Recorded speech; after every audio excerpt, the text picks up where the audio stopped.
Hello, everybody, and welcome to the GDQ Hotfix. You are in for a special treat today. We are doing an Ape Escape Any Percent Exhibition tournament with two of the top most competitive runners in this game and this category, eednob and Eldorado. Thank you all for being here. We are excited to get this thing going. If you are watching this on YouTube right now and would like to support our live stream, please consider checking out our Twitch channel at twitch.tv/GDQ. If you have an Amazon Prime account, you can subscribe to any Twitch channel of your choice every month for free. Please consider using your Prime Gaming account to subscribe. It's to the GDQ Twitch channel. Your subs, your gift subs, Amazon Prime sub, bits cheered on the GDQ Twitch channel help support our weekly hotfix content, which you are watching right now. Thank you so much for being here and supporting all of the shows on the GDQ Hotfix. Information on all of our hotfix shows is available at gamesdonequick.com/hotfix. From there, you can find out more information about submitting your runs to any of our weekly shows. Tune in tomorrow at 7 p.m. Eastern for the Community Spotlight. It's going to be a good one. We're going to be showcasing Professor Layton and the Azran Legacy, followed by Kirby's Squeak Squad. Oh my gosh, I can barely say it. 100%. It's going to be a good time. That'll be Monday tomorrow on the GDQ Hotfix at 7 p.m. Eastern. Folks, if you've never seen this game, you're in for a real treat. We have got quite an exhibition tournament happening today. Best of 7. I'm going to hand it over to Hornlets right now, who's going to start us off with some commentary and this first best of 7 run from eednob and Eldorado. Hornlets, take it away. All right. Hello, everybody. So, yes, this is Ape Escape. It's one of my favorite speed games, honestly. It's got a lot of really cool movement and some really fun glitches, which you'll be seeing very shortly. So since this is going to be a little while, let's get started with the first race right away. If both of the runners are ready, we will start the countdown in 5, 4, 3, 2, 1, go. All right. On our way. So right off the bat, we've just got a few cutscenes that will be skipped and then will be dropped off in the first level, and the timer is going to start right when the players gain control, which will be when Spike, the main character, lands on the ground. Let's go! All right, so if you are unfamiliar with this game, the main goal of the game is just to catch monkeys. For most of the levels, there will be a set number of monkeys that you need to catch to progress through the levels. So in this first level, it's just 3, and yeah, that's the main goal of most of the game. There will be some changes later on, but for the most part, that's what you'll be seeing.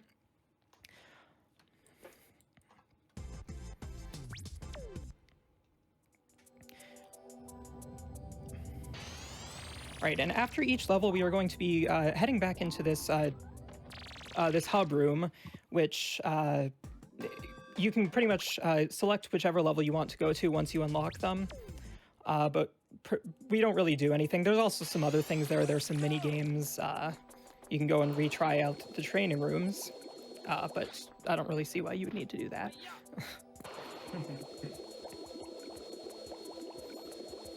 Yeah, so we're straight into a tutorial here.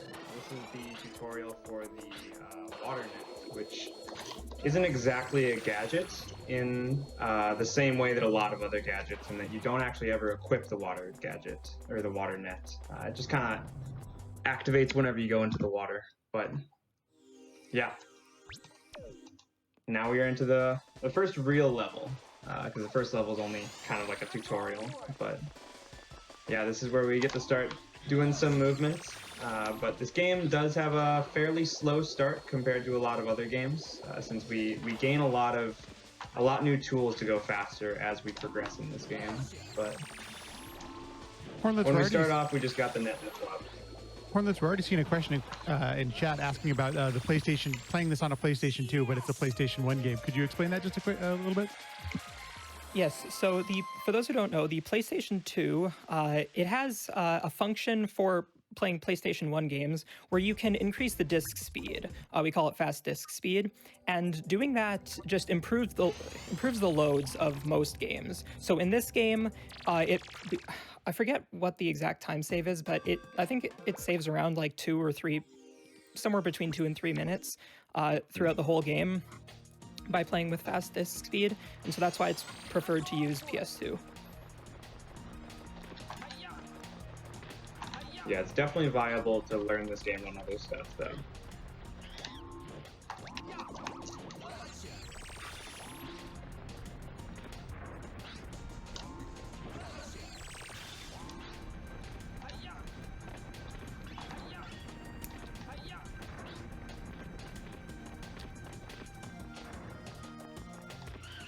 All right, so one other thing that I want to point out with this game is that, you know, being an old 3D game, the hardware wasn't, you know, the most powerful when the game was made, and so the game is a bit taxing on the hardware, so it is a very laggy game. And so in a lot of places, you're going to see a lot of camera manipulation. And actually, you might not even notice it in some places just because it's like fluid, how we avoid the laggy spots. But yeah, pretty much every single level in this game has some amount of lag that we can avoid, and it just saves a little bit of time. Yeah, there's a lot of minor things throughout this game to do things like that. One of the things that I've been doing that's extremely minor is just switching to the stun club whenever I can, because it just barely reduces anything. Like it might not even reduce enough lag to save even a couple frames throughout the course of a whole game, but it's at least something. But yeah, there's a lot of tiny little things like that throughout the run. But it's mostly just using the D-pad whenever we can possible to try to take the camera away from things that are causing lag, especially like water. Water causes a lot of lag in this game, so we try to avoid looking at water as much as possible. That's why right at the start here of Thick Jungle, there's you see the cameras being turned completely away from the water, which just reduces a lot of lag. Oh. Yeah, so this level is Thick Jungle. This is a very notorious level for speedrunners because it is a very luck-based level. The first monkeys in the first room can be... one of them can be really annoying. And then this very next monkey that they're going to try and catch. Okay, it looks like Eldorado got it, but eednob didn't. We call that UFO-less. So that monkey, normally if you approach that monkey, it runs into the UFO, and then you have to attack the UFO, and it's really hard to do, and I think you were supposed to like come back later when you get a different gadget, which makes it easier to kill, and then you can catch the monkey after that. But if you get there's some movement you can do to make it more likely, but if you get lucky, the monkey just won't notice you and you can catch him early.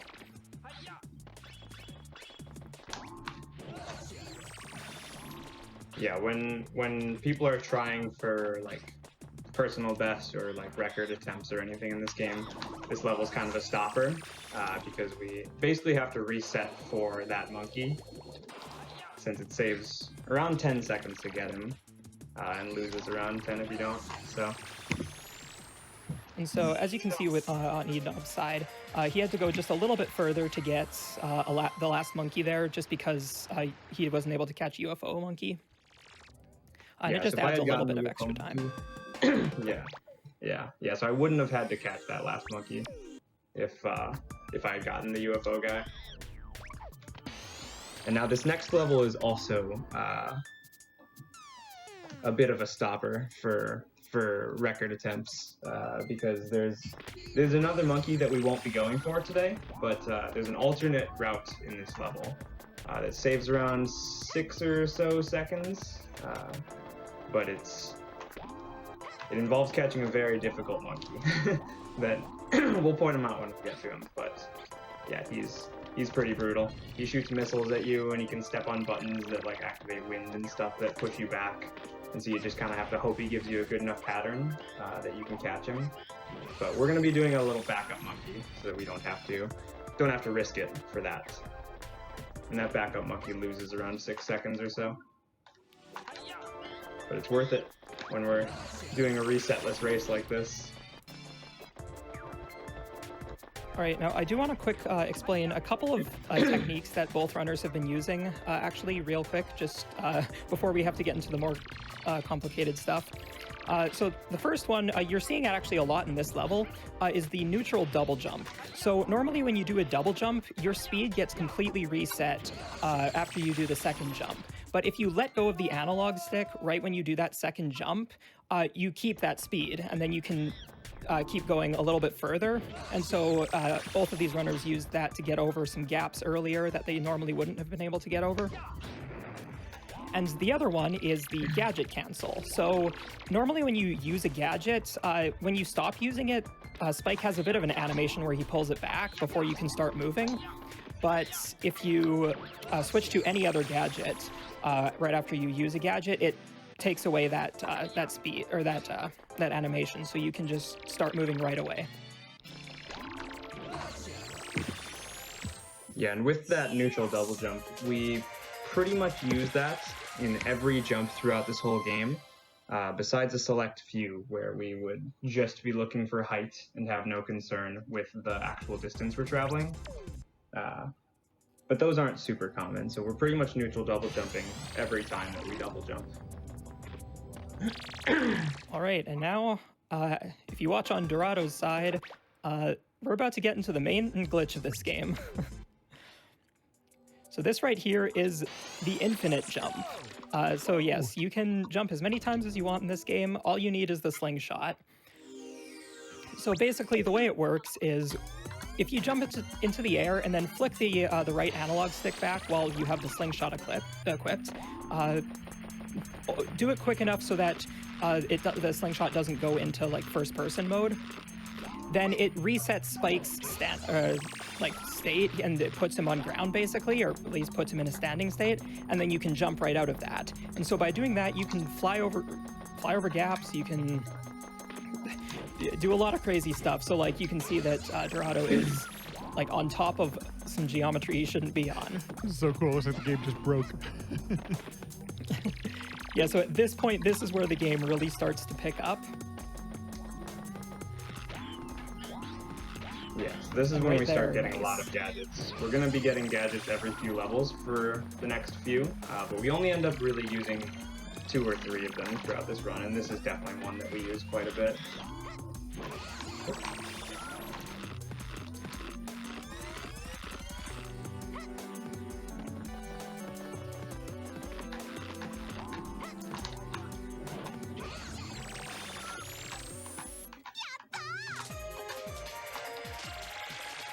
I haven't been able to look, but do you know how close the race is right now? I know I made a couple of early on mistakes, so I assume that Dorado's ahead by a bit. It's pretty close, but Dorado is a little bit ahead. Okay. But still, both of these runners are at a very solid time. Trust me, as somebody who has run this game a lot, like, I would be happy with either of these runs if I were having them, if I were doing them. eednob, we've seen Yeah, I didn't loading pull screens up at the my, same time for both of you, so just to let you know. Oh, sweet. Love that. Yeah, I know he got Right, so- he got UFO-less, and so he should be a little bit ahead of me just from that. So if you saw earlier, there was a little bit of an extra level that we don't actually have to do, the Jake races. Yeah, we don't really need to do them. They're just kind of extra and get you some Spectre coins, which are only like a completion thing, so we don't actually need them. But more importantly, if you look, in the Super Hoop training room, there is an out of bounds that you can do, which lets you skip pretty much well, I mean, it's not like it's a very long training room, but it lets you skip having to do all of the puzzles for and it's really nice. Yeah, it's one of the few out of bounds glitches that we can do without any gadgets. You just jump, just jump off the mailbox, and then you're out there. And now that we have the Super Hoop, this is where the game really ramps up. There is a lot of like movement tech that you can do, and just really cool movement everywhere that just makes it super interesting to watch and really fun to play.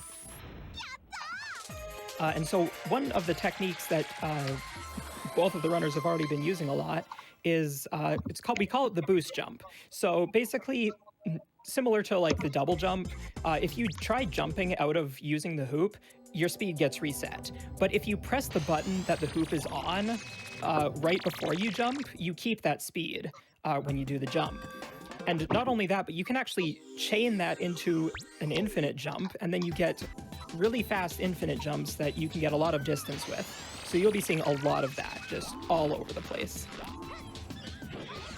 Yeah, and infinite jumps, or boosted infinite jumps, are really interesting because there's a lot of different ways that you can slightly change the speed that you do them at, to have a lot of pretty different effects on the, like, how much height you get, and like the conservation of speed and stuff like that.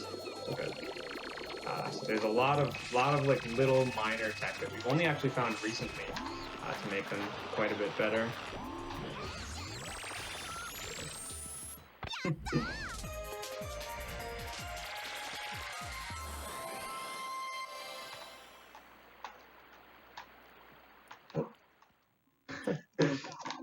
Caught a little ledge grab there at the end of Coral.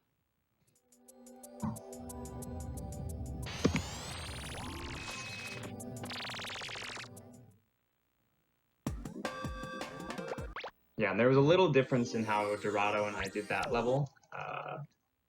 And I'm not sure if he just didn't want to go for it, or if he didn't know about it, but there's that out of bounds in the first room where I kind of go up on a ledge. Saves barely any time. It's like maybe a second at most. It's half a second. I've timed it. Yeah, it's really a super minor time save, but it's not super difficult. So when possible, I usually try to go for it. So this level that both of the runners are in is called Dexter's Island, and this is another very notorious level for speedrunners, because there is one trick that Eldorado's right about to do here. Actually, I think we just call it Dex Skip. But basically, you can get to an out-of-bounds loading zone, and it is a really risky strategy. Basically, yeah, you're not supposed to be able to get to this loading zone until, oh, actually, Dorado actually didn't go for it. Dorado went for an easier version of it. It loses a little bit of time.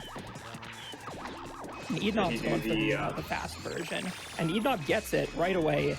So the big problem with that trick is that if you fail it and you drop your infinite jumps, or you just you hit a wall, you can fall into the infinite void underneath. And the problem with that is that there's no void underneath there. It's just an infinite fall pit because the game didn't expect you to be able to get out there. And so you have to exit the level manually and come back in, which loses a lot of time. And so it's just a very risky trick to go for. It's doable, and there are setups for it to make it easier, but doing it as fast as eednob did it is, in my experience, very risky. And so it's pretty incredible that eednob was able to do that.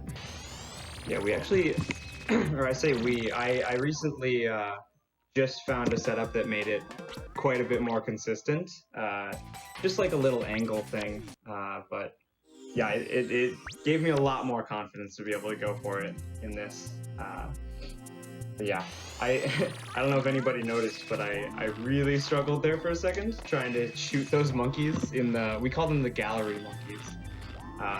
Yeah, I missed the second guy. Usually you would just shoot them both in one and then you grab them both at the bottom, but I missed him a couple times and so lost a lot of time there, but shouldn't be too big of a deal. Oh. Yeah, so that's called the stick jump.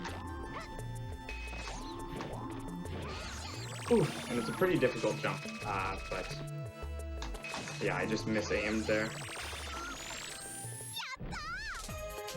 Yeah, and the unfortunate thing about the stick jump is that it does save like 2 seconds, I think, which in a level like this where there's no luck, it's very imperative that you get that at a very high level.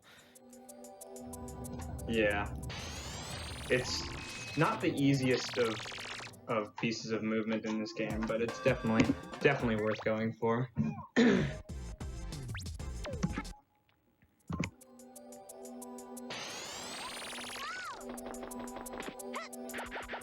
All right, so here Eldorado's getting the Sky Flyer. This is another gadget. This is kind of the gadget that it really depends on the runner whether or not it gets used during the run, because you don't actually need it anywhere throughout the run. Since we have the infinite jump glitch, you can kind of just infinite jump everywhere. But because this is the intended way you're supposed to get height in the game. But some runners will use it on occasion to save just a little bit of time in a few places. Yeah, I'm pretty sure it's really useful for saving yourself if you mess up. Like in the level after the one we're in right now, there's an enemy that can like snipe you out of the air, and so it'd be useful to like catch yourself if you fell there. But ideally, you wouldn't see me use it at all during the run. Almost died there.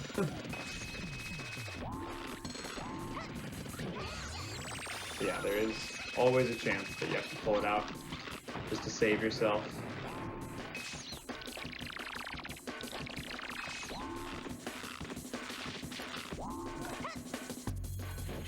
All right, now this last room that Dorado's in is probably one of the laggiest rooms in the game, and it's actually a pretty difficult room because trying to infinite jump over to that first monkey while trying to avoid the lag is not the easiest thing. It's you kind of have to either you have to deal with the lag or you have to deal with a very awkward camera angle trying to infinite jump to that monkey. And so it's a little bit tricky, but yeah, it's. And unfortunately, Eldorado missed the UFO monkey, so he had to go for just that little backup monkey in the back. But it barely loses any time to do that. Yeah, it's probably like a 10-second time loss to miss that guy. Not the biggest of deals, but all those little time losses add up throughout the run. That's kind of what this game is about, because there's not any like major skips or glitches that would like break the game completely. And so this game's a lot about just consistency. When Eldorado just falling down there at the ice bridge there, that's a pretty tricky spot, especially if you aren't like extremely fast, or like if your cycle is wrong. There are those spike balls that are spinning around, and if they hit you, you're gonna fall into the water. Like there's no way to avoid that. And it's like eednob had happened there. Yeah, this is one of the trickier levels, I find. Yeah, I'm not very good at this level. Dorado's way better at this level than I am. This is one of, we have, for anybody who doesn't know, a gold split would be like your best ever time in a level. And this is one of the levels that Dorado has a better gold split than me in, by quite a bit too. I think it's like almost a full second, which is quite a bit for a gold split.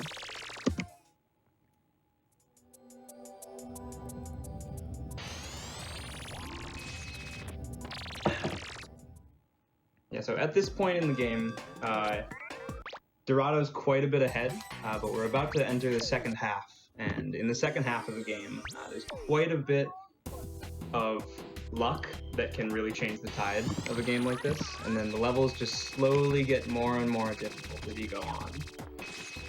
So we're about to enter a couple of the harder levels. Not this one, though. This next one's going to be hopefully pretty easy. So Eldorado getting the triple catch there in Sushi Temple. That is probably one of the flashiest looking catches in the game.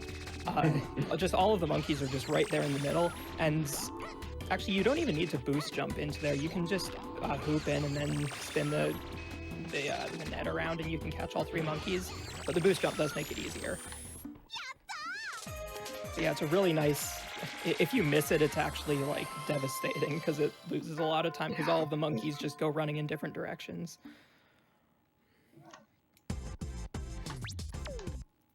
Yeah, it's pretty important that you get that one.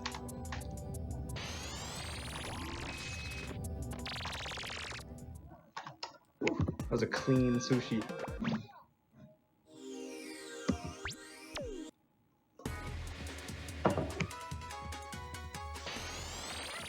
I'm excited to see Dorado once we get to crumbling, because he's gonna go for the super flyer, I think. At least I saw him doing super flyer in practice. Yeah, he did a run right before this, which was actually really quick. It was like a low 46, but he just like nailed the super flyer in that attempt. It was like the highest super flyer I've ever seen. He overshot it by like so much. He overshot it by like 3 jump heights. It was crazy. Yeah. Okay, so this is Wabi Sabi Wall. This is another one of the really heavily luck-based levels, and the main reason for that is because of the gong room, which Dorado's in right now. And basically there are 3 monkeys in that area, and if you get the best luck, you can have all of them run straight to the gong and just run into your net.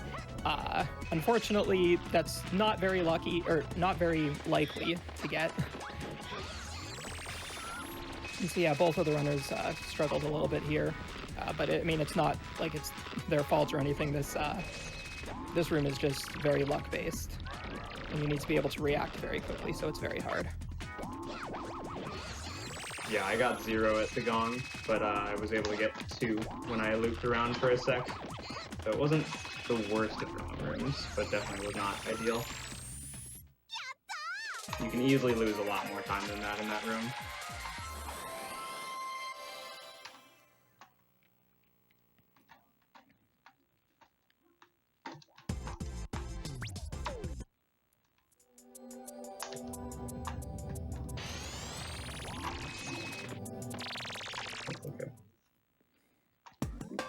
Oh, and that last monkey in Wabi Sabi Wall, you can actually, you're supposed to use a gadget that you don't actually have yet, the RC car, but you can actually shoot a slingshot pellet through the wall to get the monkey to run out early, and so that's what we do for the last monkey, because Wabi Sabi Wall is actually a very weird level in the sense that you actually have to, there are only 2 extra monkeys in the level that you don't have to catch, and both of the last 2 are like in the last room, and they're really far into the last room, so it would be a huge time waste to go and get those, so fortunately we don't have to do that.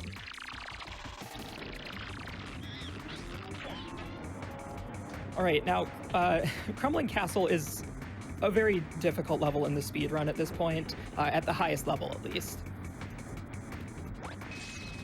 So this is actually a lot of different strats in this level too. There's many different ways you can go about quite a few of the areas in this level. Dorado and I will be doing slightly different routes here. Okay, so there are a couple issues. First off, there's another one of those infinite fall voids right near that loading zone before getting into the room with the button. That eednob's in right now. Oh, and real quick, let's see. Oh, okay. It looks like Dorado failed that the super flyer. It's a very actually. So, what Dorado tried there was, we call it a super flyer. I'm not entirely sure how it works. It's a very like new mechanic, or well, it's been known for a while, but it was thought to be tool assisted only until very recently. But basically, yeah, by doing a boost jump into the slope and then switching to the sky flyer, you can like fly really high up. But it's a little bit tricky to get the right angle and everything for it to work. Mm-hmm. It's not the hardest of tricks, but it's definitely as far as stuff that we can do in a real-time run, it's one of the more difficult things. But in isolation, it's not too hard to pull off. Yeah. But yeah, it doesn't save like nearly as much time as it looks like. It's kind of more of a swag strat. But ideally, if you execute it perfectly, you could save around a half a second, but it's really not a huge time save. So yeah, that level, Crumbling Castle, was actually a bit of a different level than all of the other ones. Neither runner caught any monkeys in that level because the goal was actually to beat that boss at the end. And so yeah, there are a couple levels that will be like that where they're just boss levels. Some of them you do have to catch monkeys in just to open up doors, but the main goal is still just to beat the boss. And I think I saw that Dorado didn't have enough health entering the boss. So I didn't catch if that's true or not. And I have the stream pulled up, but it's like quite a bit behind. And I think I saw him running away from the boss, which means he probably entered it with 4 health instead of 5. But yeah, the reason why we need to have full health entering that boss is because we damage abuse on him 4 times to skip his like attack cycle. And so if you enter the boss with 1 less health, pretty major deal, because that means you have to actually wait through his entire attack, which takes, I have no idea, but it's probably around like 10 seconds or so. Yeah, now we're entering the really hard levels. These are the hardest levels of the game. The next, I guess, 4. There's only 4 levels left in the game, but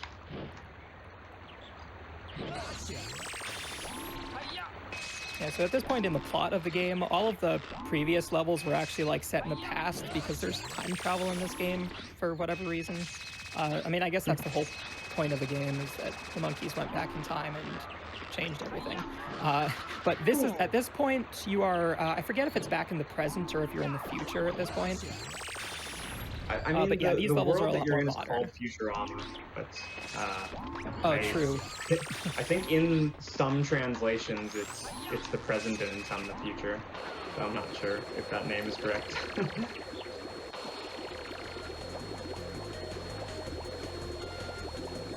So this level right here, City Park, is it's a bit of a tricky level because especially in once you get inside, there are these little enemies we call the purple Pikachus, and sort of if you hit them, they split in half, and then there are 2 of them, and then I think they even split in half once more after that, and yeah.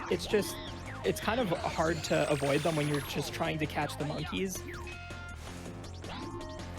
But fortunately, both runners didn't have too much trouble with the purple Pikachus. Yeah, I almost got destroyed by the barrels at the end. Because I got hit by the purple Pikachu, and then I accidentally jumped out of the pipe. And so I jumped like right into a barrel, so I had to do a couple of jumps to get over it.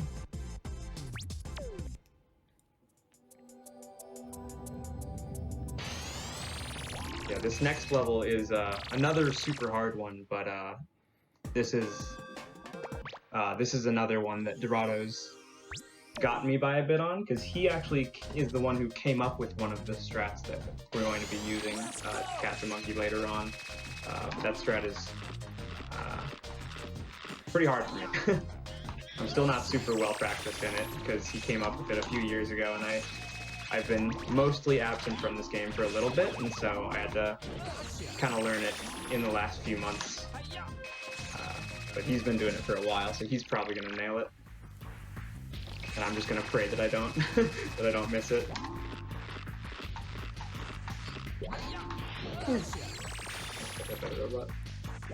Alright, so right here, Dorado is going to be going for the mech monkey, which this monkey is kind of risky to go for a few different reasons. First off, it's hard, and the main way you can save time with it is by getting quick hits, and quick hits are very difficult to get.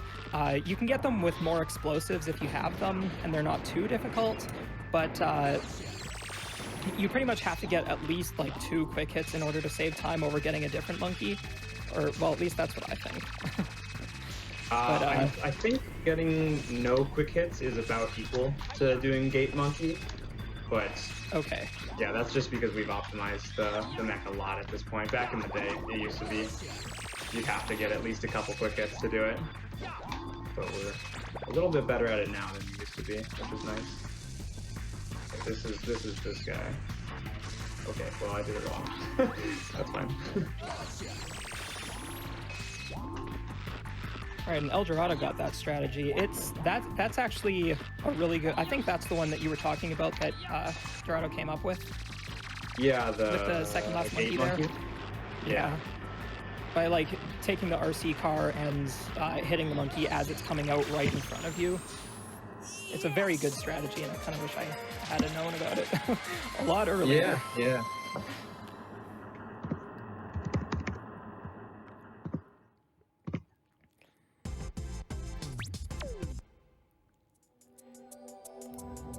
Yeah, that strategy is much better than what we used to do. 'Cause what we used to do is called B-man strats, which is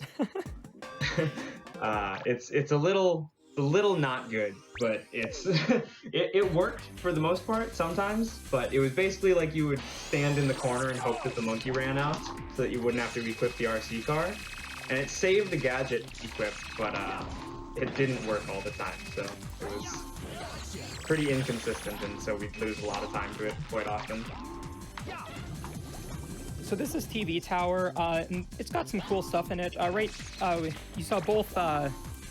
There's a lot of stuff going on. Both runners hit a button through a wall, which lowered the water because the hitbox extends through the wall. Either that or your stun club hitbox goes through the wall. And the other thing is what we call basement catch, where there's a monkey that's kind of climbing on this grate that's in the basement there. And if you can knock it off from above, and if you do that, it actually goes through the ceiling for 1 frame. And if you have the net hitbox active on that frame that it pops up through the wall, it's you catch it through the floor. The problem with that is, well, if you try doing it without the RC car, it's actually a 1 frame trick. But with the RC car, that just kind of extends the amount of frames you can take by a little bit. I don't know how many frames, probably like 3 or 4. It makes it a lot easier though. It basically makes it so that the monkey falls later than normal, and so you can switch to the net before his 1 frame of opportunity shows up. Yeah, it's very, very nice. I don't remember who found that strat, but I'm very grateful for it. Might have been Arctic, actually. I think it was Saboom who came up with the RC car version. Was it Saboom? I thought that was that's like what I have after in his my mind time. at least. Right, but this is another instance of a boss level, and right here we see both runners going into the boss. So we did have to catch monkeys in this level because of some of the doors, but yeah, this was the main goal here. And this boss is bad. It's very luck-based. So this is basically just complete luck. So first off, the airship thing can fly around for however long it wants, and then it can do 2 different types of attacks once it actually lands. It can do a red attack, which is the one that you want, which both runners have gotten so far. Which is just kind of like that fire that goes along the ground. That one takes a lot less time. The other one is a blue attack where it will shoot out, I think it's 4 UFOs, and the UFOs will just keep bouncing around for a little while, and then they'll disappear. And that's I think it loses 7 seconds every time you get the blue one. Yeah, it's just yeah, under Dorado that. getting a blue attack there. Oh, so far I'm all reds. I got 1 more though. Yeah, I got 4 reds, which is the ideal nice. luck in this fight. Yeah, so 4 reds is the perfect luck. But there is, unfortunately, that's not the end of the luck, because after 2 phases of the ground attacks, there will be a bunch of like sky attacks where the guy will, or the airship will like come flying at you, and it's random how long it takes, and there's also a very rare chance that the boss can revert back to its first phase. And it's happened a few times to pretty much every runner, and it's just so frustrating when it happens, but it is pretty rare, and supposedly there's a way to avoid it, but it's also, if you mess up the strategy to avoid it, you guarantee that you get it or something. We're still not sure about that, but yeah. Yeah, if you look at my screen, I was doing the what we call the RNG manipulation for all of those hits, and I got it on all 4. The third one was a little sketchy because I was a bit too early on the second hoop, but yeah, it was recently found that you could actually manipulate. Well, I think we always thought you'd be able to manipulate it, but it was recently found how to do it, how to manipulate it so that he flies back up as soon as possible, or at least exposes his button as soon as possible. But yeah, if you mess up that strat, There is a backup if you mess it up, but you have to react pretty quickly to even pull off that backup, so there's a pretty good chance that you're just going to get what we call a troll cycle, which is where he goes back down and does more of the red and blue attacks. But yeah, that's pretty unfortunate when that happens. Do you know how many blues and reds Dorado got? I didn't quite see. I know it was at least 2 reds and 1 blue, but I didn't see what the last attack was. Okay. Yeah, because I got 4 reds, which means there's a pretty decent chance that I'm ahead at this point. Because you saved a lot of time in that boss fight just from luck. Oh. Alright, so this is the last level of the game, Monkey Madness. It is the longest level in the game by quite a lot. And it's got 2 different sort of sections. Well, yeah, it's got 2 different halves to it. So this first half, in the plot of the game, you're supposed to go and like save a bunch of your friends or whatever. So in this first area, the circus, you save the professor. And this clown fight is a little weird. Right after the first phase, you kind of have to come down here and start hitting, like just hitting the clown again. But there's a very weird mechanic with this, or a weird like almost glitch where the hitboxes don't quite line up depending on which half of the arena you're on. And so you kind of have to make the clown go into the go to the one half of the arena. It's really weird. Yeah. I remember there was a long time where I didn't know about that, and so sometimes I would just like lead him wherever, and then No Name, I have No Name SDA, he's one of the he is the original Ape Escape speedrunner, but he told me about the clown having different hitboxes depending on where in the arena he is, and it blew my mind. It like made it so much more consistent. Yeah, there's a lot of different ways to do that clown because he's an HP based boss, so he has an actual amount of health instead of just taking a certain amount of hits to take down. And so we use explosive pellets and the RC car to make it take less hits to take him down because they do more damage than something like the stun glove or the super hoop would do. And so I like to use as few explosive pellets as possible, and so I use a bunch of RC car hits. I think I use 1 up top and 1 down below, but yeah, there's a lot of different things that people do. I think Dorado doesn't use the RC car at all, and he just uses a bunch of explosives, which is just as viable as using the RC car. So this section right here is the roller coaster. It's a 2-minute auto scroller basically, so there's not really a lot going on there. The first room of the auto scroller is completely the same every single time, but the second one, the little gates that you have to jump over are kind of randomized. Yeah, so we actually okay, you go.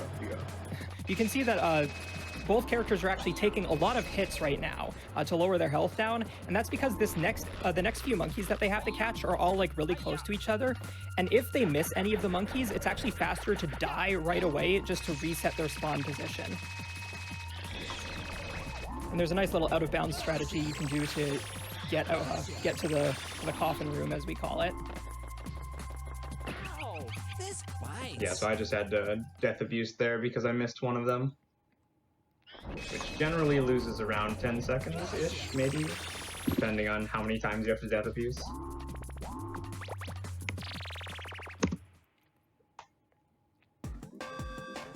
Yeah, so now we're gonna fight Jake. Oh yeah. After that, it's just faster to exit the level. Yeah. I know I used to not know whether it was faster to exit the level or not, so I would just like randomly take the coaster sometimes. So I would like forget that you were supposed to. Yeah, so now is the Jake fight. So the Jake fight, normally you're only supposed to be able to get 1 hit per attack, because Jake will drive the car at you, and then you can hit the back, and then that's it, and then you have to wait for it to happen again. But fortunately, there's actually a way you can get around that. If you lead the car to the left hand of the arena, you can actually just attack the car like towards the left side of the arena, and you can just keep getting hits over and over again. Even though the button isn't visible, the hitbox is still there. And that just lets you do it in 1 cycle, which saves a lot of time. Oh. Now let's hope that our disc isn't scratched. So yeah, this this loading zone right here is the worst loading zone in the game. We're not sure if it depends on like the disc quality or if it's just very weird luck or something, but there's a chance that you can that the game can basically crash in that loading zone, and it like starts playing an audio file of all of the cutscene audio. It's really weird and it's really frustrating, especially when it happens on a world record pace run. Not like I would have any experience with that.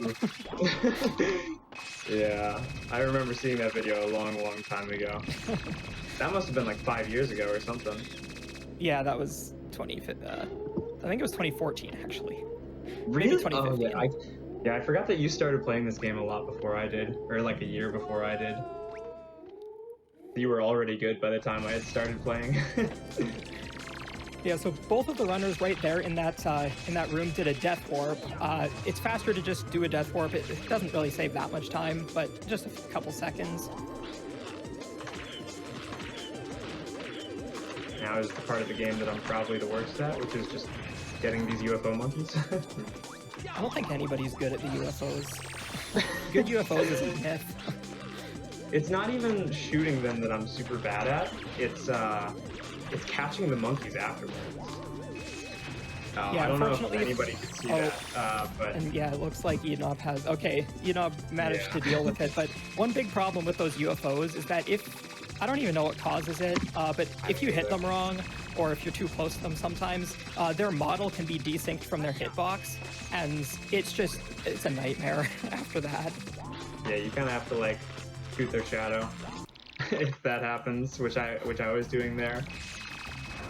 Not a huge deal. And now right here, both of them just kind of infinite jumped up into this weird loading zone. The loading zone isn't supposed to really be right there, but it extends through the wall, and that's the loading zone that leads to the final boss. So they're both in the final boss now, and that skips having to do pretty much like half of Monkey Madness, because there's this huge section in Spectre's Castle that you have to do, but yeah, we can just skip all of that with a few infinite jumps. This is a really close race for the first one. Yeah, so this is literally neck and neck right now. They're both in the last part of the final boss, and it's going to come down to the boss luck. Now it's not up to us anymore. Yeah, this final boss is rough, because there's nothing we can do about it. It's just luck based, and so we're just gonna sit here and wait for him to shoot his purple lasers. He's got to do 4 of them for us to be able to progress. It looks like he's giving me none though, so Dorada's probably gonna take this one. But yeah, this is how the run ends every time. Just sitting and waiting for a little bit, but sometimes you get super lucky. The best he can give you would be 5 cycles, we would call it, which would be where he does 1 attack that's not good, and the rest of the 4 of them are all purple lasers. But yeah, so far I think I've gotten 2 lasers, and on opposite arms, which is worse than on the same arm. So I assume Dorada's winning. Who knows? Yeah, basically the way that it works is when there are 4 attacks that Spectre can do, and when he's got 2 arms, he can't do the same attack twice in a row. And so the best luck would be to get a laser, like the purple laser, and then just whatever other attack, and then the laser again on the same arm, because after you hit an arm twice, it'll fall off, and then at that point he can do the same attack twice. Yeah, it's not even that he can do the same attack twice, it's that he can do the purple lasers twice, because what happens is he tries to roll for an attack that he can't do anymore, because he only has 1 arm, and when he tries to roll for that attack, he can't, so he defaults to doing the purple laser instead. Yeah, that's optimal would be 5. I don't know what I got, probably like 15 or so, but El Dorado is going to take race number 1. It was a good race, though. Very close. This is an extremely close race, though. Yeah, this is looking good for this comp. Nobody's gonna sweep. That's time on Dorado's at 46:31, and wait, What was mine? eednob with a 46.33. That's very. Are you serious? Jeez, that's interesting. close. That is so close. Oh my god. Not only is that close, that's also very reminiscent of, I think it was 4 or 5 years ago, there was a race that a couple other people did, a couple other runners. This was back when the world record was still a 47. Both of the runners got a 43, or a 46.43, or sorry, 46.33 and 46.31 yeah. in there, and both of them were those two world were records. the best runners in the world at the time, and so they both. It was really cool because they were doing a similar thing to what Dorado and I were. They were doing a 5 any %, which is where you beat the game 5 times. And on the first race, do you remember who said it first? Was it Kin? Kintonians said it first with a 46.33 on the first run, or the first race. Yeah. Yeah, and then on the 5th race, Saboom, SSBM stuff, he set the world record again with a 46.31 in the 5th race. So yeah, that race is kind of legendary in this community. Took the record down a ton in that one little race. Well, if this first race is any indication, folks, we are in for a day. That's exciting. Yeah, that was very, very close. I was way closer than I thought.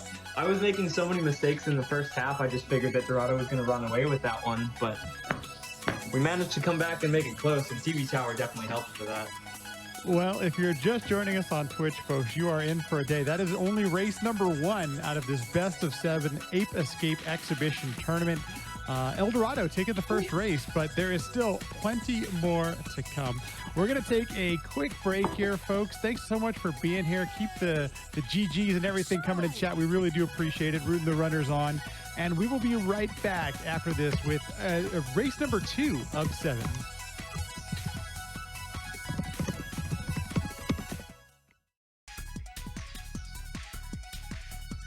And welcome back to the GDQ Hotfix. You are watching an Ape Escape Exhibition tournament being run by eednob and El Dorado, and this is going to be a best of 7 series.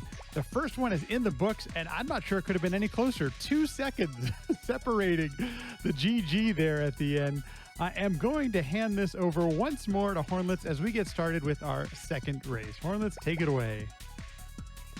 All right, so welcome back, everybody. Let's just get started with this race right away.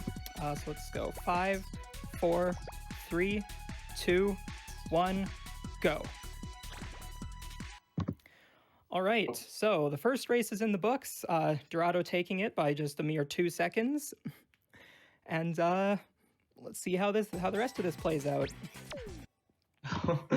Dorado said wait, so I think he might have gotten like a cutscene. Oh, I'm sorry. Did we restart? Oh. Yeah, why don't we restart? Dorado, can you reset? Okay, Yeah, let's just restart. Cool. Perfect. Okay, false start. Just kidding. Next go. And so that was race number 2. Thanks for joining us, guys. We're going to take a short break. We'll be right back. No, I'm just kidding. Or at least I think we're getting closer, so whenever they're ready. Oh, hang on. Yeah, so... Okay. Okay, let me just get the title screen real quick. Okay, I am back on title screen, so I'll be ready whenever Dorado is. Yeah, sorry about that.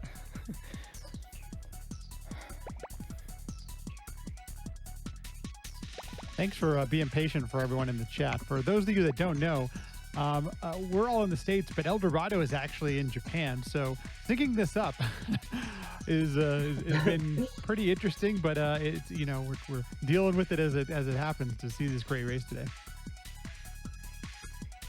It sounds like we're both ready. So you're both ready, so let's try this again. 5, 4, 3, 2, 1, go. And we are off for real. All right.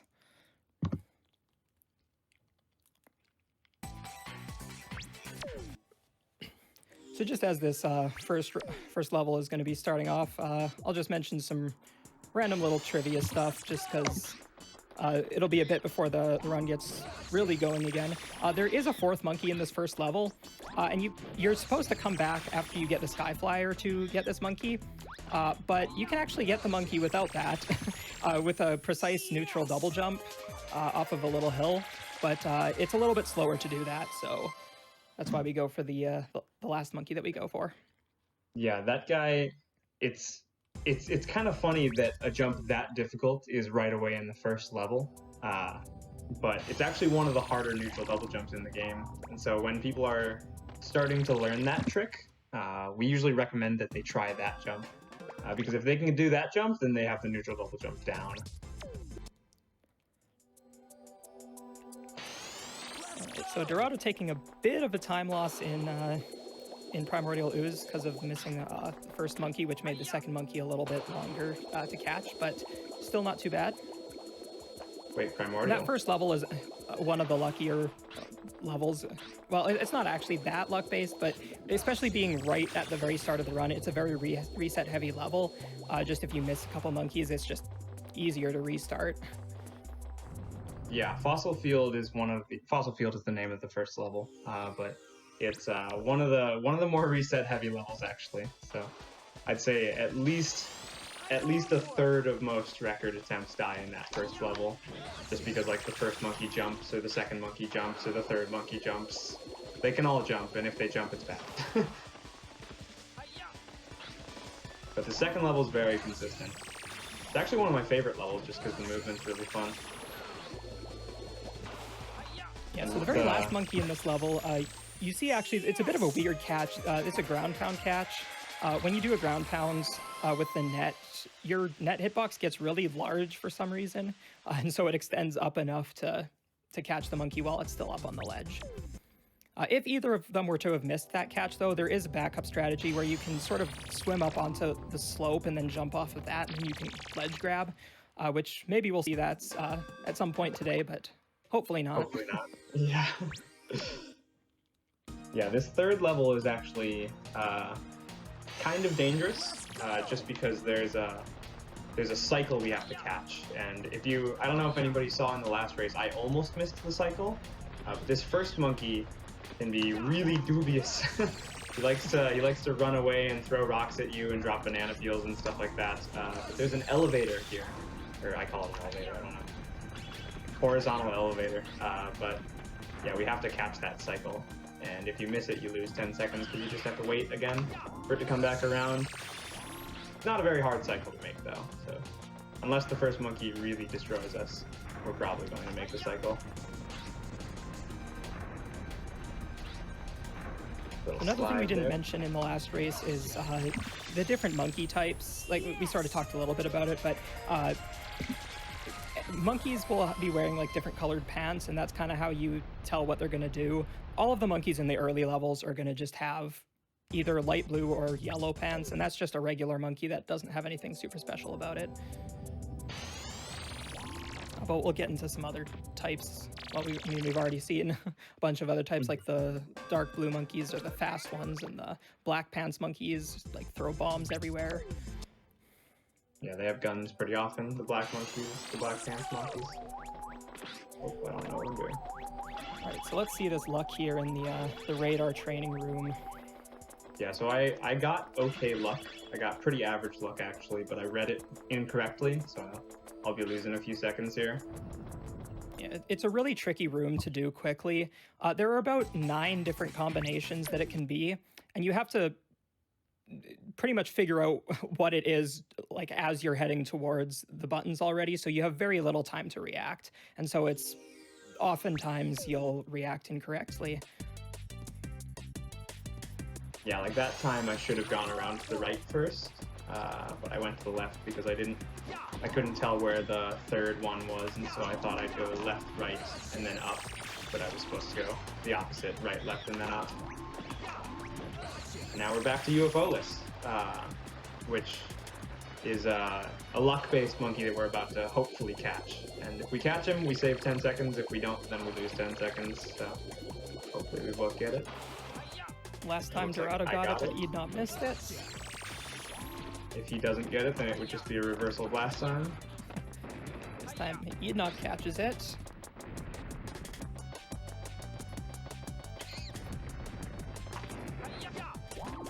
And Dorado gets it too. Hey, we're on it.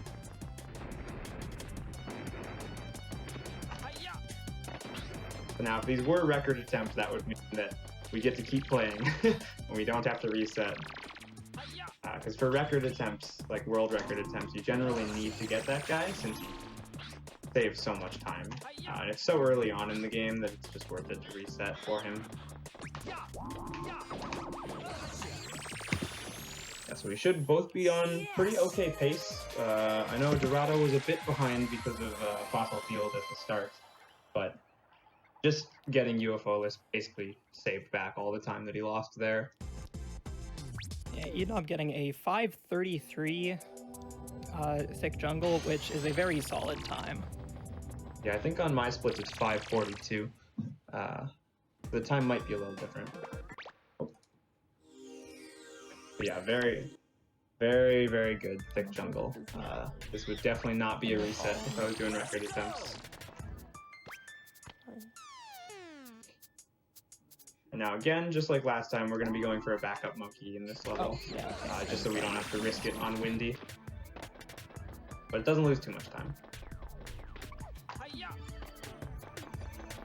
Hopefully we don't die on these jumps. I almost died. Oh my god. I almost jumped too late on the second one. Just like ran into the abyss. That would have been so sad. When I had an all monkeys run at SGDQ 4 years ago, and I actually ran into the abyss twice and died on those jumps. Very sad, very sad. It was a good run besides that, but that was like the biggest mistake in the whole run, was just dying at the beginning of this level twice. So those jumps aren't free, but definitely not the most difficult jumps in the game. Okay. I'll hit you. Ooh, yeah, eednob getting some very, very tight luck there with the green flying enemies. I don't know what they're called, but I don't even. yeah, those enemies can be like circling around in kind of anywhere around those platforms, and depending on where they are, sometimes they're just in really bad spots, and you have to wait a little bit. Yeah, and if you get hit, you pretty much always die. Yeah, they just knock you into the void. But luckily, I didn't have to wait there. It was just falling on the stairs. Always good. But yeah, I just had to go around them. It wasn't that bad. But overall, still pretty good run. And I think Dorado's doing pretty okay as well. Yeah, this is still very close so far. Yeah, I was around 8:07 on Dark Ruins, which is a very reasonable time. Actually, eednob getting a 7:57 Dark Ruins there, at least by my timings. And that's a very solid time. Anything under 8 minutes is really good. Oh yeah, for sure. Even like a low 8 minutes is solid, and both runners got that easily.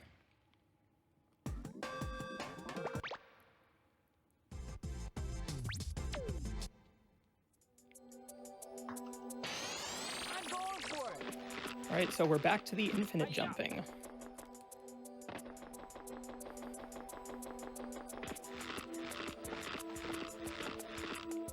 I'm not sure why, but that training room where you first get the slingshot, I've always struggled with so much.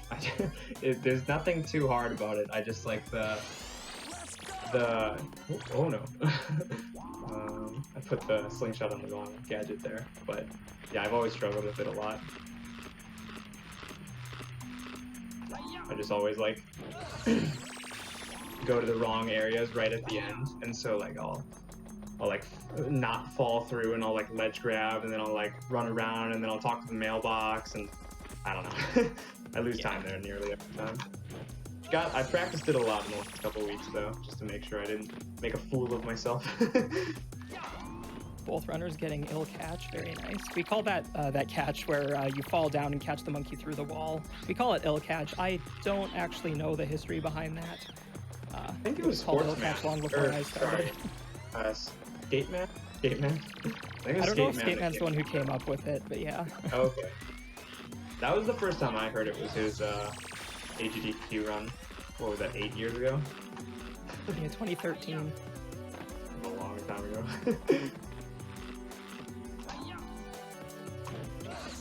Alright, so 10-13 on Cryptic. Alright, one thing to point out about Cryptic Relics, the level that they just finished, there is another monkey that they can get. That last monkey that they go to, they do the out of bounds to get it. That is technically a slower monkey to get, but only if you get really lucky. Because there's another monkey that we call River Monkey, because, you know, he's right by the river. But you kind of have to catch that monkey on the close side of the river in order for it to save time.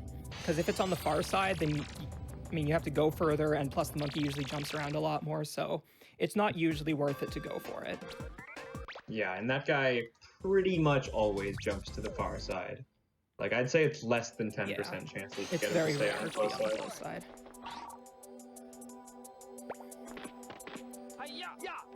Yeah, but back in the olden days of Ape Escape speedrun, we didn't know about the out of bounds being viable as a method, and so we always went for River Monkey. And so, like, 1 out of every million runs, you just get close side River Monkey, and then you just save like 5 seconds for no reason. Let's go.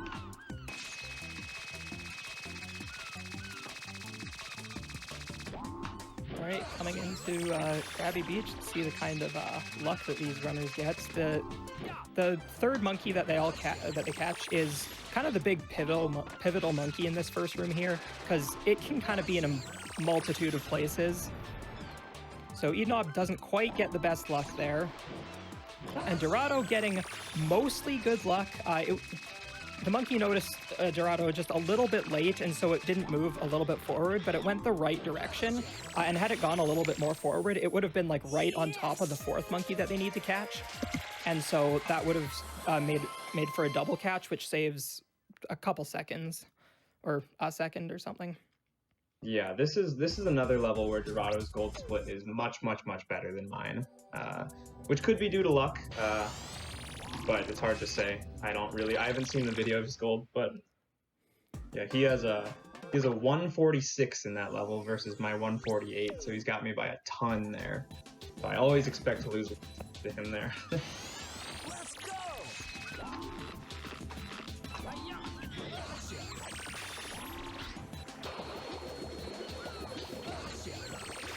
Right now in Coral Cave, there's actually another bit of a variation of the route in Coral Cave. In the first run, both of the runners went for sort of what we call the backup monkey, although most people use it as the primary monkey, basically. But there is another monkey that you can get that's, I find, a lot more random and harder to get. But it does save a few seconds to get. But the problem with it is that it's a black pants monkey, and if you miss it at all, like, you're done. You lose a lot of time, and so it's very risky to go for. Unfortunately, eednob losing a bit of time, dropping an IJ and missing the last monkey there, which allowed for Dorado to pull forward. Yeah, that's an unfortunate time loss. That little area where we infinite jump to that last monkey is really laggy, and so dropping infinite jumps isn't crazy rare there, but it's very much not good.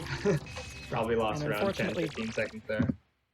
Unfortunately, you can't really reduce the lag there without turning your camera completely backwards, which isn't really viable. You can't see anything if you do that. Like, you can hold, if you hold, I think it's down on the D-pad, it shoots the camera towards the sky, and then you can kind of reduce the lag while still being able to see, but I'm really bad at that.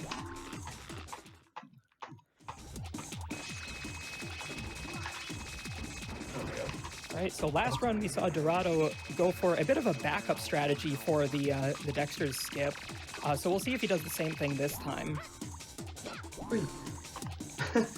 I got spooked by a barrel. Yeah, those barrels are all random. I'm not even sure if they are random. It looks like they Dorado's going for the safer strategy again, which is completely valid. It's very risky going for the other one, because if you fail, it's a big time loss. Like at least 30 seconds, if not more. But eednob gets it, so eednob pretty much ties it up right there. And back to me not being able to do gallery monkeys. Yeah, gallery monkeys are a little bit unfortunate. They're sort of luck based. If you do the strategy that eednob did, where you go into the out of bounds loading zone, it's actually a little bit better because you can the monkeys are you're more likely to be able to hit the monkeys earlier, and so that gives them less time to actually kind of move around in the gallery. Yeah, I remember when we first found that strat, and it was like a miracle. Made me so happy that we were able to do that. So what is Dorado doing for Dexter's skip right now? Because I just saw him enter through the other loading zone. Yeah, so starts the out of bounds the same way, but then goes towards the elevator, and then just goes. Oh, through he the does loading the zone. old strat. Oh, okay. It's sort of like the mid strat that happened between the first strat and the new Yeah, current I strat. remember that. That was like a strat for 30 seconds. No, that was probably It's still the main strat. a safe strat though, and it's definitely worth going for, especially if you're like not comfortable with or not confident enough in the other strategy. Oh god. I dropped my boost jump going off of stick jump. Wait! I dropped my boost jump again. Little time lost from Snowy. Yeah, it's interesting to me that he's going for that backup because he's actually the one that came up with the strat that we use right now for Dexter's skip. Yeah, I do think it's just a bit of a safety thing for Oh, for sure. just hoping I mean, that we're in a race. you know, not going for a little bit of time loss, everyone instead of going for something that might lose 30 seconds in a run. So it's just a much more consistent. Yeah, do you know how much time that strat loses over what we do these days? Because I don't even have any Don't idea. actually. Yeah. It's probably ballpark like 5 to 10 seconds. Okay, done with Snowy. Time to enter my favorite level, Frosty Retreat. I love Frosty. Frosty Retreat used to be a really frustrating level for me, but Yeah. I think I practiced it after a while and then I got good, so it was a little less frustrating, but it's still a bit of a tricky level. There have been a number of route changes for Frosty Retreat, kind of over the time that I've been running it.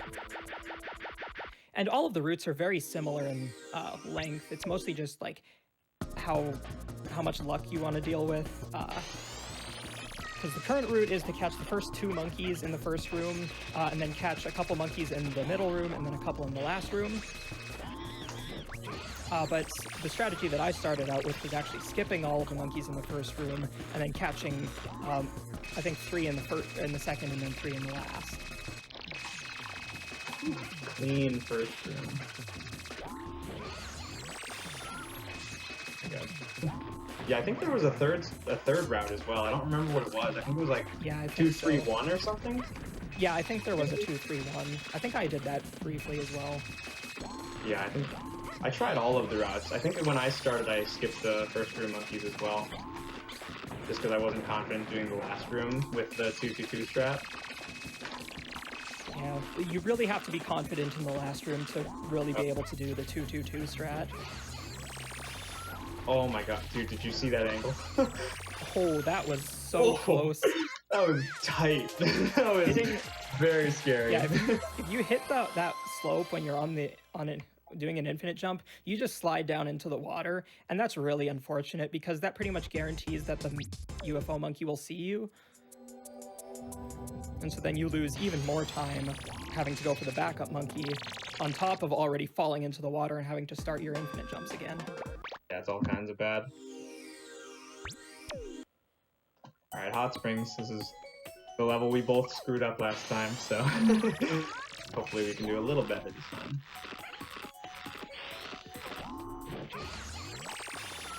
Ooh, El Dorado just about getting hit by the blue enemy there. That is a decent time loss if you do get hit. And it's a little bit luck-based, unfortunately, where the blue enemy is. But fortunately, El Dorado was able to react quick enough and go out of the way. Ooh, but El Dorado taking a hit on the spike ball. Oh no, did he fall? Unfortunately, yeah. Big bummer. Recovered well from it, though, so... Oh, actually, ooh. Eldrado fell down again. That's unfortunate. Yeah, that's Started the infinite jump just a little bit too early, and so I kind of hit the ceiling. I think he hit the ceiling. Yes. Is what happened. What ceiling? Oh, like going up to the last room? Yeah, going up there. Dang. Yeah, I couldn't remember the name of the level. Hot Springs is definitely one of the laggiest levels, and so doing infinite jumps in this level is very difficult. Very, very difficult. But overall, it's just a hard level. Probably one of the hardest levels in the mid-game. At least the hardest level to do well. Yeah, there's a lot of ways. A lot of luck in it, fortunately, but it is still just a tricky level to pull off. Yeah. And here comes the easiest level in the mid-game. Sushi Temple, another level with absolutely no luck, if you do everything right, that is. Yeah.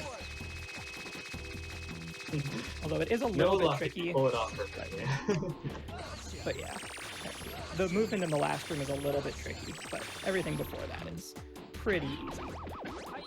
Yeah, the hard part of the last room is just Buddha hand monkey. Just doing him optimally is actually fairly difficult. Or at least if you're going for the optimal strat, which I'll go for right here. I got it last time, but... Okay, I think I got it again. Yeah, I got it. Yeah, that strat is... Drop my boost jump. Love that. Yeah, that strat is pretty hard. Yes. Just super tight on the timing. But there's a lot of safe strats that lose, like insignificant amounts of time, like half a second or so. Yeah, Dorado just having a tiny bit of trouble there with the Buddha monkey, just kind of lost the momentum, and so had to start it again. But I guess eednob had a similar sort of mistake with dropping the neutral double jump speed, so it was about even for both of them. I just equipped the net before this level for some reason. Not exactly sure what happened there. Yeah, you always want to be starting the level with a hoop so that you can just immediately start going fast. In most cases, I think there might be one or two cases where you don't. Obviously before you have the hoop, but like...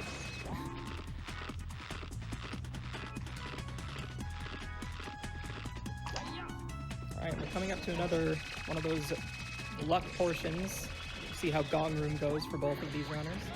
Oh, I think I got a double. Yeah, I got a double, and I might be able to get this guy before I get in the Gong. Cutscene skip? No, that was a mistake. Yes, you know, that is pretty much the best you can really hope for in a run, is getting the two monkeys and then the third one before it goes into the side. Yeah, I don't know if having a bit of catches trouble faster. though. Eldorado got some pretty unfortunate luck at the start there. Dang. Ooh, but caught that last monkey before getting it, before it jumped into the side again, so... That was still... Dorado still reacted very well to the luck that he got, but it was just a little unfortunate. Buddha, please. eednob getting shot by that monkey. That monkey is a little a little annoying to deal with sometimes, because if he can shoot as soon as you, like pretty much as soon as you enter the room, and if you're over the void at that point, you can like fall into the void. You can, if you react fast enough, you can equip the Sky Flyer and save yourself with that, but it's... I don't even think you can, because I think once he shoots you, you're in the hit animation and you can't equip anything. Maybe. I'm or you not can't use 100% sure. I pretty much, if that ever happens to me, I just let the death happen, because it's... Yeah, I do too. it might even just be faster to do that, but yeah. Do you know how close the race is right now? It's... Yeah, it's pretty close. Under 10 seconds, I know. 20 I know seconds that. separating. I'd say it's probably about 15. 15, okay. That's pretty close. I'm seeing for a being question, in the how do you mid-game. get cutscenes? How do you get cutscene skip? So cutscene skip, which eednob mentioned, right after you catch all three Gong monkeys, there is a cutscene that plays where the the stairs come out, right? That's what happens. Yeah. And you can actually skip that cutscene if you catch the last monkey, like the frame it goes into the side. I think it is, and it's very precise. You pretty much, people go for it all the time just because, you know, if you get it, it saves time, and there's no penalty for missing it, but like it's very rare to get. Yeah, I've gotten it once in a run, but it wasn't with a triple catch, so it didn't like super matter. But yeah, it's super rare. We only found out it was a thing a couple of years ago.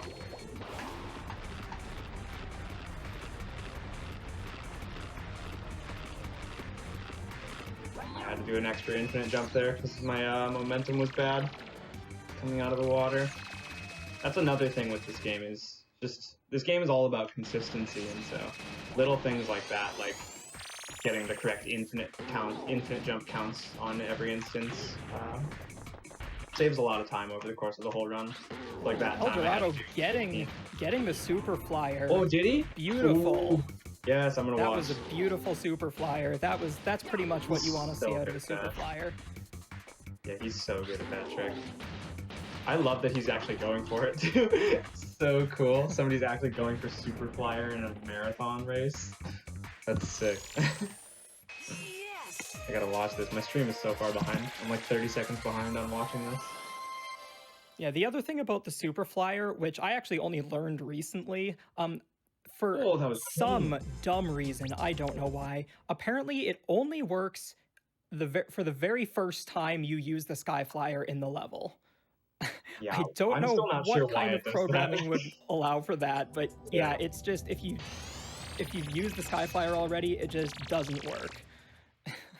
So Dorado was the one who found the RTA setup for that, because it was a TAS only trick that had been pulled off a few years ago by Yosuke77 in a TAS, but Dorado was the first person to find an RTA viable method, which is a lot slower than the TAS method because you have to enter the gadget menu, but it's still super sick that it even exists, so we're pretty psyched on it. Yeah, very I just flashy. wish it saved more time. Yeah. Then I'd go for it too.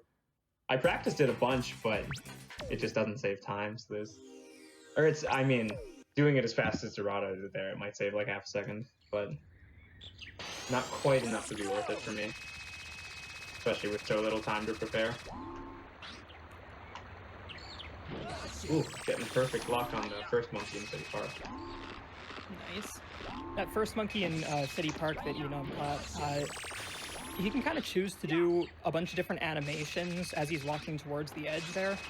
I think the worst that I've ever heard of is 6 animations. I think 7's the worst, but yeah, it's... Oh, it might have been. You lose like 2 or 3 seconds per animation, so that's a lot of time lost on one monkey. It's a little bit luck based, but usually you don't get more than 1 or 2. Like 2 is kind of the worst I've ever really seen. I've probably gotten a little bit worse than that before, but yeah. I got 3 in the last race actually. Oh, that's unfortunate. Yeah.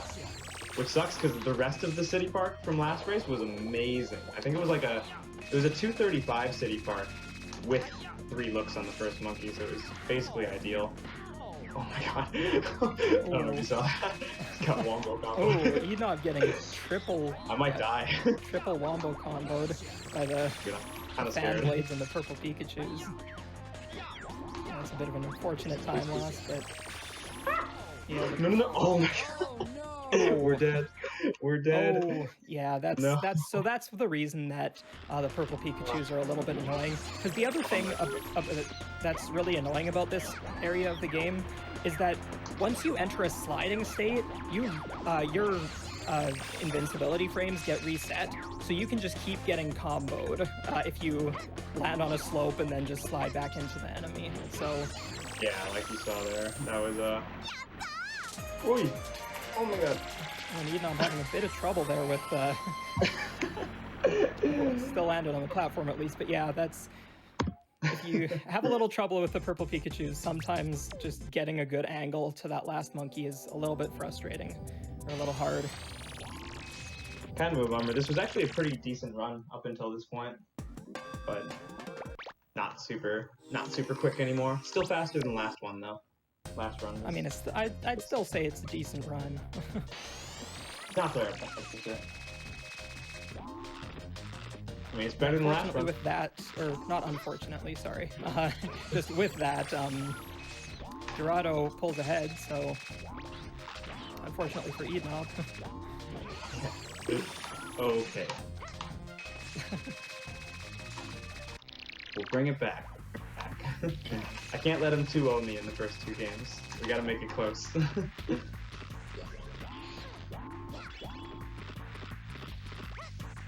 Ooh, Dorado getting hit by the enemy up there. That enemy is, again, random position, so sometimes it'll just be in the wrong spot and it can knock you off of that platform there. What enemy are you talking about? Oh, in the second room. Okay. Yeah, right by the third monkey.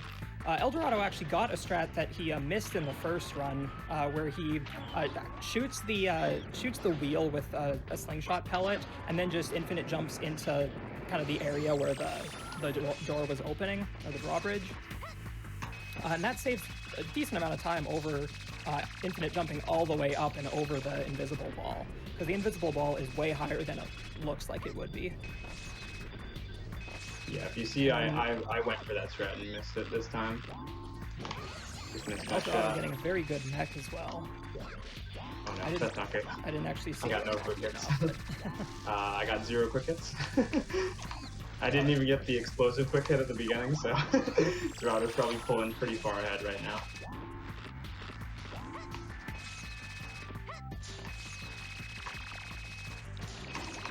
Oh, I got Dorado strat on the Both of them got the strat at the gate monkey there. I was hoping you missed it.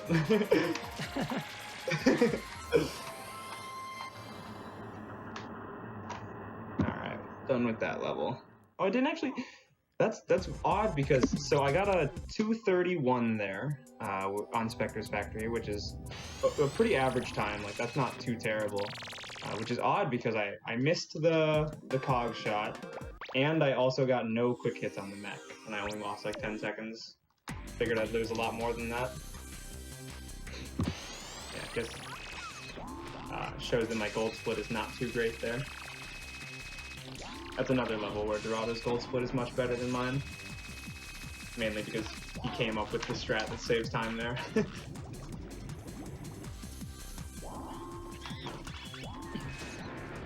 Yeah, in TV Tower, this first room, there are actually a couple different strategies that you can do, and eednob and Dorado are doing 2 different strategies. Oh yeah, kind does of he the do, idea is you want to get a bunch of explosive pellets, and then also there are 2 monkeys that you want to catch, but because you go through the room twice, there are sort of like different times you can do different things. And so Dorado catches the bench monkey there after doing the basement, but eednob does it before.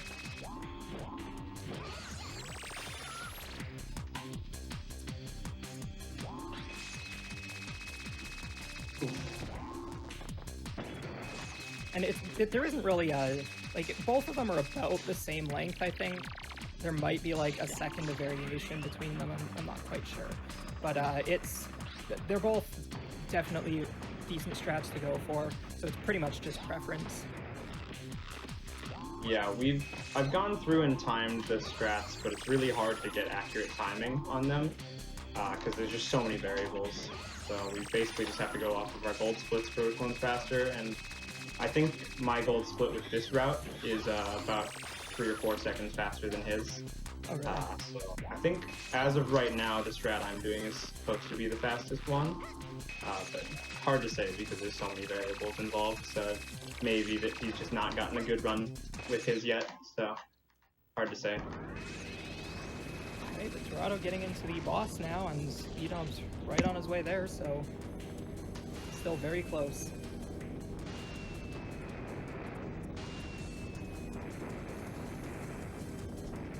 Question, wasn't this a PS1 game? Yes, this is a PS1 game, but it's being played on a PS2 because using the PS2's fast disk speed option, it saves about 2 minutes, 2 to 2.5 minutes on loads, and so it's a lot faster.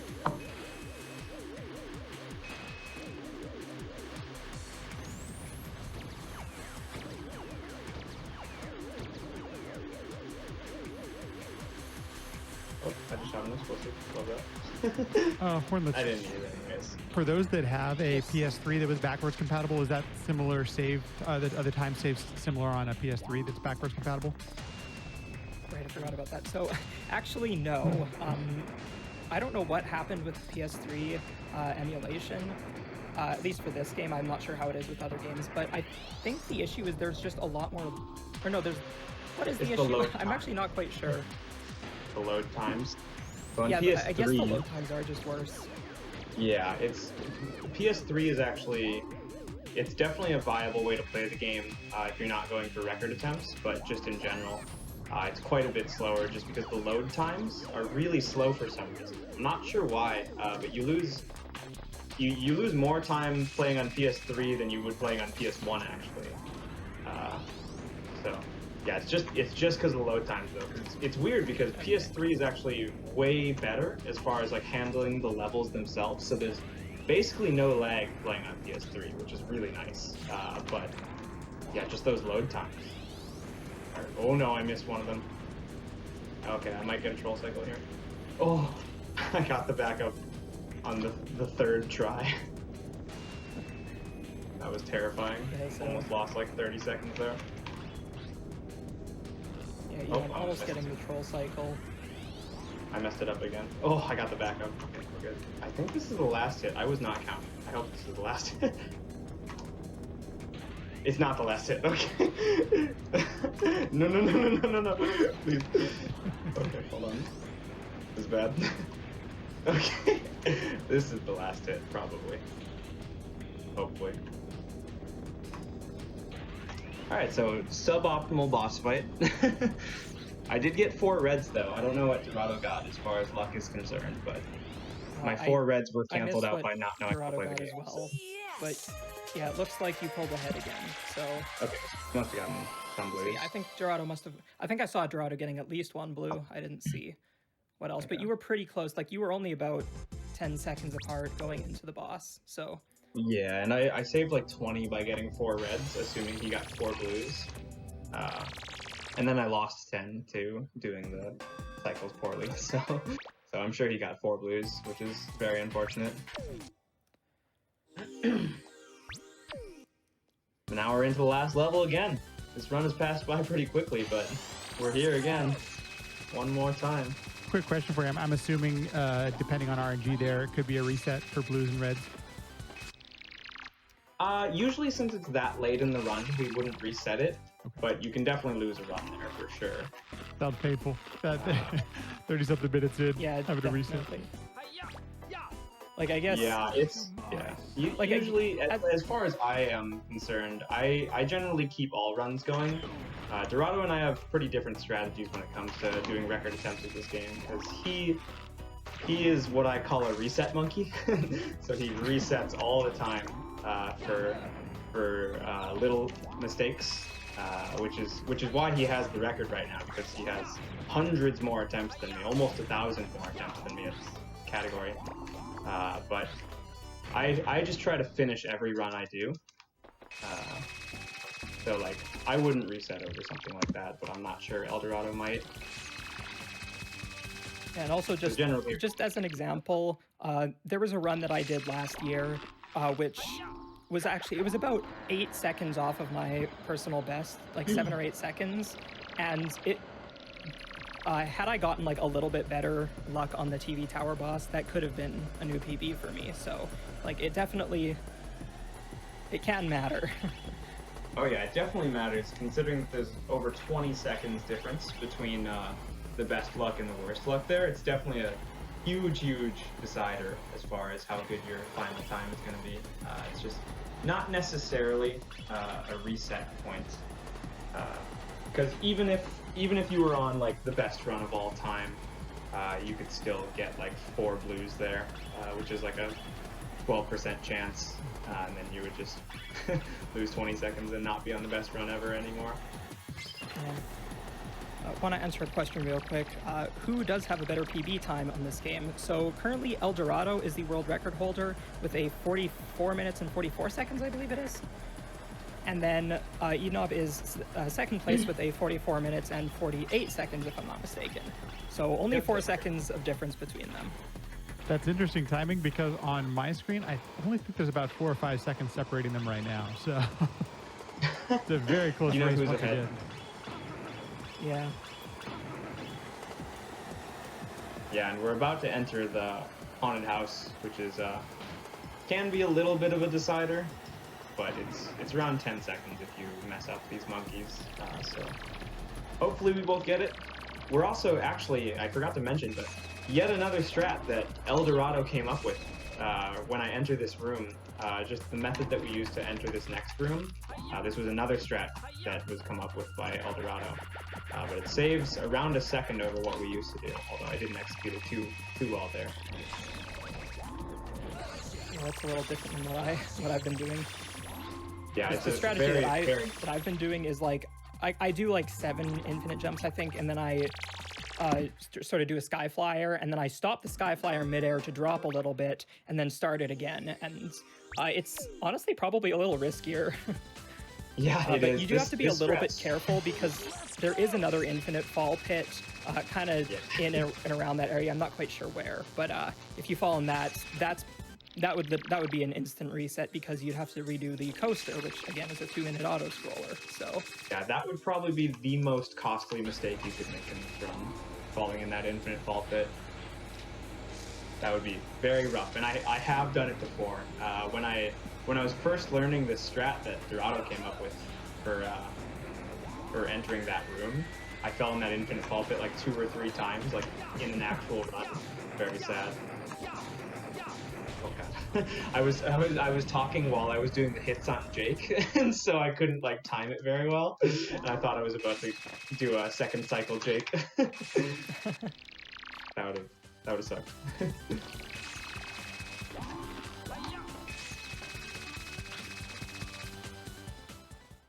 Oh, this is scary.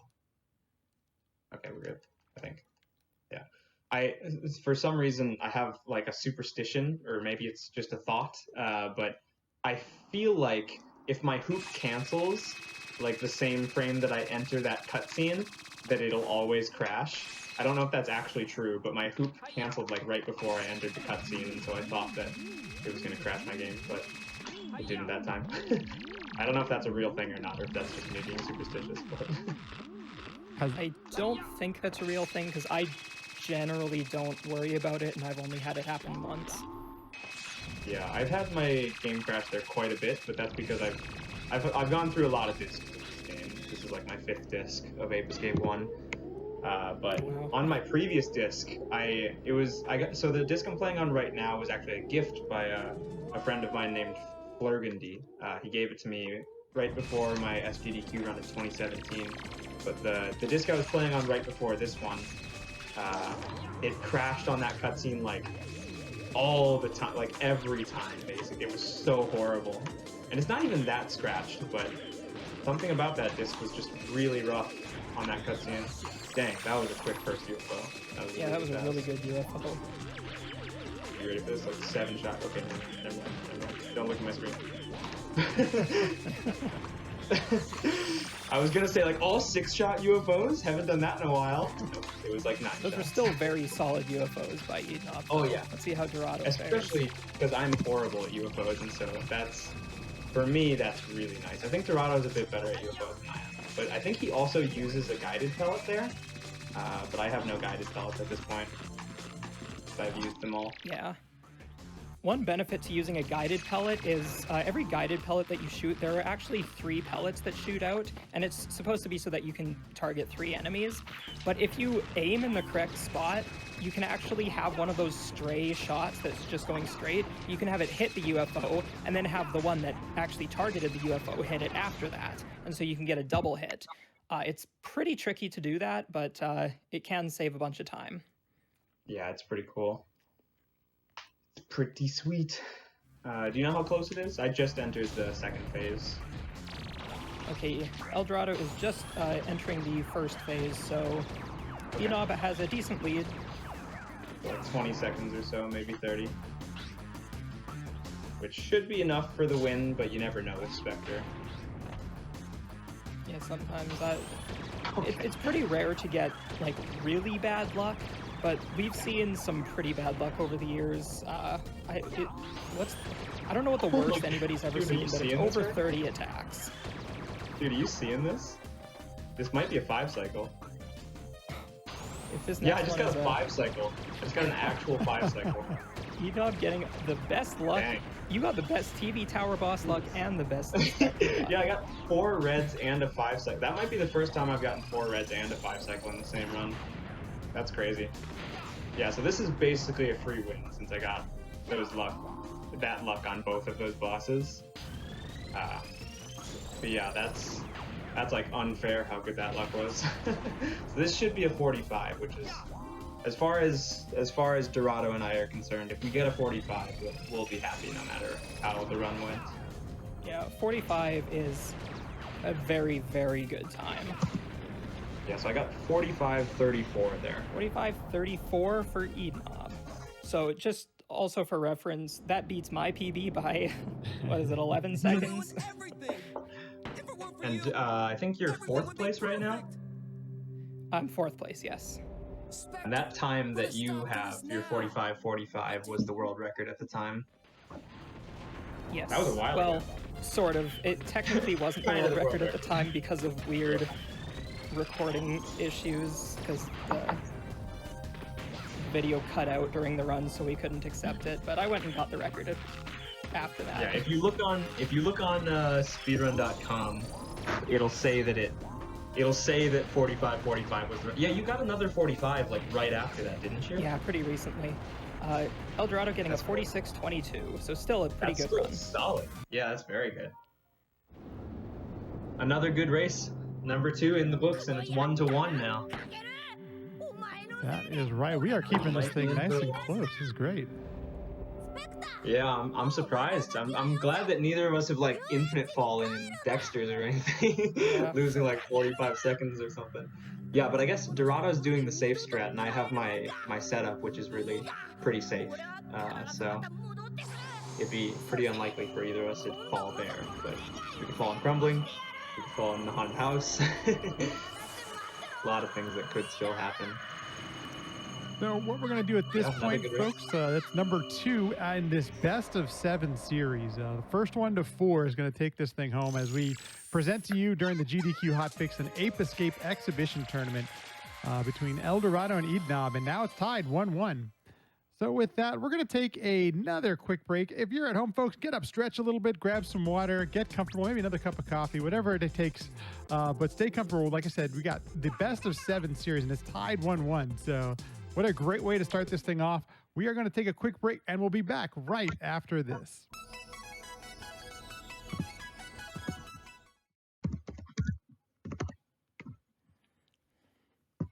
And welcome back to the GDQ Hotfix. You are watching an Ape Escape Exhibition tournament between, right now, the current top 2 times on the leaderboard for this game, eednob and El Dorado. This is a best of 7 series, folks. It's been back and forth the entire tournament so far. It is 1-1. eednob won the last race, and the first one went to El Dorado. It's getting exciting, folks. I hope you're sticking around for some more really great Ape Escape speedrunning. I'm going to hand it over once again to Hornlets to take us into the 3rd race. Go for it, Hornlets. All right, so let's get started again if both of the runners are ready. I think we're good. Yep, we are both good. All right, 5, 4, 3, 2, 1, go. Horn, I had a quick question for you. I don't know why, Oh, but good. just... eednob, I'm Oh, sorry. yeah, go for it. No, go for it. No, go for it. I was curious. There's been a couple questions. There are different regions to this game. Are there any differences in the actual speedrun based on the Japanese or the PAL version or anything like that? So no, they're not in this game. The later Ape Escape games, yes, but in this game, the English or North American version and Japanese versions are basically identical. The PAL version, unfortunately, is a lot slower because the PAL version runs at I think it's 25? It runs at like 25 frames a second or 50 or something, and because of that, it like slows the game down to account for that or something. It's really weird, but yeah, it's unfortunately a lot slower on the PAL versions, so in the Europe regions. But yes, between North American and Japanese, there are basically no differences aside from text. Yeah, and you have to skip the cutscenes with the start button on the Japanese version yeah, instead yeah, of there being was able to that use too. X, circle, and start on the North American version, which is technically doesn't lose any time, but in reality, it means you're probably going to lose a couple frames on a lot of cutscene skips, just because you have to time it instead of being able to spam. So, for those of you just joining us, El Dorado is actually in Japan and eednob's here in the States. So, it's been quite a race, and that's probably why you're seeing the Japanese version from El Dorado. Have eednob and El Dorado, have they raced before? First time meeting? No, okay. Never. Yeah, we've never actually. It's kind of odd because I like somewhat retired from this game after SGDQ 2017. And so I stopped playing the game for around 3 or 4 years. Or I guess, yeah, 3 years. 3 years I stopped playing the game. And during those 3 years is when El Dorado really started playing a lot. And so he started playing after I had stopped playing. So we've never really both been good at the same time. So yeah, we've never raced until today. Great time. I remember when I was when I was just getting out of the game, I was done doing record attempts because I was a little burnt out on the category. And so I was doing some time attacks, and Dorado and I actually went back and forth on a few of the time attacks for a couple of months. And that was kind of my first introduction to Dorado as a player. And I just remember watching his time attacks and just thinking, like, this guy is ridiculous. Like, his camera movement is crazy and his movement is so clean. He always takes such straight lines. And yeah, I was just watching him back in 2017. I already knew that he was going to be like super good at the game. And it turns out he took the record from me like 2 years later. So yeah, he fulfilled everything that I thought he could. Oh, I missed the thing. So unfortunately, El Dorado had a bit of trouble in Primordial Ooze with the ground pound catch. I had to go for the slope jump back up and then missed that a little bit, but still in it for sure. Yeah, Primordial, it's kind of hard to lose a lot of time in that level. Like, even the worst mistakes you can make there only lose like 5 seconds at most.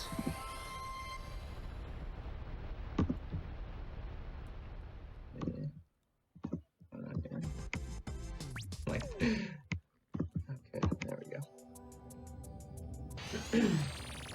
And back into thick jungle we go. Is there best level in the game? eednob, is there something that brought you back to the game? Was there a new route or some new tech, or was it just seeing new runners come in? What was it that brought you back? It was COVID. Because I was at home. I was really bored, and so I work at a rock climbing gym, and you know that kind of a facility obviously can't operate under the original shutdown. And so I was out of work, and I was out of my main thing, which is rock climbing. And so I had nothing to do, and I couldn't see my friends because COVID, and couldn't travel because COVID. And so I was like, well, what am I supposed to do? I'm stuck at home forever. Yeah. And so I was like, well, I guess I could play Ape Escape. So I started playing Ape again. But yeah, if the pandemic hadn't started, this race definitely wouldn't have happened ever. And El Dorado would have just maintained his title for the rest of ever. But now I'm thinking about going for record attempts eventually. It's just going for record attempts in this game is kind of mentally straining, just because there's so much luck right at the end. So you know, we can throw so many runs at Spectre, but he only gives us the good luck 1 out of every 10 times or so. So it's kind of hard to go for record in this game, but thinking about it. For those who may just be tuning in now during this hour, you've missed a couple of really close races and runs already, but there is some questions about some of the movement and some of the jumping. Do you mind if we go over a little bit of the what you're seeing as far as the jumps and the glitches and that kind of thing is concerned as the movement in this game? Yeah, for sure. So one of the big strategies that's used pretty much all over the run is what's called a neutral double jump. So when you do a jump, when you do a double jump, it resets your movement speed in the air. But if you let go of the analog stick and then do another jump, it doesn't do that, so you can conserve the speed. and that lets you get over some gaps that you wouldn't be able to normally. And then another one that's not really a movement, well, yeah, not really a movement tech, but right when you use a gadget, Spike has like an animation of bringing it back to him when he's done using it. But if you switch gadgets right away, that cancels that, and so you can start moving right away. So we call that gadget canceling, and it over the whole run it saves a lot of time. Oh yeah, for sure. So those are the two main ones that we've seen so far, but I'll explain the other ones once we come up to them. We're getting pretty close to another one. Yeah, I know. The neutral double jump is actually one of the, I guess, harder pieces of tech in this game for new people to learn. I wouldn't say so, but Well, you know. just for newer people to learn, just because it's a little Yeah, awkward. that's fair. But it actually Like does doing these save jumps at the quite a start bit of time. Dark Ruins. Doing these jumps when you're like new at neutral double jumping, sometimes they can be like really tricky. Like I think I didn't go for them when I first started the game, just because like I wasn't quite confident enough in my ability to neutral double jump. So yeah, I guess you're right. Yeah. Yeah, it's definitely something you don't need to learn as like a super early on piece of movement tech, but yeah, it actually does save quite a bit of time. I've done a couple speedruns of this game where I wasn't allowed to neutral double jump, just to see like how much time it would lose, and it loses like a minute and a half, 2 minutes to not neutral double jump throughout the whole game. Like it's a pretty big time saver over because you jump a lot in this game. Like this game's a platformer; it's all about jumping, and so just being able to save that little bit of time every time you jump saves a bunch of time over the course of the whole run, and it makes a lot more difference once you go to the super hoop. Which, for anybody who's just getting here, the super hoop is a gadget we're gonna get in about, I think it's 2 levels from now, and it's basically just a gadget that lets you run fast. You spin the right analog stick super quick while you have it equipped, and then you zoom, you go super fast. I think it about doubles your movement speed, so that's when the game starts getting really cool. There was one thing that I actually want to bring up that we haven't brought up yet, sort of another tech, I guess, but more just a programming oversight. There's fall damage in this game, but you basically never see it because if you are holding a gadget out, or most gadgets, so like the net or the stun club, you just don't take fall damage. So you'll see that on occasion. Yeah, there's actually a lot of ways to cancel fall damage in this game. Like you can ground pound in midair, because I don't think you can take fall damage at all if you're ground pounding. You can if you ground pound from high enough. I'm pretty sure you can. Okay, that's what actually, I was wondering. No, maybe you can. I actually don't remember. Should we test it? Be right my now? Nah. maybe if one of us like fails Dexter's skip, we can test it. Camera, please.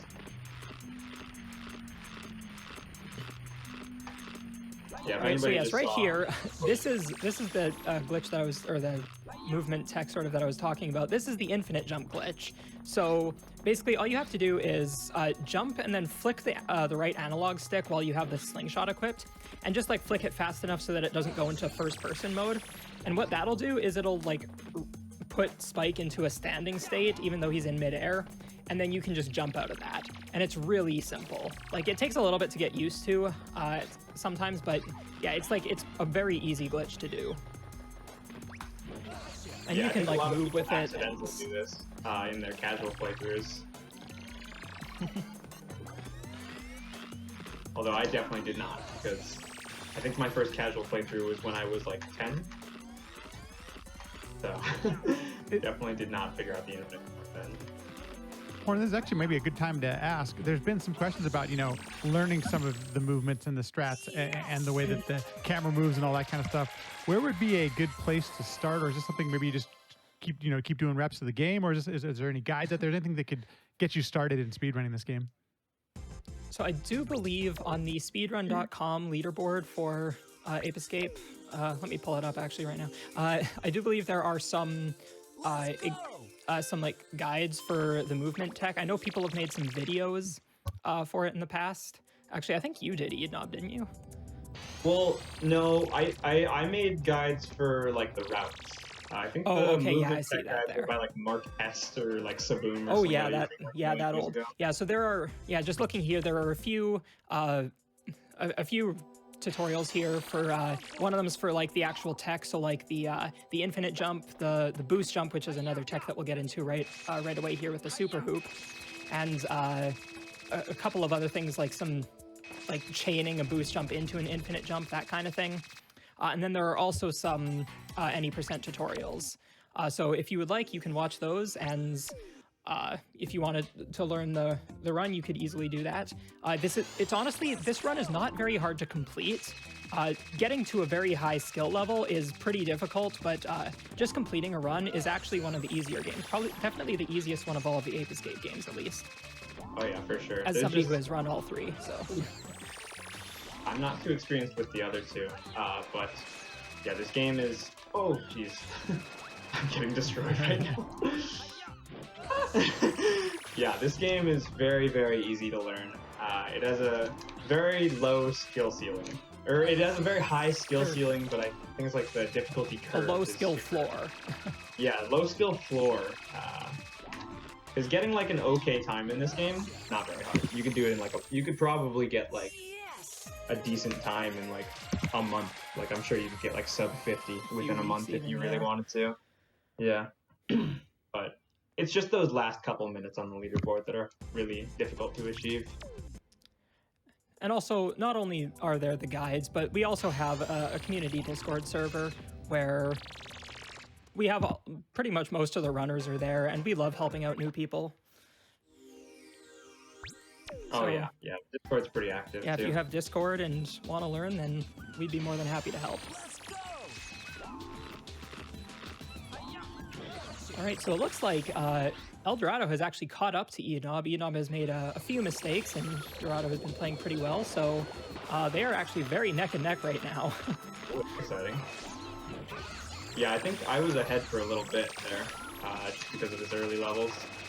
It was probably just Krabby Beach. Just kind of got destroyed there. Yeah, unfortunately, you got some bad luck and a few mistakes. Okay, we didn't miss the last monkey this time, though, so it's okay. As long as I get that guy, then we can keep the run. Oh wow, yeah, I'm watching. I have the stream pulled up right now. We caught the shark monkey at the same time. Dang, this is super close again. So a question, where's the Discord at? If you go on to speedrun.com, the Ape Escape 1 leaderboard for that, there is a link to it on the side. Kind of on the side, whatever. Yeah, just there are a bunch of things that I don't know what to call them, but yeah, there's a link to the Discord just on the side there. Yeah, of all the different topics now, of all the races we've done today, this is definitely the best one so far as like the quality of the actual runs go. We are definitely on much better pace on this run than we were in the last two.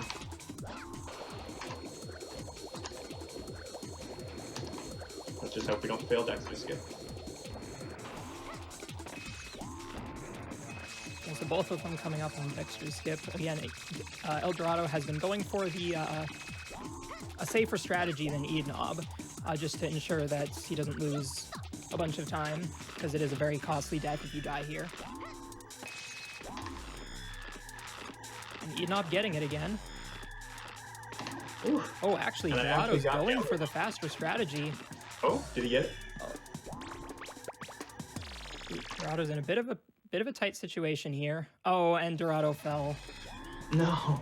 That's The first unfortunate. So fail. yeah, so if you do miss the loading zone immediately, it is possible to actually save it. If you press against there's like an invisible wall there. If you press against it and then keep holding towards it as you start falling, you'll keep holding onto the wall and you'll be in a standing state, and you can jump out of that. So you can restart your infinite jumps from a lower spot. Oof, I just watched that. That was rough. But Yeah, yeah, just a little too that's far to the unfortunate. left there. Yeah. It is a very, very difficult trick, though. Like, it's definitely the hardest trick in the run. Yeah, it's good that there's a lot of different ways you can do it.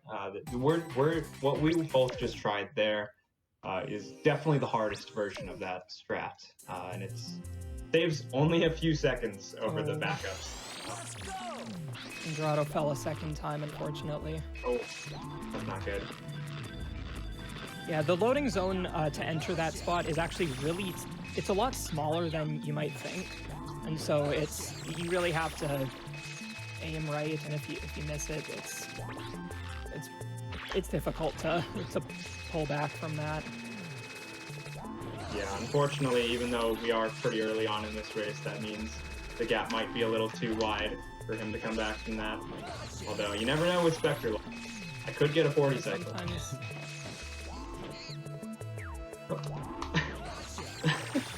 I don't know if anybody just saw that. I hope not.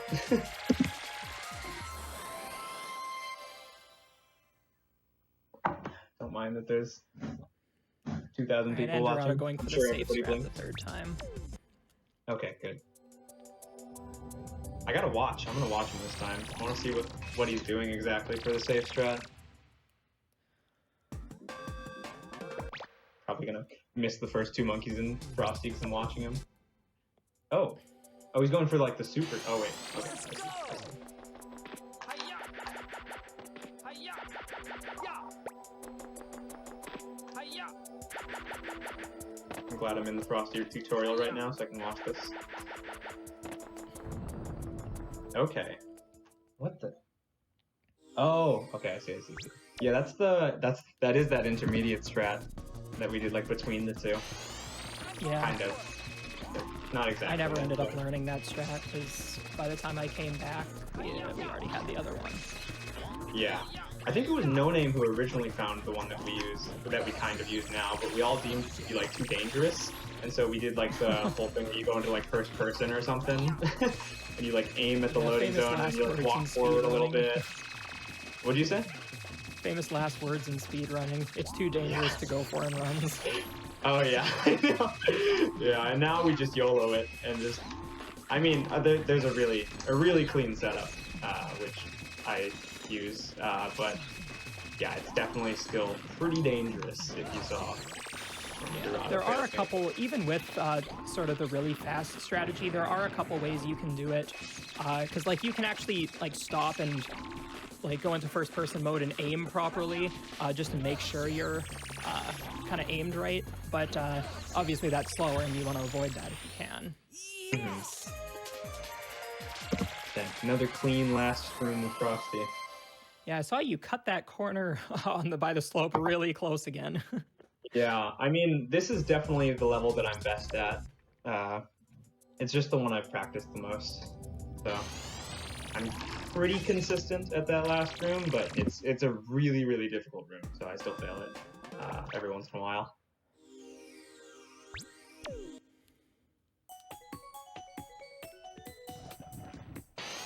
Let's go!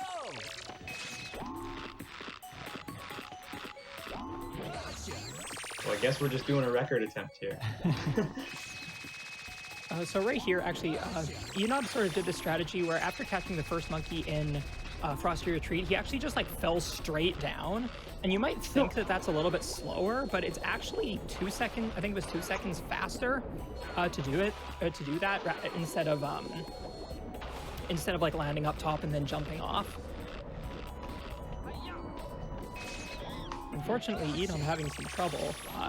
Yeah, that was Yeah. With the ice bridge there. Did you get hit by the spike ball? I missed. Oh, I just dropped an IJ. Oh, okay, yeah.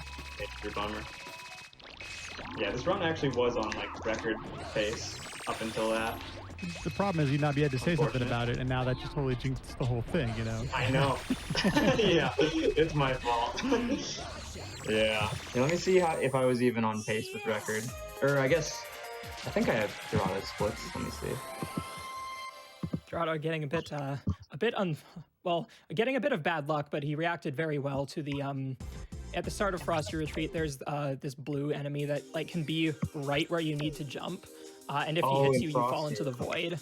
And it's, Did he fall? Yeah, it's really frustrating when that happens, but you can infinite jump over it, which is what Dorado did. That's good. Yeah, I just checked and I was not on record pace. I was like 20 seconds off of record pace. which is still good, because both Dorado's run and my run had pretty slow end games, so they just had good beginnings. So if you're like even on pace with record, then you have a pretty good chance at it going through the first half.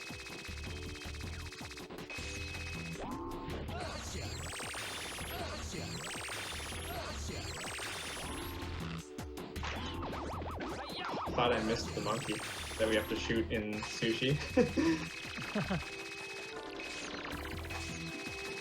I feel like usually when I miss that monkey with the shot, I just like IJ up and catch him. Which is actually kind of dangerous. I think that's kind of slow too. Oh, it is. I react like too slowly, and so by the time I like realize that I've missed the shot, I'm already like heading towards him. Yes. Like I've already gotten out of first person and stuff, so I'm just like too slow.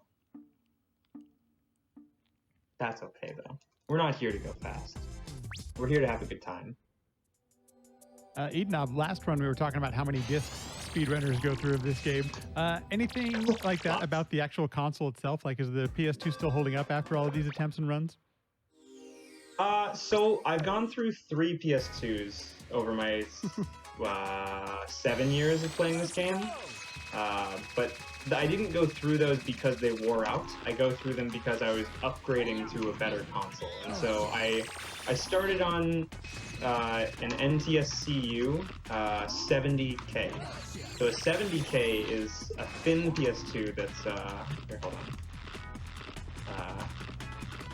I had to count for a second. No problem. A 70K is like a thin PS2, but it's a slower model of it, so it's one of the earlier versions. And there's something called a 90K, which is actually a newer model of the PS2 Slim, and so it's a little bit faster to play on a 90K than a 70K. Barely fast at all. It's like 15 seconds over the course of an entire run. But it's worth it. For me, at least, it was worth it to buy one of those just for that 15 seconds.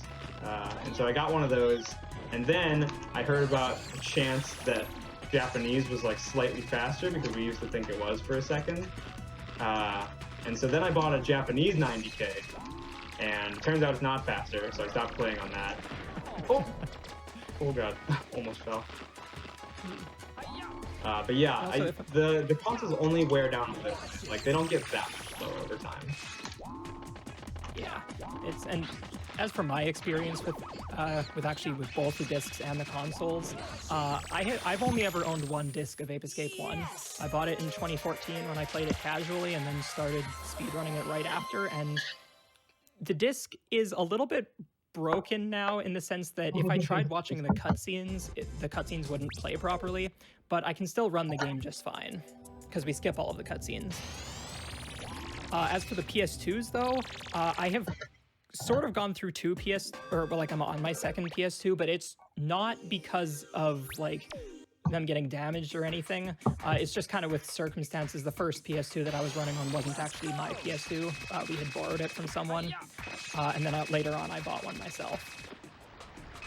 But unfortunately, the one that I bought myself, it's getting in a bit of sad shape, so I might get one pretty soon, a new one, or eventually, I guess. And you were playing on a 77K, I think, right? Yeah, so both of those consoles that I played on were 77K, and I have only ever played on a 77K, except for the GDQ run that I did in 2019. Oh, yeah, didn't you like borrow somebody's or something? What was that, sir? Did you like borrow somebody's? No, they at GDQ they had some like consoles of their own that they provided. Okay, that's cool.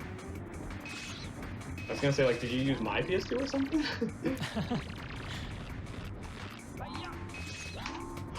Oh god. Oh, hold on. Oh, that's unfortunate. That sucks. Oh, well. Dang. So unfortunately what happened is eednob fell into an infinite fall pit, similar to what El Dorado did earlier in Dexter's Island. So there is an infinite fall pit in Crumbling Castle. You can usually avoid it if you know where it is, you can just jump to miss it. But if you mess up a couple of inputs, it can be easy to fall in there.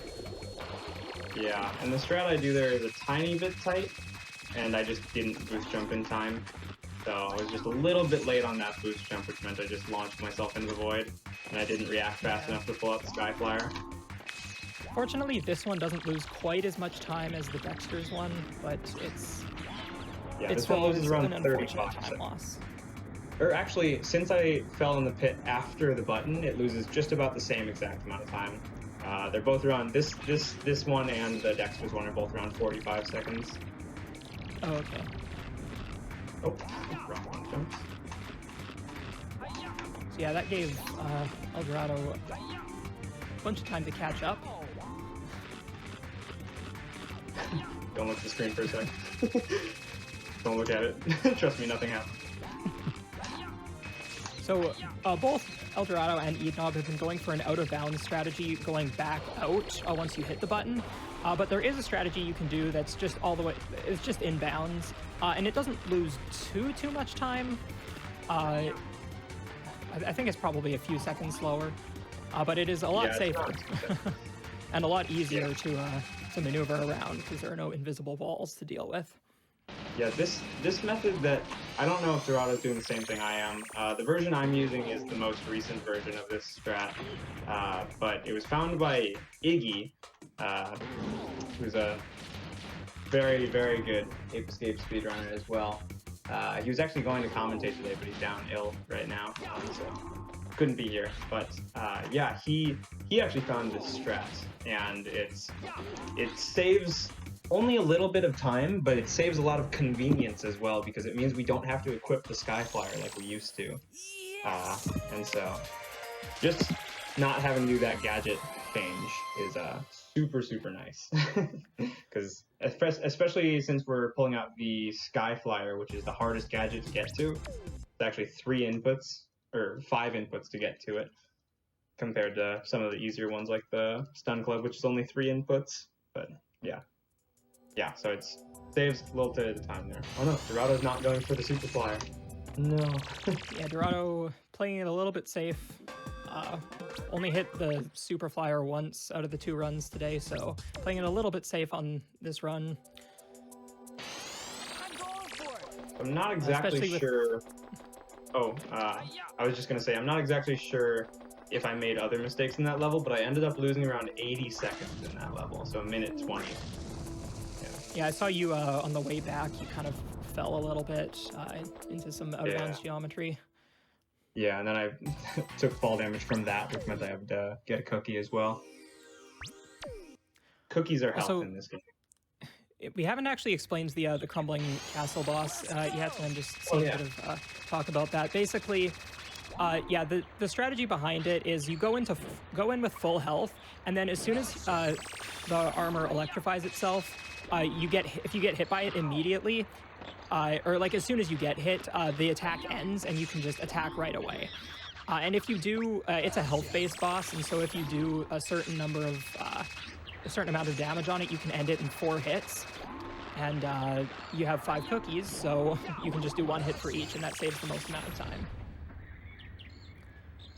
Yeah, it's not a super difficult boss. Even casually, you kind of just run around in circles. But yeah, that level's a little interesting because it's actually fun story that when I played this game as a kid, my sister and I had this game on PS1, and that was the level that we could never beat. So I never beat this game as a kid because that level we couldn't figure out how you were supposed to beat it, because it's a very large level and you have to catch quite a few monkeys to beat it. But yeah, we never figured that level out. Okay.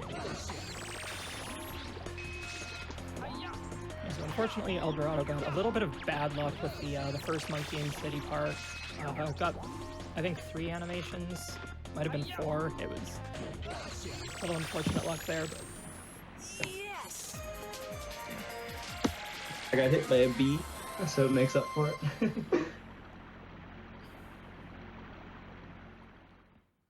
Okay. And into the hardest level in the game, in my opinion. Spec. Actually, yeah. You sounded like you were about to argue, but I feel like I was about to argue. Yeah. Yeah, If you no, 'cause don't I was do gonna Mech say that Monkey, like like, Monkey single Madness thing- is the hardest, but it's Wow. not even. It's really not, I guess, but it's just really long. But there's not really too much that difficult in there besides like Haunted House, I guess. Yeah, Haunted House plus UFOs. Oh yeah, UFOs are really hard. Dude, I almost just missed the first monkey. I started my IJs a little too late, and so I was like too close to it, and so he saw me early. Yeah, that first monkey is, if you miss that, that's a pretty big time save. Any of the, I guess either of the monkeys in the first room are a pretty big time loss. We're going for the fast strat here. I'm gonna get it this time. Nope, didn't get it. I'm just like bad at hitting the cog. I think I'm like hitting the inside of it instead of. I think you have to hit like the actual like. I don't know, like the outside of it or whatever, or else it doesn't count. Yeah, the hitbox isn't like right in the middle of the cog. It's on the actual like outside. Yeah, I never go for that Like where strat. the pegs are.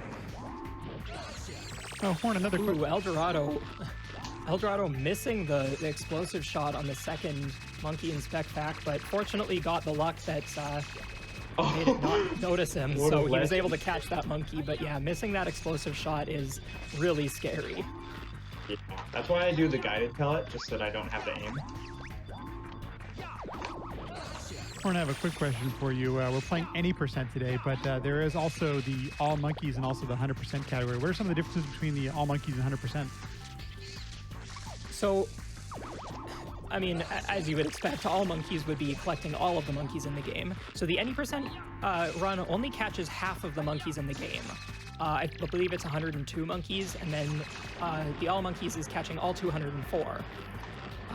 And basically, the boss that we fight at the very end of any percent is not really the final boss. It plays the credits after, but that's sort of like the first final boss. But after you catch all of the monkeys, you can enter a final level called Peak Point Matrix, and you can fight like a special second boss fight with Spectre. And so basically, all monkeys is just trying to basically beat that boss. We used to call it any percent 2. For some reason, because I guess because it's like the second ending sort of thing. But yeah, so that's the all monkeys category, and so you get to see a lot more of every single level, and it's actually a really solid category. And then 100%, in addition to catching all of the monkeys, there's also there's another collectible in this game that I'm pretty sure eednob's been actively avoiding, actually. The Spectre coins. There are 60 of them in the game, and they unlock the mini games that you can play in the hub room. And so yeah, there are 60 of those, and then there's also for 100% you have to get gold on every single time trial in the game. So for every single level, which fortunately they're very easy to get. But yes. So that's what that's all the extra stuff for 100%. And in addition to that, there are also some other categories that are pretty popular. There are the no infinite jump categories. So the infinite jump glitch breaks a lot of the game, but there are some people who think that it's better without that. I'm not one of those people, but any percent without doing the infinite jump is still a very interesting category. And one benefit, well, or at least I guess, yeah, one benefit is if you've seen in the other runs, in Monkey Madness, we completely skip like the entirety of Spectre's castle, but that's not possible in the no infinite jump category. At least not yet, maybe one day, but it's not possible, so you get to see the entirety of the castle, and there is some really slick movement there, and it's really cool. It's also very hard, but... Yeah, definitely a cool category. Yeah.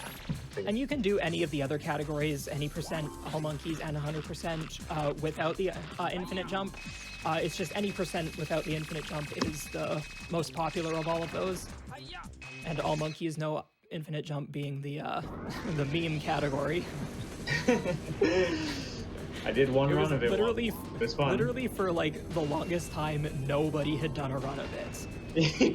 I think I did a run just so that there was a time on the leaderboard. Yeah, like at some point that happened. Yeah. And I think they might have had a race of it at one point just for the meme, but yeah. That was 100% no infinite jump. Oh, There's maybe actually that's quite what I a was few. thinking. Yeah, that was actually before I started playing this game. There was a huge race of 100% no infinite jump. Like Saboom was there, No Name was there, Bucci was there. Like a lot of people were in that race. But yes, there's a lot of 100% no IJ times. Just not many almost no IJ times. But yeah, they are all They're very fun definitely categories to run. This game is a very fun game to run. Yeah. Yeah, this game is nice and chill compared to a lot of other speedruns, just because there's a little bit of there's like just enough downtime so that you don't get like super physically taxed from the game, but at the same time you have to stay focused because like you have to react to every single monkey's position because they can change like in a fraction of a second, so you have to always be ready to do stuff, but for the most part it's fairly chill. It looks like I got 3 blues this time, ending my streak of perfect luck. I got 4 reds in both of the first 2 races, which is pretty crazy. Yeah, that's pretty rare. I seriously think that it has been years since I've seen 4 reds for me at least. Major bummer, dude. I mean, to be fair, I haven't been running a lot over the last couple of years, but yeah. He has done 1 run in the last 4 years. No, I've done multiple. Yeah, you've done a few. I mean, I just got a 45 last year, so. Last year? Or I guess last year wasn't that long ago. Yeah. Yeah, dude, that was insane. Was that in a race or was that just a run? I don't remember. I think that was just a run. Well, no, yeah, that was a run. Because there was that one time when you and I raced, and you got like your 3rd best time ever. Oh yeah, or something like. Do you remember? It was like a 46.0 something. It was like really fast. Yeah, that was quick. Okay, I have not been counting. I'm really hoping this is the last shot. I gotta start paying a little bit more attention, but okay, that was actually the last shot this time. I'm just like so not focused during this fight. Also, one thing that we also haven't pointed out about this boss is that for the last hit, you actually want to hit the boss when it's like as close to the center of the platform as possible, because if you do it from far away, it'll like there'll be this long cutscene where the airship is like slowly moving towards the center and braking, and then it'll fall down in the middle and explode. But if it's right in the middle, it'll just fall down and explode right away. So it just saves some time. Yeah. Do you know how close the race is right now? Eldorado is just finishing the TV tower boss, and Eldorado actually got better luck than eednob. Eldorado got 2 and 2. Hmm. So just saved a little bit of time there, but yeah, this race is a lot closer than we were expecting. Yeah, considering it fell twice. After what happened earlier, but yeah. This is still, I mean, if eednob makes some mistakes and Eldorado plays really well, then who knows? Definitely possible he can still catch up. Yeah, I'm definitely not playing too well right now, so it's very possible that he could still catch up right now. But eednob, we appreciate the commentary. I know it's not easy to play at this level and talk at the same time, so thank you. I'm definitely a pretty bad multitasker, but I'm trying my hardest. No, it's great. A lot of insight. We really appreciate it. Yeah. So another thing about the clown boss that we haven't mentioned yet, the very first phase actually. You'll sort of see both of the runners like wait a little bit before attacking the clown right away, and that's because there are 2 different attacks. I think it's 2 that the clown can do, and if you hit the clown too quickly, he'll sort of go into the other attack, which we don't want, where he will like sort of stand in the middle. He'll become invulnerable and start throwing these balloons around, and it wastes a lot of time. But if you wait for him to start moving towards you, then he will always keep moving towards you. So long as you so long as he doesn't get too close to you. And then he only has like a couple of seconds of invulnerability after he gets hit. Yeah, so there's actually a newer, it's not exactly a new strat, but there's a strat that hasn't quite been implemented yet, that might become the standard in the future, but it's actually in TV Tower, the level before this one. There's we kill enemies to get explosive pellets, and you technically only need to kill one in that level. But we usually kill 2 for safety reasons, so we have enough explosives. But if you only kill 1, then you can do a different strat on the clown fight that requires you to hit him with more RC car hits. It's a lot harder, and it loses around 1 to 2 seconds in the clown fight itself. But overall, it would save time. So that might be a strat that we start implementing in the future, but it is a pretty difficult strat on the clown. Okay, I wasn't counting, so I hope I don't have to jump over. I might have to jump over some gates here. We might die. Okay. We miscounted, but we survived. It's all good. How many gates are there actually? There's 10. There are 10. Okay, that's what I thought. I just couldn't remember. Yeah. I thought I had only counted 5 there, which I was correct that I had only counted 5, but I was like, I didn't want to risk it and think I had counted 6 and then like not had enough to jump over. And so I was like, well, we can just, oh please, monkey. Okay. Yeah, so I just risked it. Luckily I was able to not die. Yeah, that was close for eednob there in the coffin room. Almost. I got lucky he didn't like one, turn around and punch me. Because he could have just like swiped me there and I would have been dead. See what kind of luck Dorado gets. Yeah, I think there's only like 40 seconds between us right now, which is not an I think insurmountable it's gap. less than that even.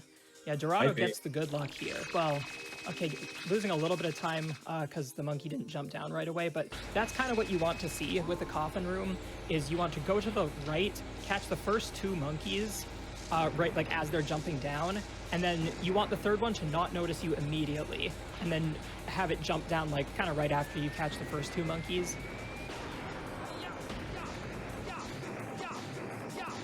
But it is a little bit luck based. Yeah. It might be movement based, but if it is, it's so close that like it's basically luck.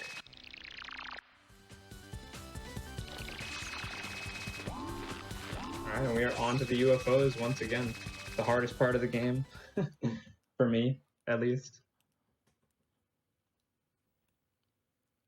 If I can pull off UFOs like last run, we should be okay. And then just hope that Spectre doesn't give me the worst of Very luck. clean Jake fight from Dorado. Nice. Oh yeah, I just Actually, saw that was that. probably the fastest Jake fight I've ever seen because he cut the jump like really close on the backside. One problem Really? with the Jake fight is that if you like the hitbox is a little bit weird there, and like it's bigger than you would expect. And also, if you like run into the back, you actually get pushed away, which is, I mean, that's an instant, like you don't get the 1 cycle if that happens, basically.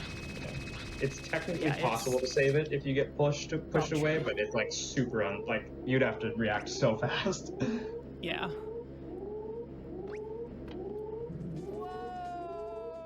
Yeah, the Jake fight is generally not a problem, but if you mess it up, you lose a very considerable amount of time.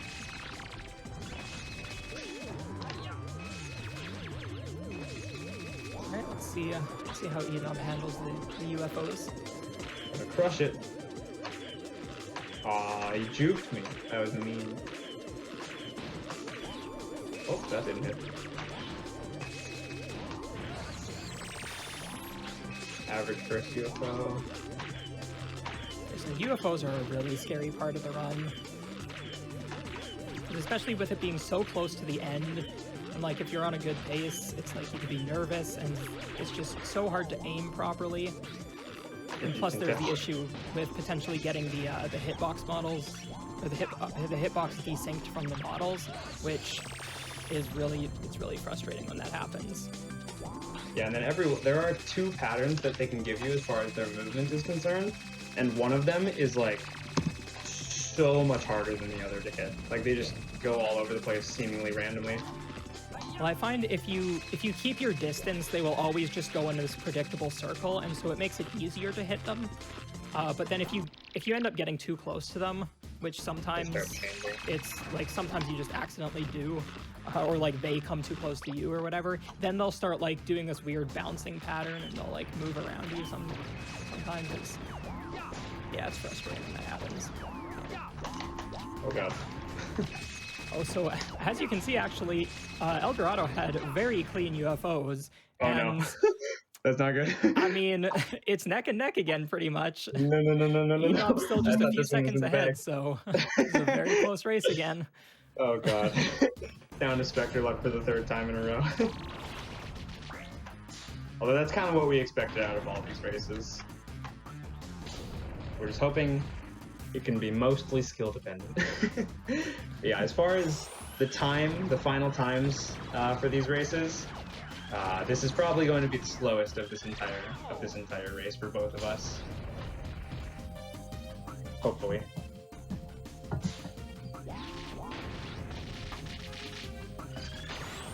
Yeah, I'm getting fairly average luck right now, maybe slightly below average. So there's a very good chance that Dorado could catch up here if he gets something decent. Yeah, looks like I'm getting pretty bad luck, so he could definitely catch up here. That's my 3rd shot. I need one more after this. Hopefully I get it soon. Still no 4th shot. There we go. This is Okay. probably the closest. Yeah. Okay, it looks like. I think, unless he just got his 4th shot, I should have I this can't one. believe it. I think this race might be closer than the first race. No, was. no. This is not okay. This is unacceptable. For those who didn't see it, the first race was separated Oh, by no. 2 seconds. And No, this is, no. very similar, if not closer. Oh god. Okay. Well, we'll see. It looks what like the it's time is. about the same, maybe 3 seconds. You know who's ahead? I guess we'll find out. I mean, we're 10 seconds away from the finish.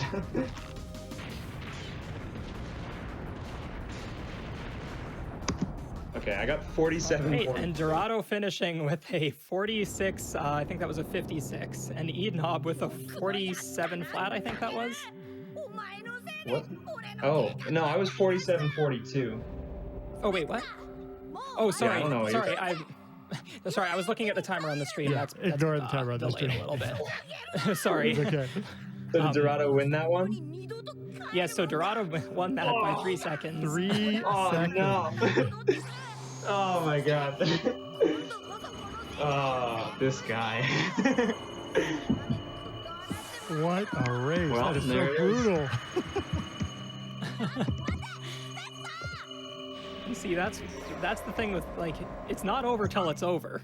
Yeah. Yeah, like, I had 2 minutes on him at one point, and then I infinite fell and crumbling brought it back. And just El And then- Dorado had some better play overall throughout the entire Yeah. game. Yeah. Yeah. Well, There that's it the way. is. That's turned. I 2-1. thank you for keeping it close, eednob. I mean, that was. Yeah, no, you know, it was all for the marathon, We appreciate you putting out a show. So, Yeah, I got you, dude. I just didn't, you know, I wanted to make it really close that it would, you know, keep it going. Don't want it to be a 4-1. Well, as we said in the beginning, folks, if you're just joining us, you're really in for a treat because now 3 races, all 3 decided by seconds at this point, basically, and a lot of, well, a fair amount of RNG here at the end of at the last boss of this game. So. Here's what we're going to do now, folks. First of all, thank you all for tuning in tonight and today or this afternoon, wherever you are in the world. Thank you so much for being here and enjoying this Ape Escape Exhibition with eednob and El Dorado being your runners today. We're going to take a quick break.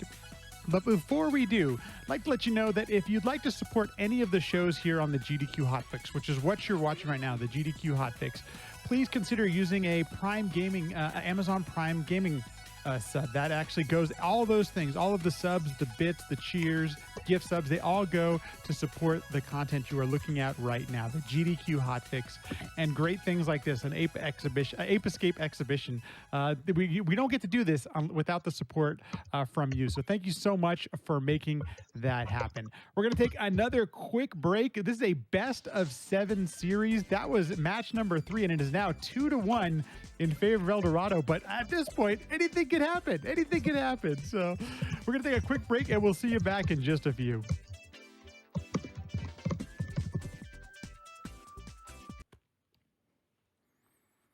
And welcome back. You are watching the GDQ Hotfix, and this is an Ape Escape Exhibition. That's right, the first Ape Escape game in the series, which there are many. We are in a best of 7 series, and every single match has been close. We are 2-1 in favor of El Dorado. We're getting back. It's between eednob and El Dorado, and right now eednob is ahead. El Dorado is ahead by 1 game. But honestly, folks, as you can see, anything can happen in this game. Every single run has seen a change of lead, and the pace has changed. It's been amazing, awesome, all those things all at once to watch. So I'm going to hand it off once more to Hornlets as we head into our 4th match. Hornlets, take it away. All right. So if the runners are ready, all right. We are both good. We'll start in 5, 4, 3, 2, 1, go. Whew. Number 4. All right. Yeah, for anybody who missed it, that last race probably shouldn't have been as close as it was, but it ended up coming down to only like a couple seconds right at the end, because Dorado made one of the bigger mistakes we can make in this run, which is failing a big skip and falling into an infinite void, and it loses around 45 seconds, and he did it twice. And then I ended up doing the same exact thing, and so we both ended up infinite falling, and then it came down to who could play the end game better. And Dorado took it by like, what was it, like 3 seconds or something? It was 3 seconds. Very close. Yeah, so it ended up being insanely close. But yeah, so that run was very slow by time terms, but still very intense right at the end. If this is your first time joining us, these are the top 2 runners in the any percent category. And what did we say the PB separated by 4 seconds, something that close? By 4 seconds. El Dorado with a 44-44 and eednob with a 44-48. And they all 3 races matches so far have not disappointed. They've been very close by seconds each race. Yeah, this is way closer than I thought it would be. Every single race is close. I figured it would just be like one of us would win by a landslide and then the other would win by a landslide, and it would just go back and forth doing that every time. But they've been close, every single one. Let's go. Which is good. That's exactly what we wanted.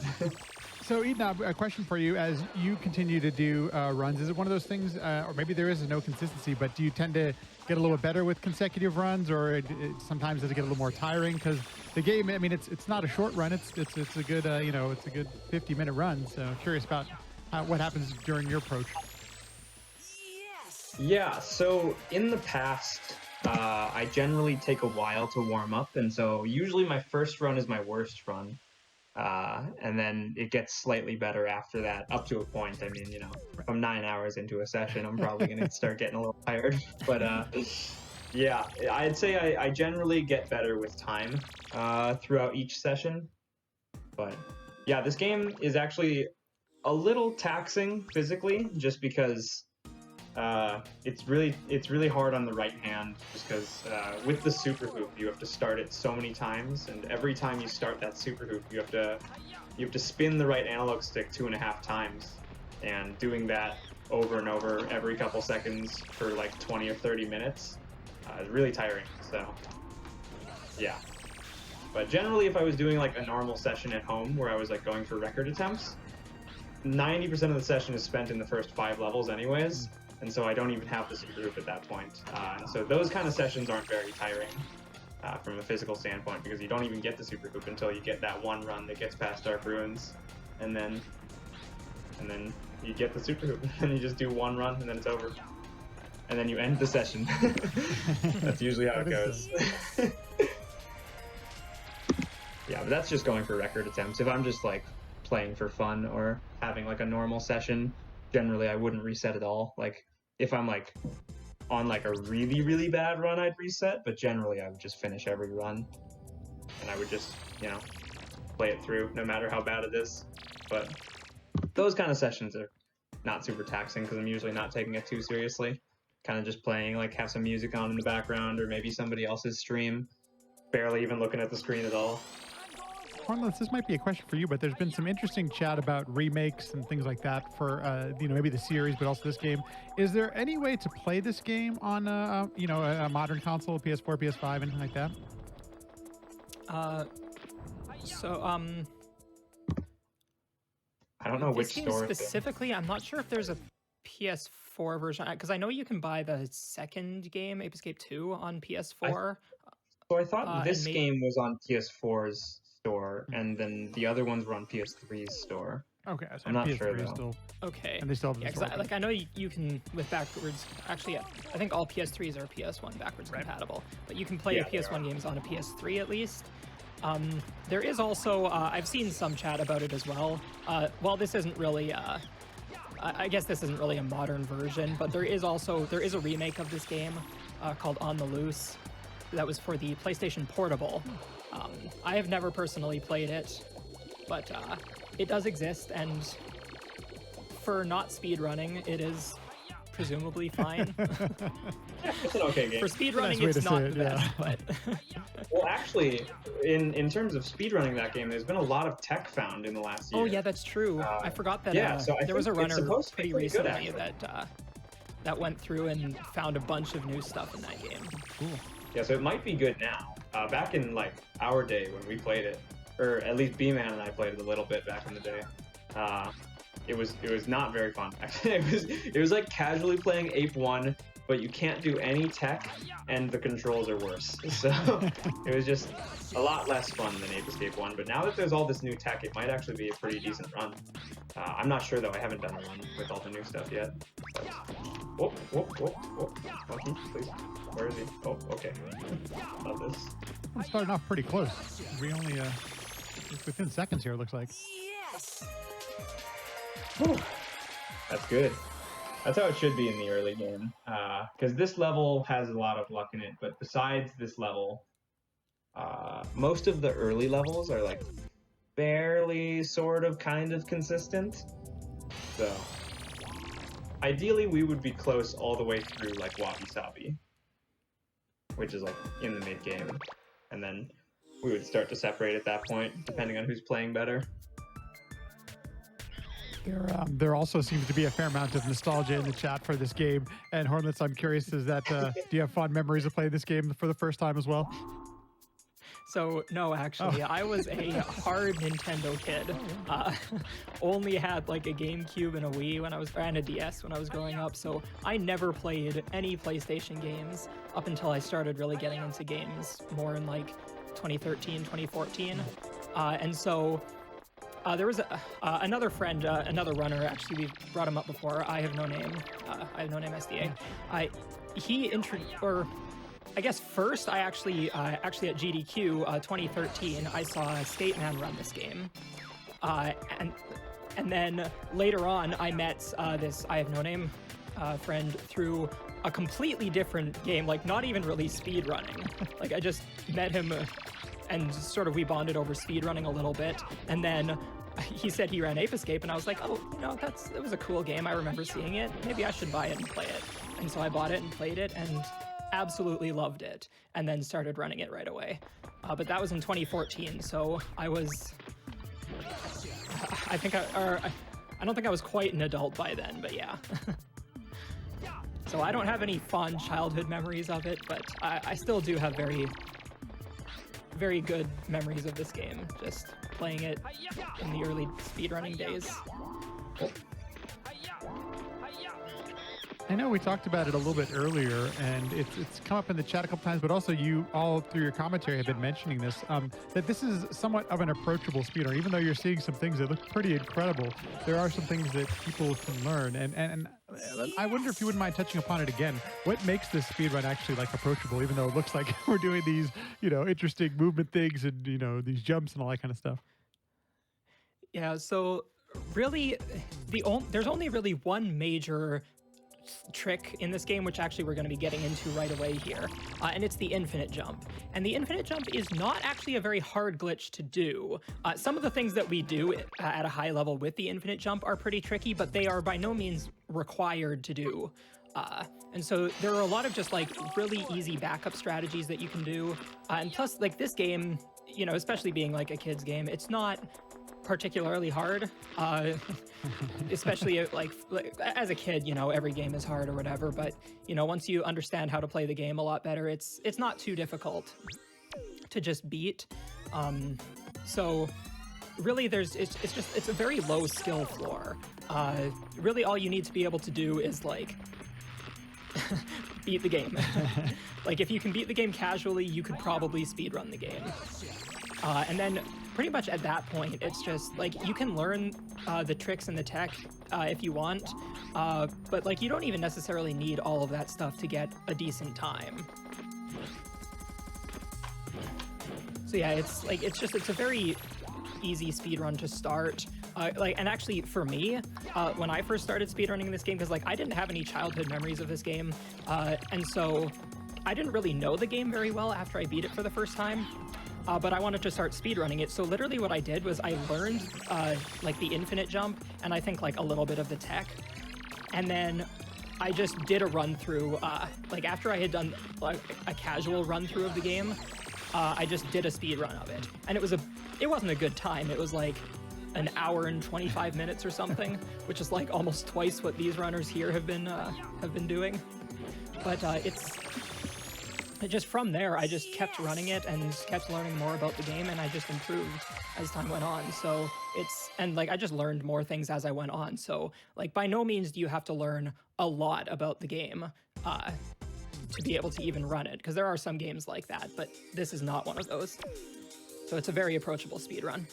We had talked about it last race, but there is categories that don't include the infinite jump, and the times are so. I was looking at the leaderboard over the break, and I'm looking at it now, and it's 10 minutes separating, first place on both those leaderboards. So you're right. It seems like you can put together a run of this with perhaps not as many attempts as you might need to when you finally want to grind for more elite times. Yeah, for sure.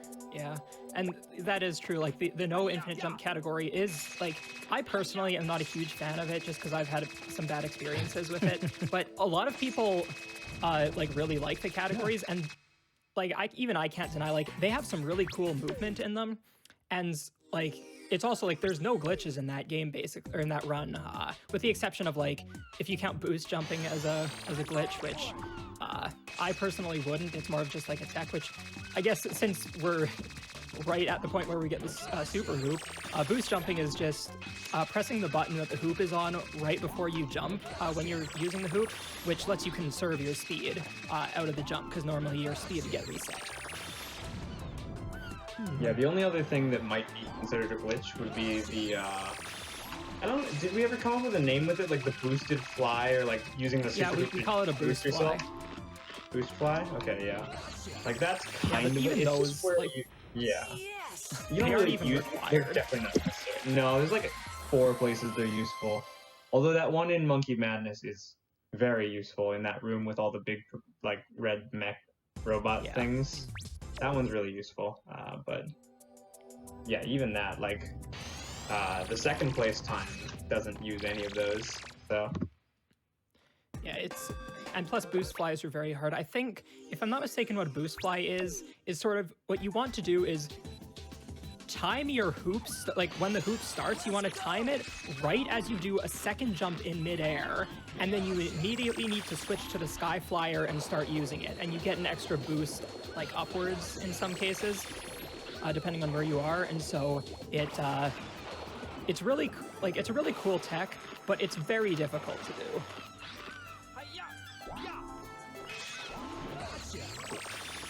Yeah, and I know that No Name says it's not that hard, but I don't believe him.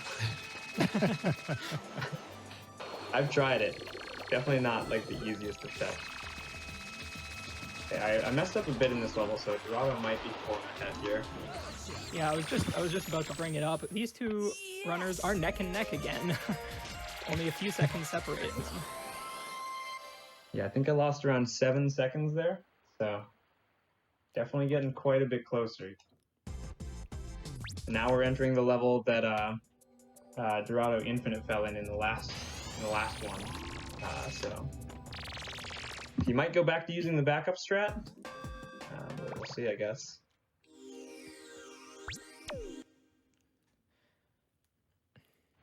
I'm still gonna YOLO it. I'm going for it. Because that's what I'm used to at this point. I don't even know if I could do the backup strat if I wanted to. I don't even know the movement anymore. It's been so long.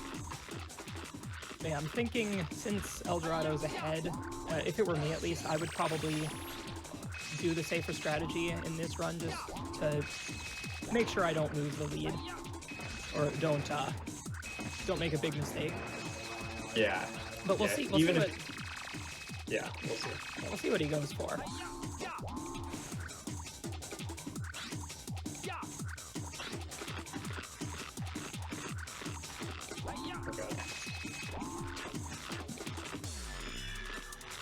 How did I make that?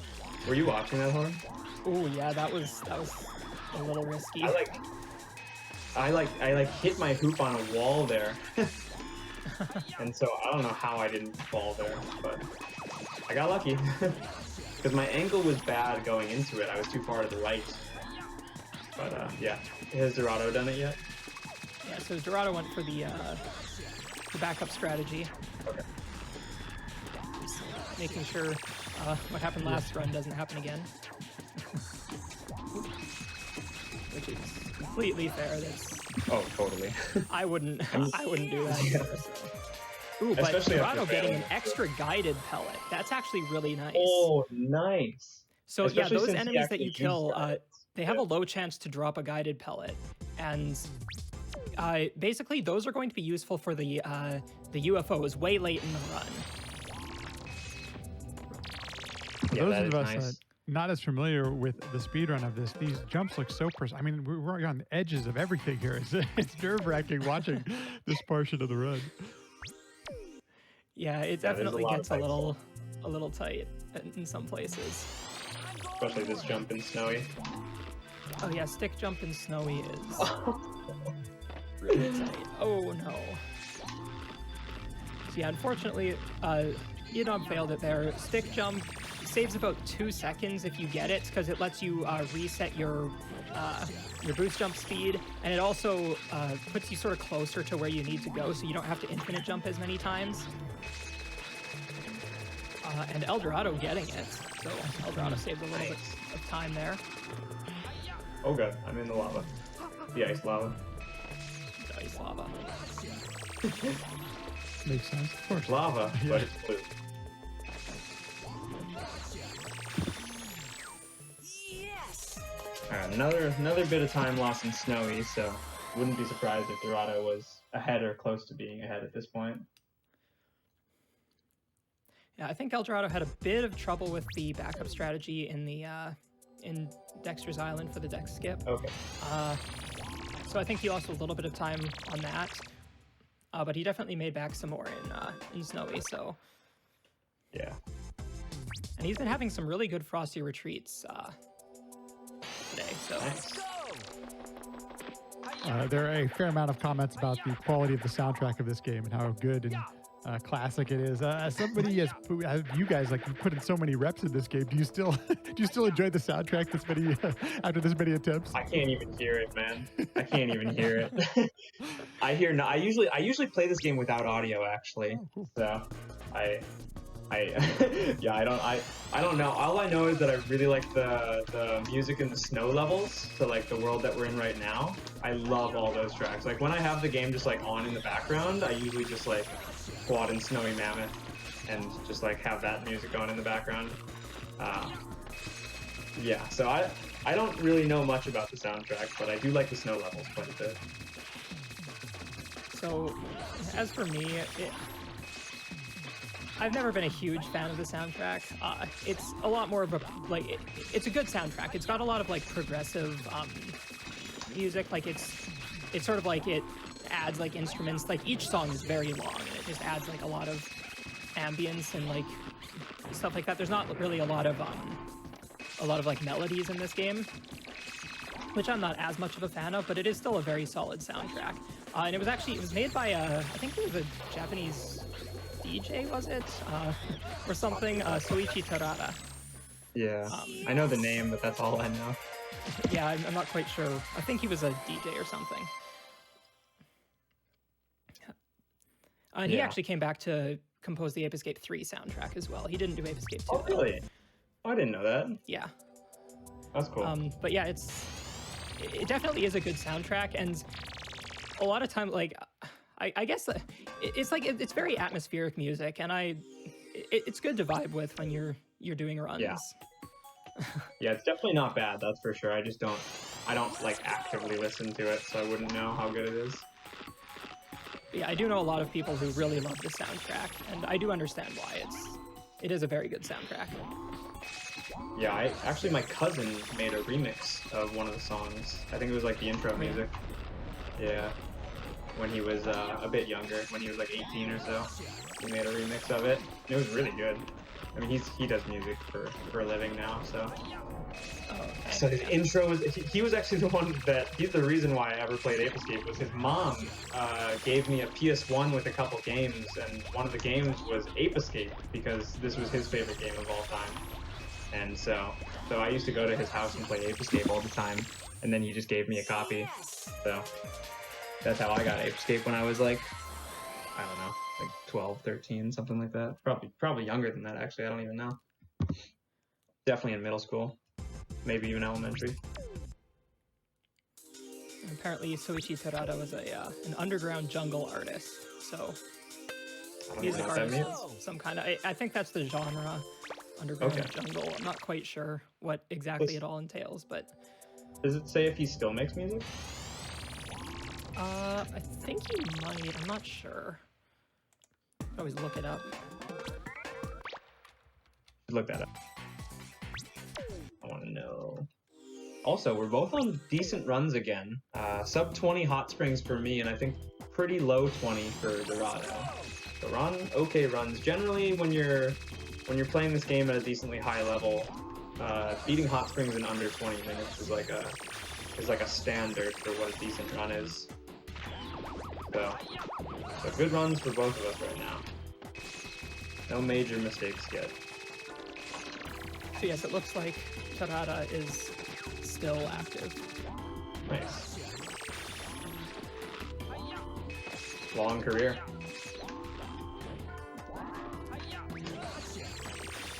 Messed up Sushi a little bit. Yeah, I'm having a bit of trouble there with the Buddha Monkey. Fortunately, the Buddha Monkey has a very predictable pattern for the first little bit, and it's very easy to catch the monkey in that pattern. But if you miss that pattern at all, it becomes that's one of the harder monkeys to catch, because he can jump all over the place. Yeah, if he gets away, he's a nightmare. He's got a gun, and he's quick with it.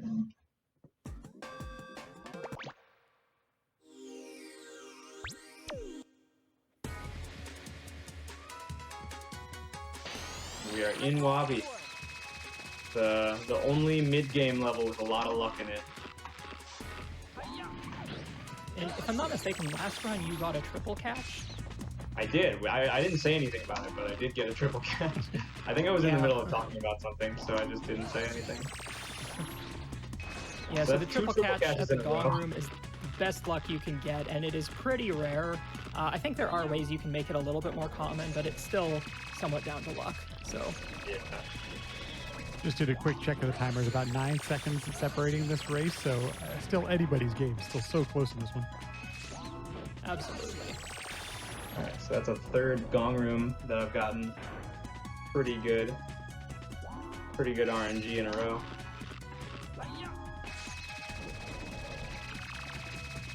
And El Dorado getting a pretty decent gong room. Almost got a triple catch, but the third monkey turned backwards right before it ran into the net. Yeah. But still a pretty quick catch after that.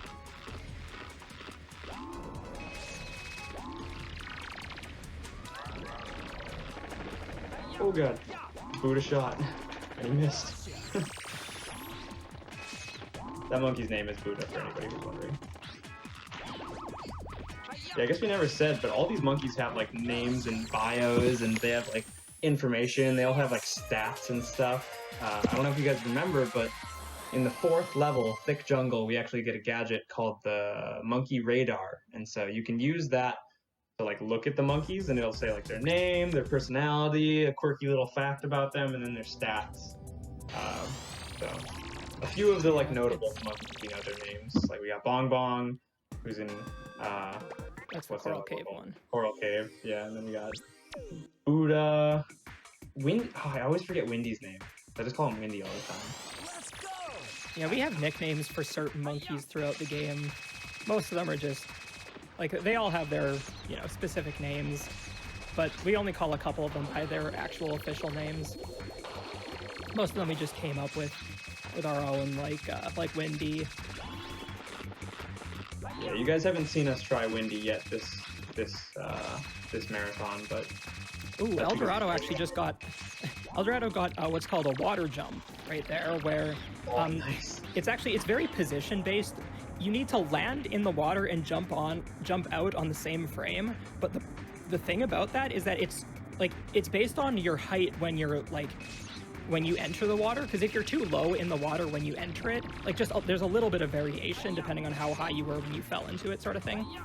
But that little variation, you have to be at the top of the water in order to be able to get the water jump. If you're just a little bit under that surface, it's pixels sort of thing, then you can't get the water jump.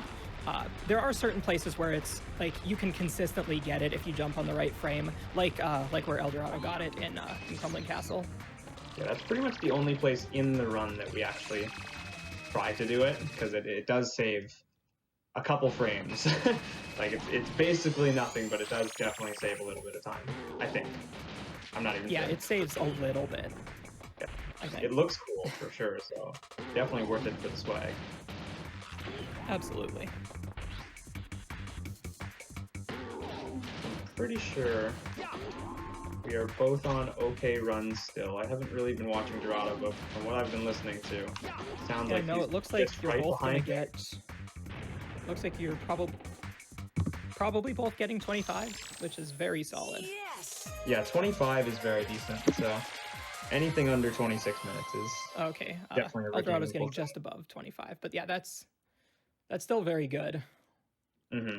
I think I myself have only gotten a couple 25 Crumbling Castles. It's very solid. Yeah, for sure. It's for as far as going for world record. There's a lot of splits that seem really outlandish that you are trying to hit. But for general runs, the times are a lot more reasonable. Like sub 20 Hot Springs, sub 26 Crumbling, sub 36 TV Tower. But yeah, Sub 36 TV Tower. I've never seen that. Well, I've never had Really? that, I should say. Well, I've yeah, I never- guess that would make sense. If you, because a sub 36 TV Tower means you're on possible 44 pace. So Yeah. I mean, just barely possible. You would need a Monkey Madness like my last run to do, or my 2 runs ago. God, that was already 2 runs ago. Yeah. That was weird. Feels a Time lifetime flies ago. when Yeah. Yeah. I feel like it just happened. I forgot the previous run even happened. I just pushed it out of my memory because I didn't want to think about it. Spoken like a true speedrunner. Oh god, I got hit by bees again. Yeah, eednob right there was going for a little bit of a faster strategy, going up on the grate there, and then going straight for the opening. But it is a little bit luck-based because the bees can sometimes get you. Whereas Dorado just went for the other strategy, the safer one, where you go like over closer towards the tree stumps there and infinite jump up from below. So just a little bit slower, but it usually means you won't get hit by the bees.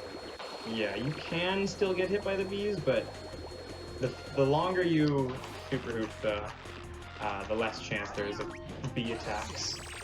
So it's pretty safe, and you can make it as safe as you want. Like if you go all the way to the wall, then you can't get hit by bees at all. So. Yeah, pretty much. Yeah, pretty much. I mean, if you shoot the bees, then you can't get hit by them. If the bees want to hit you, they're gonna hit you. Nothing you can do about it, but just submit to your fate. Oh, I'm gonna get hit. Oh my god. What the? That was Whoa, terrifying. how did you not get hit? Don't even worry about it, dude. That was absolutely terrifying. Whew, this is actually a decent run. 28:35 coming out of City very Park. Solid. Oh yeah. Yeah, very solid City Park. With a really good Spectre's Factory, this could be sub 31, which is, for me at least, a very good time. It's like about six for or Dorado. seven. Six or 7 seconds separating it now, so it's pretty close. It's still really close.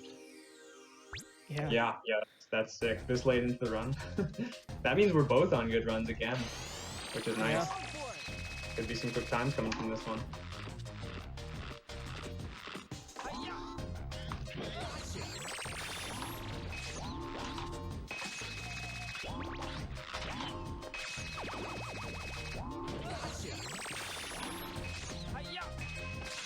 Oh god. I gotta tell you, this is my first time kind of experiencing this speedrun, and it's nice to see so many things that are actually in control of the player for the speedrun. I think that makes it really exciting that, you can improve your time by improving your skills. It's not, I mean, there are some huge RNG elements, obviously, but the core mechanics of the game, these are something that definitely you can improve on your own, which really seems like it'll lead to better times as you're going through your speedrun development of the game. Absolutely, yeah. Yeah, this game relies a lot on knowing monkey patterns too. So the more educated you are in this game, the better you can get. Something we haven't actually talked much about. So there are actual patterns. You'll see something. You'll see monkeys moving similar, or at least know where they're going next, kind of thing. Yeah, yeah. Like it's random what directions they go usually, but they all kind of have like certain ways that they go, and like they very rarely deviate from those. Like usually there are a couple like per monkey sort of thing, and it's just as you run them you sort of learn how a monkey might move if you don't catch it immediately. Ow. I can't see. What we're doing in the back. Too scared. The robot like hit me and I couldn't see for a second, so I just figured I'd not even try for Dorado strat. The first generation of 3D cameras. Gotta love them. Hey, I mean, if I'm being honest, the camera in this game is it's not bad. Yeah, especially for the time, yeah. Yeah, I'm gonna compare this to, I'm gonna compare it to like SM64. Oh, yeah. I do not like the camera in that game. You're not the only one. Yeah. And like this camera feels a lot more manageable. Like it's not stuck to like a certain axis, and it doesn't like move behind the player. Really, like you have very good control over the camera, and so it's like sometimes there's some areas where it like tries to force an awkward camera angle, and those are a little weird. But for the most part, you have pretty good control over it. That's interesting. Yeah, this game, I at least love the camera in this game. It's really, I feel like it would be pretty odd to learn to use this camera coming from a lot of other games, just because you control the camera with the D-pad and L1, which is pretty odd compared to most modern games where you'd use like an analog stick or something. But for being the only game I play, pretty good. Well, and as you mentioned, I'm not very good at basement games. I think it was in either the first or the second run about how, knowing how to control the camera can lead to improvements in times and things like that. There's a lot of games of this era, which actually leads me to a question, because I'm just still learning about a lot of speedrunning from the PS1 era. And are there any requirements on the controller you have to use or anything specific like that, or because of analog sticks and anything like that? Yeah, well, this game actually, Ape Escape was sort of advertised at the time for being the first game that required dual analogs, dual analog sticks. Cool. And so you had to have the DualShock 1 to play it on a PS1. And I mean, DualShocks became like the standard once the PS2 hit. But yeah, so this game was like the first game to, at least the first game on the PS1. I guess what else would have dual analog sticks? So yeah, this is like one of the first games that ever had a dual analog stick like requirement. And so you do need like the DualShock sort of thing, but again, those are common nowadays. Those are the standard. Thankfully.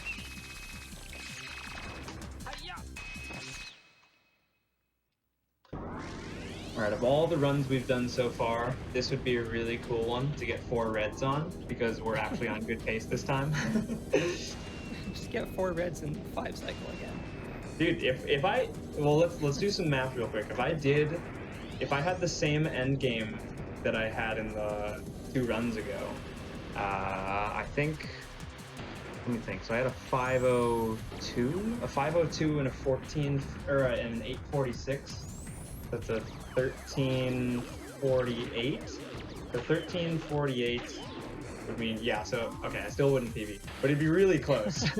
It would be like a good 44 if that happened, like a 44-49 or something. By the way, eednob, super impressed that you can actually do math while you're speedrunning. That's a talent. Try my best. I do like math. Let me just change that. It's pretty impressive that you can do math. Facts, dude. I mean, honestly, time math is really hard. I'm not good at times. Too much, dude. Base 60 is not okay. Whoever thought of base 6, I'm just saying. I guess nobody thought of it. That's just the way it is. But I mean, well, I'm not even sure. I don't know how like time originated as far as like standardized seconds and minutes, being in 60 is the base. Like, I don't know how that came to be. I mean, it works. Right. 60 is a really good number. It's divisible by a lot of stuff, but I don't know. Could have done 100. Although I don't even know, the ancient cultures that whoever thought of this time system, they might not have even been in base 10. Like, right. Just judging off of the fact that it's like 60 is the number we're going off of, they might have been in like the hexadecimal system, like base 12. I think that's called hexadecimal. It's probably not. Probably just spouting nonsense. I've heard that it's possible that like people would have counted in 12s back then, because like that's the number of like segments you have on each finger, and so you can count those to be oh yeah, it is. 12. Oh yeah, you're right. Yeah. That makes sense. I don't remember why, but I think there was one class I took in like college or something where we had to get used to using base 12 for a lot of stuff. I don't know what it was, but I had to get really used to base 12, and it was so weird. Yes. Base 12 just hits different. Also, decent TV tower for me. I don't know how Dorado's was. We're seeing a very good run, and Dorado's actually pulled ahead. He's ahead? By just a couple seconds. By just a couple seconds, or a few. Dang. Dude, we are both going to do a 44 right now. That would be so sick. Oh, I hope so. Dude, that'd be the coolest thing ever if we both got a 44. Folks, now's the time to whip out the RGs in chat. Yeah. We need the RG. That would be insane. Yeah, no, we need crazy. The chances of both of us getting the luck to do that is like so ridiculously low that we could basically discount it from happening, but you never know. It's not 0, so. I mean, even things that have like a 1% chance of happening, there is, a 1% chance. Yeah. It's just both of us need to get that one. What? Oh. Don't look at the screen, don't look at the screen, don't look at the screen, don't look at the screen. I'm gonna make him look at the screen. eednob. Don't look at it, don't look at it. I didn't fall. Nothing happened. Not a huge time loss, but yeah, it's the infinite jumps up to the top of the clown fight are a little bit annoying because there are these like balloon explosive things that are like flying around, and sometimes they can hit you. But yeah, I mean, that wasn't what happened, but you know.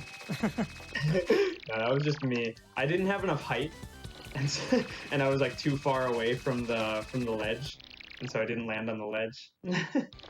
Yeah, I lost like 10 seconds from that. It's not like a major thing. Just means that 44 can't happen anymore, sadly. Eldorado was having a little bit of trouble there getting into the coaster, so Oh, wait, just saved does a that mean little bit I'm of time, ahead? and now we're Closer. My head. about 3 seconds difference. Oh, we're back at it. Oh god. Yes, this dude. is an auto scroller, so No, I'm gonna pass him on this scroller. My card goes back. I mean, hey, if there are any people who are wanting to find new glitches, which I don't know, that's not a very common thing, but this would be the biggest thing, is if we could find some way to skip the coaster, or even just like the first part of Monkey Madness. Unfortunately, it doesn't seem very likely because the loading zone does not exist, but... No, it does. It does. This loading zone does exist. Oh, this one, yeah. This, Yeah, I mean, like the loading zone to skip the whole thing. No, that one does. That's the one I'm talking about. Yeah, so that one does exist. The one that doesn't exist is the Crumbling Castle one. Oh, right. Yeah, so this one does exist. So, like, the door that we're going to enter after we beat the coaster and beat Jake, there's going to be, like, a big gate that opens, and we're going to go through that. And that loading zone exists. We've wall clipped through it, and it exists. It's there. We just have to figure out how to get through the wall. What'd you say? We haven't actually we've hacked, we used hacks. Sort of thing. We used a Game Shark and teleported through the wall, and the loading zone was there. It was Zora who did it, I'm pretty sure. Okay. Yeah, that was like 3 years ago or something. Yeah, this one exists. Crumbling doesn't. All the TV Tower ones do. Okay, yeah. But unfortunately, it's just there's like invisible walls everywhere. So. Yeah, that's pretty impossible.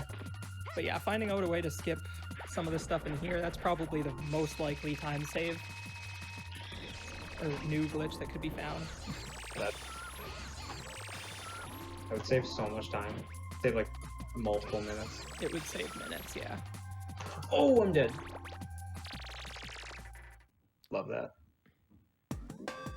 Dorado pulling a little more ahead because Dorado got the good luck in the coffin room. Oh. eednob can't exit the level. That is okay. It's okay. We're just gonna destroy the UFOs. We're gonna 6-shot the UFOs. And we're gonna get a 5-cycle inspector. We're gonna pull it back. Honestly, like, if I get a 45 and Dorado still beats me, I'm happy with that. Like, that is totally okay.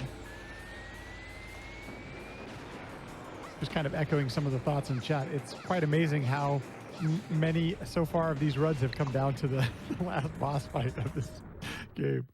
Yeah, this is kind of ridiculous.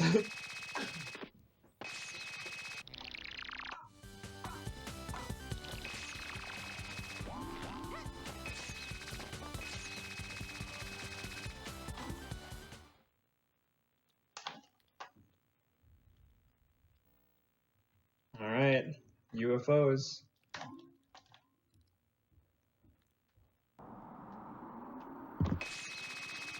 These are probably the reason why I lost the last race, or because Dorado's much better at these UFOs than me, so I gotta hold it together for a sec. We've watched it a few times now. 30 seconds to these guys. Hornlight, what makes these UFOs so challenging? So, basically, theoretically they could be easy enough. Because like as soon as they come out, they have like this set pattern that they go on. They go in a circle, and it's a very predictable pattern. But you kind of have to shoot them from far away, and so you have to lead them by a bit, and it's a little bit tricky sometimes to figure that out.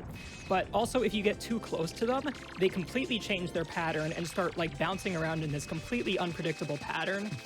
And then not only that, but sometimes it's somewhat rare, but if you hit it wrong or if you're like too close, sometimes the actual model of the UFO will desync from its hitbox, and then it's really hard to tell where you need to hit.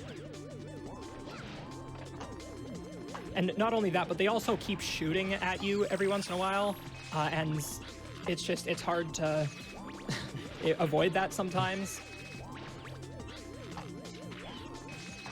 But then there's also, once you actually hit the UFO for the third time, it crash lands, and then the monkey pops out. The monkey can notice you right away. And so if you aren't like right there ready to catch the monkey, there's a chance that the monkey could just like run away and start like just start evading you like all the time, which actually that happened to eednob last run. Yeah. Because one of the monkeys did that.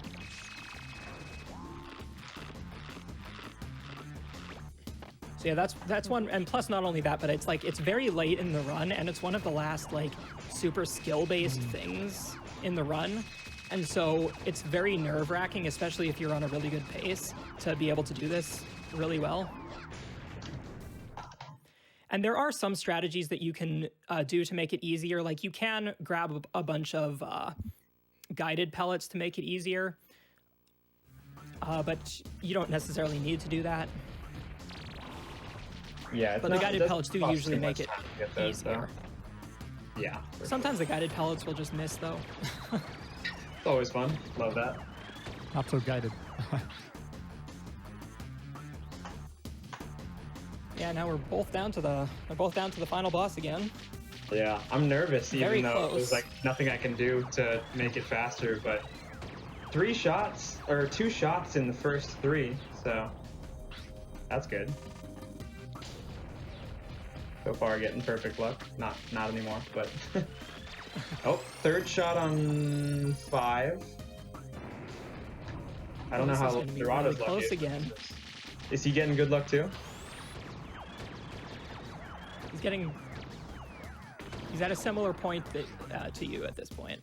I got a 7 cycle. So I think if he gets 8 cycles or better, he wins.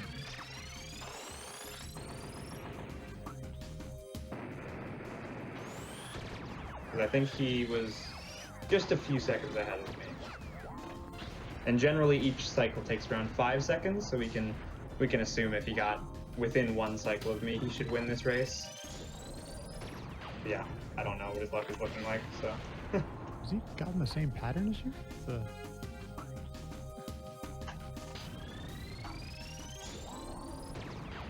Yeah, anybody know? I got 45-23. All right. Yeah, 45-23 for eednob, and then Eldorado is very close behind here. Dude, these are fast.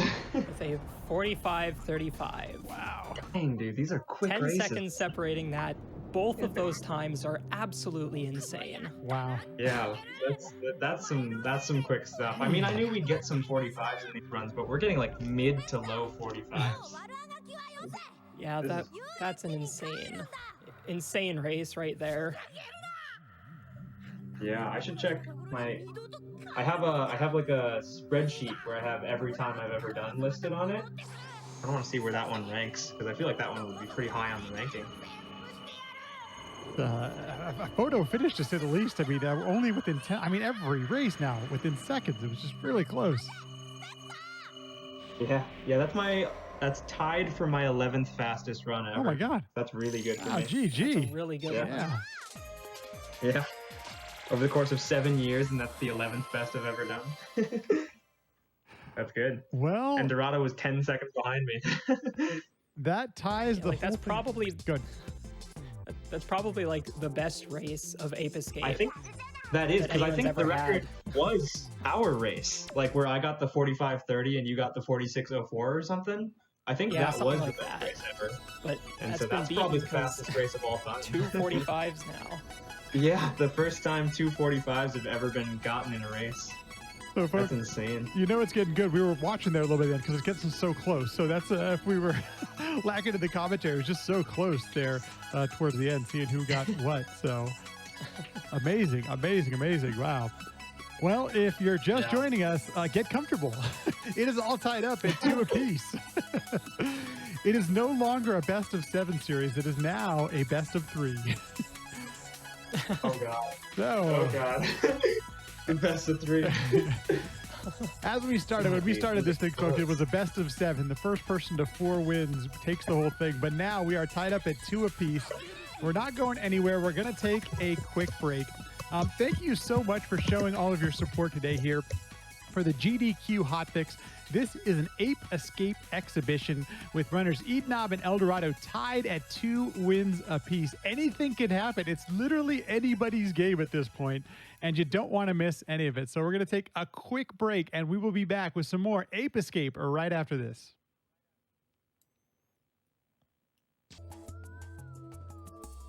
And welcome back to the GDQ Hotfix. You are looking and watching an Ape Escape Exhibition between the 2 top runners in the any percent category, eednob and Eldorado.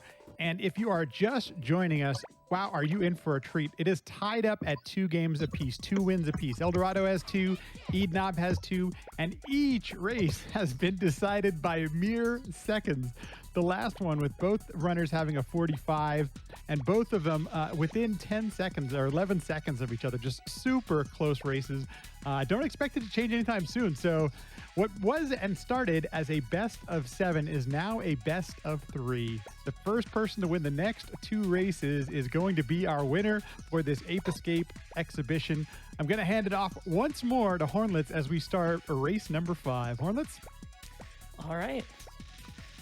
Both of the runners are ready. Yes. All right.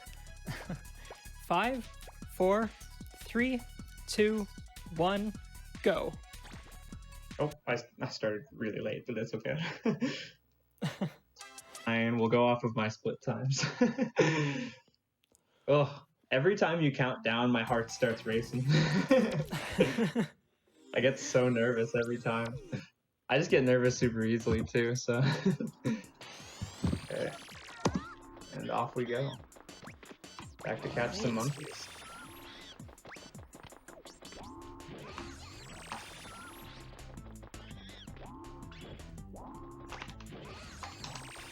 I've gotten really lucky with all of my fossil fields. I haven't really had any like major errors in like monkey luck in this first level today.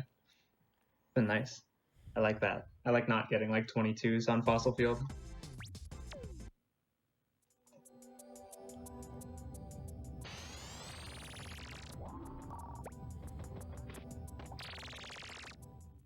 So as we enter in race number 5 here, we've been seeing a lot of things come down right now to the last boss fight and a fair amount of RNG.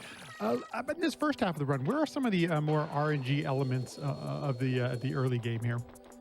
So the biggest RNG point of the early game is the 4th level, which is Thick Jungle.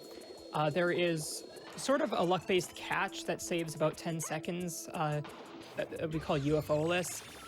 And that's kind of like one of the big luck portions, but there's also a bunch of other luck in that level in addition to that. And not only that, but right before that level, there's actually a training room, the Monkey Radar training room. And in that one is completely luck, basically. What happens is it chooses like a pattern of boxes to put monkeys in, and you have to sort of figure out where they are. But in order to do that really quickly, like you have to try and immediately recognize what pattern it is. And it's hard to do that. And so it's really easy to lose a bunch of time there. The worst luck in the Monkey Radar training loses about 6 seconds if you handle it well over the best. I don't think we've seen any best luck yet, but it is possible to get like all left side or all right side, and those are both the same length of time. So yeah, it's a big like luck section. It's just kind of like what would be the 4th split on a timer, which would include the training room as well as Thick Jungle. And besides that, Dark Ruins does have a little bit of luck involved if you go for Windy, which Windy is, neither of the runners have gone for Windy yet, but it's another sort of luck-based monkey. But it's more like you have to be able to like react to things, and if you react well, you can usually catch it, but you can still sometimes not get the good enough luck for it. But it saves about, actually, how much does Windy save? Like 3 seconds? I think it's closer to like 5 or 6. Okay, yeah, I wasn't sure if it was 3 or 5, but yeah, it saves like a few seconds, and so if you go for that, then it adds a whole nother level of luck to the early game. And so going for that, I mean, there's a reason that neither of these runners have gone for it yet, because it's very hard to do. If you miss him, you actually lose a very large amount of time. Oh yeah, and that's the other thing, is that missing it is, yeah, you lose a lot of time. And that is actually would that be a reset? Okay, sorry, go ahead. That is one unfortunate thing about the 100% in all monkeys categories, is that like you're gonna have to catch that monkey, and it's fastest if you catch that monkey on the first visit before you have the super hoop, which would let you get that monkey effortlessly. But so like the fastest route for all of those, for that level, is just you have to get that basically luck catch, and if you don't get it, then I mean you're gonna lose the run pretty much.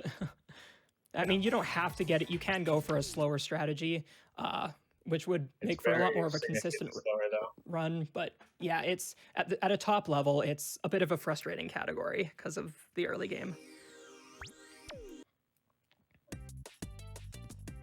And just to bring everybody up to speed, today's race is an international fair. El Dorado is actually running the game from Japan, in Japan, and eednob is in North America. And it's one of the reasons you will see that they're playing 2 different versions of the game. But as established earlier, there's actually apparently no time differences, even though there may have been thought to at one point. There doesn't seem to be any apparent time differences between the regional differences. Yeah, not between the 2 NTSC versions. The PAL version is a lot slower, so the European version, but that's the case for a lot of old games, because the frame rate standard was different in Japan, or not in Japan, in Europe, and so they, like, in order to make the games fit that frame rate, they like slowed the game down in a lot of games. I love this idea in the chat. Hashtag bring back Ape Escape, as we were talking about earlier. Yeah, so that is another thing, is that especially recently with like the Spyro remakes and the Crash remakes, and just a lot of those old games getting remade, we've kind of been hoping for an Ape Escape remake, a good one, not on the loose. Only okay. But, I was gonna call it trash, but it's actually kind of okay.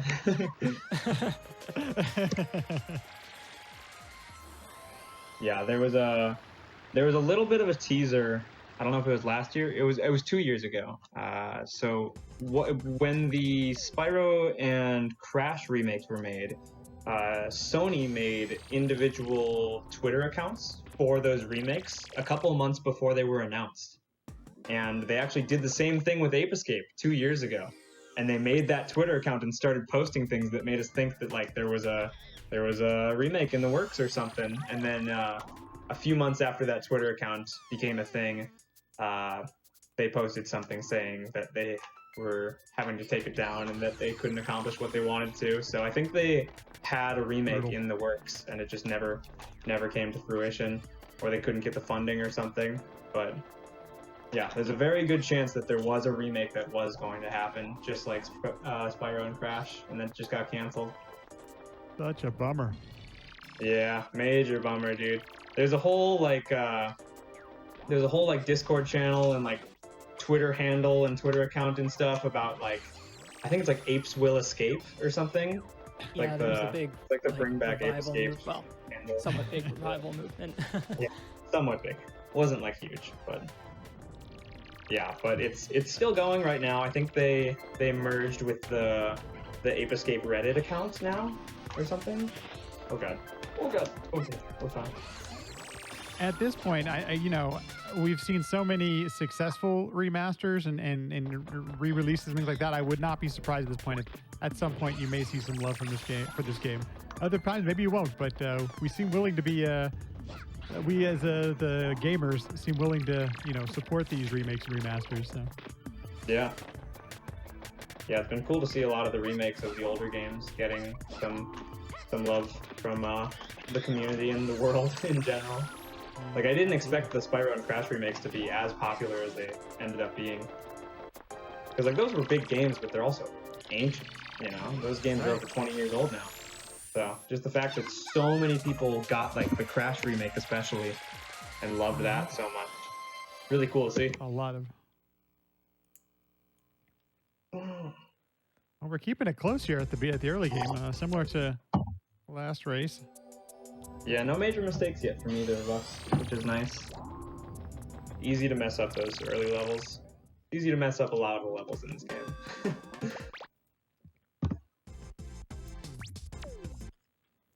All right, but we're getting back into the meat of the run with the major glitch, the infinite jump. So just in case you're just joining us, I'll explain this. Basically, so the infinite jump glitch, whenever you like jump and flick the slingshot back, not long enough for it to actually go into first person mode, but just like flick it so that Spike like tries using it, it actually resets Spike's state to like a standing state, even if he's in midair, and then you can just jump out of that, and you can chain that as long as you want. And so we can use that to just completely destroy the game, or well, completely go anywhere we want. Yeah, don't quite destroy it, but we definitely destroy the geometry and the intended path.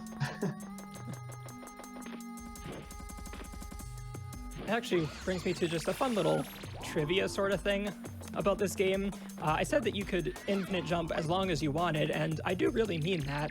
You can, if you infinite jump as high as you can, or like, if you just keep infinite jumping, eventually you'll actually reach this like, I mean, I guess it would be fitting to call it a parallel universe. Basically, like, the model laps, or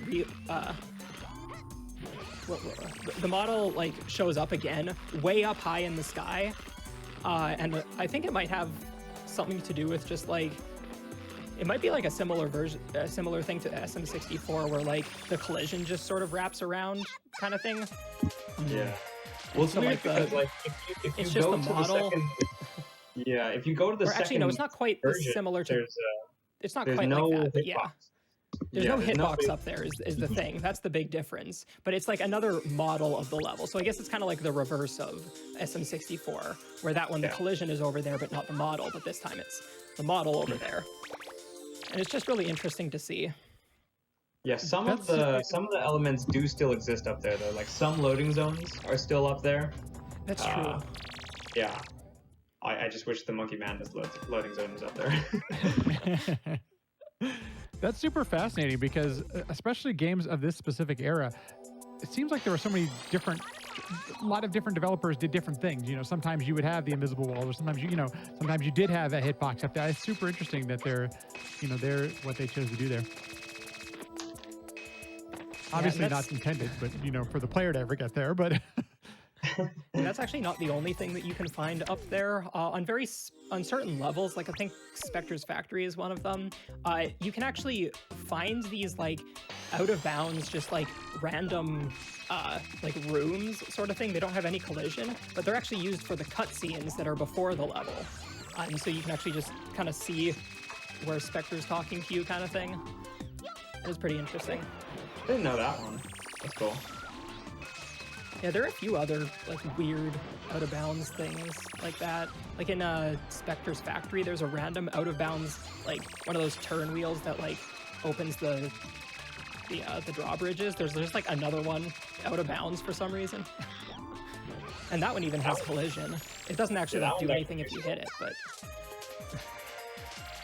yeah, I remember we used to use that for No IJ. I don't know if we still do.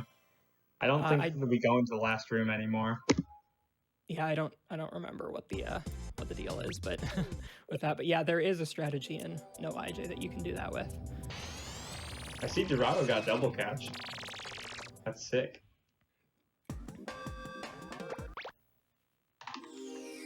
Yeah, going back to the race though, it looks like Dorado's just a bit ahead, maybe like 10 seconds or so. He's playing really well right now. Might have even been a sub 12 Krabby, which is definitely a pretty good time. Yeah, that's a really good time.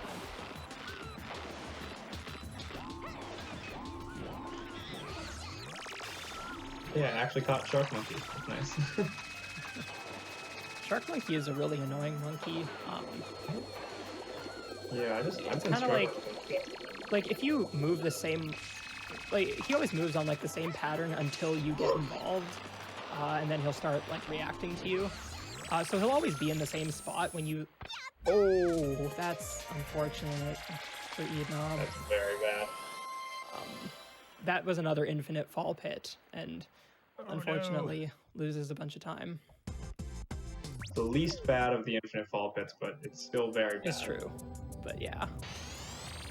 We'll see Yeah, how so much the time shark it monkey is, it can be a little bit tricky to like know where to go, but if it's, or know like where to aim to catch, but like if you move the same way every single time and like you don't make any mistakes, the guy's generally in the same spot, so it's not too hard usually. Lost around Although 30 if this seconds. were the remake, if this were on the loose, I've heard that monkey is the worst. Because apparently the water net in that game is just bad. Oh, it's so bad, dude. It's so bad. It's like, it shoots like right in front of you, and it doesn't go far at all. And it's Oh, very that's small. bad. Very small. Yeah. It's like the Ape 2 water net, except worse. And the Ape 2 water net is definitely not good.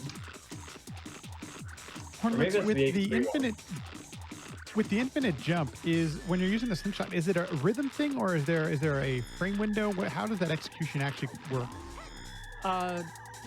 So I mean, like you can get there's sort of like there's a as soon as you flick the slingshot back, there's like I don't know how many frames you have. You probably have a few frames, like I don't know, 5 or 6 that you can jump on after that. And you actually want to like change how quickly you're doing it depending on like how fast you want to move up, or if you're like going for distance rather than height, you want to like delay that jump. And so there are like different like intervals that you want to do the motion at so that you can infinite jump properly, like for the given situation. Just watching it, and admittedly we're looking at the stream of this, but just seeing the way that Eldorado's slingshot, I've noticed it's sometimes moved at a slightly different pace than eednob's, and I assume that just depends on the situation and what you're trying to do. Yeah, it really does depend on the situation. Got it. Okay. And like even if you want to go like straight up, you can actually do infinite jumps really quickly if you want to just go straight up. Usually we don't do that because we want to like, you know, sort of go in a straight line towards the ledge that we want to land on. But there are a few instances where you might need to do a straight infinite jump chain. Yeah, there's a few instances where we do those really fast infinite jumps. Like there's one in Frosty, there's one in Hot Springs, but yeah, most of the time we're going to be doing them a bit slower. Eldorado has been extremely consistent with that stick jump. I'm actually Yeah, I pretty don't think impressed. he missed it today. Yeah.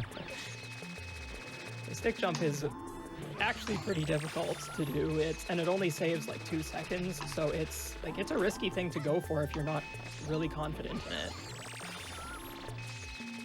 Also Like, need to clearly mention Eldorado that is. even though Eldorado has fallen, even though eednob has fallen a little bit behind, it's still anybody's game. It's still early enough where so many different things can happen. So Absolutely. Yeah, we definitely saw an example of that 2 races ago. you read my mind. Still a little sad. Fun. It's behind us, you know, which in the past. Okay. Just gotta think about Positivity. the future. Yeah. Gotta think about the here and now. Not choking this race. Oh no, the stream has crashed on my end. No. I assume that's not a Twitch-wide thing, but We still have No, your I've stuff still going. got Yeah. it, so. good. Yeah, I was watching it, and like on my iPad, and it stopped working. Had to reload Twitch.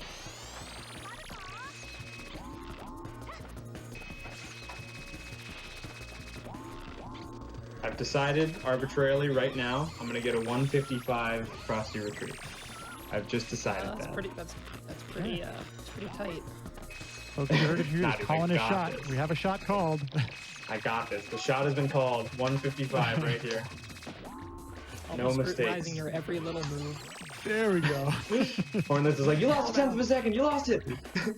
Can't get 155 anymore. All right. Pretty good first room. Yeah, 110 entering the second room. So that's like pretty much perfect. Yeah, it was a really clean first room. All right, 155. Easy peasy. Dang, I probably could have gone for early icicle cycle there. I'm too scared to ever go for that though. I've never gotten it before, so I'd be amazed if I pulled it off. I'm still skeptical it's possible. Apparently, No Name and Saboom have done it, so. Yeah. God, dude, that's so tight. This might be a 155. You're cutting that. Oh, it's a 155! The shot has been Is it called, really? and the shot has been made. Wow. Actually called the shot. Amazing. Nice. 155.5. I have officially made up like 2 seconds on Eldorado. Sick. Yeah, you're on a pretty clean level too. Yeah. Nice call, eednob. Nailed it. I'm glad I called 155 and I didn't call 154. There's no way I'm pulling off a 154 right now. 154 is, you have to go for the fast strat in the last room. I am not going for the fast strat in a marathon. Okay, Eldorado reacted to that pretty well. Good save. Got hit by the blue monkey, or not blue monkey, the blue enemy Flying there. monkey. And then managed to switch to the Sky Flyer right before he was too low. So that was a very good save. And that's sort of what I think we mentioned this earlier, that like sometimes using the Sky Flyer can be a really nice backup strategy if you fail something or just to use in some scenarios. So yeah, and that's a perfect example of it. If you're just joining us at this point of the race, this is a PlayStation 1 game, but they are playing it on the PlayStation 2, and that's primarily because of loading times and because of the how the game loads faster. Or I guess there are less times for loading in playing it on PS2. I was curious about that too, about the leaderboards. The leaderboard's listed as you I guess you list as the console that you're playing on, not necessarily what console the game was released on. Yeah, like we have the console the game was released on, or actually I guess all of the versions you can play on it are on the side, but yes, it is PlayStation 1. This would be a pretty sick looking PS2 game. Pretty slick. Right. The top tier polygons.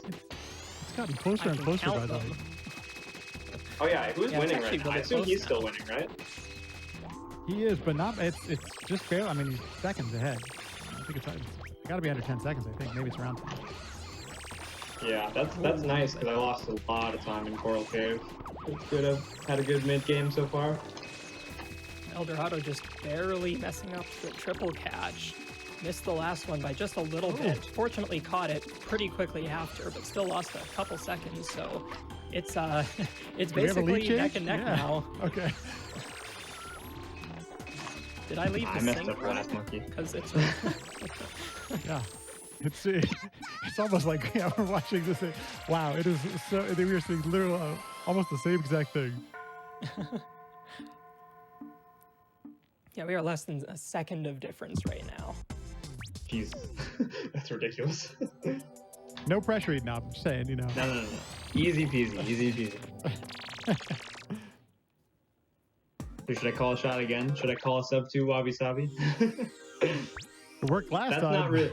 That one's not really up to me because Wabi Sabi's got the gong room, and that's so luck based. I can't really call something like that.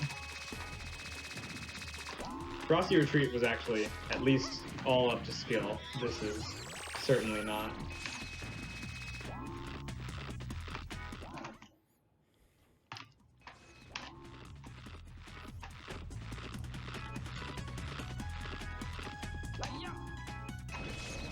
Good first one.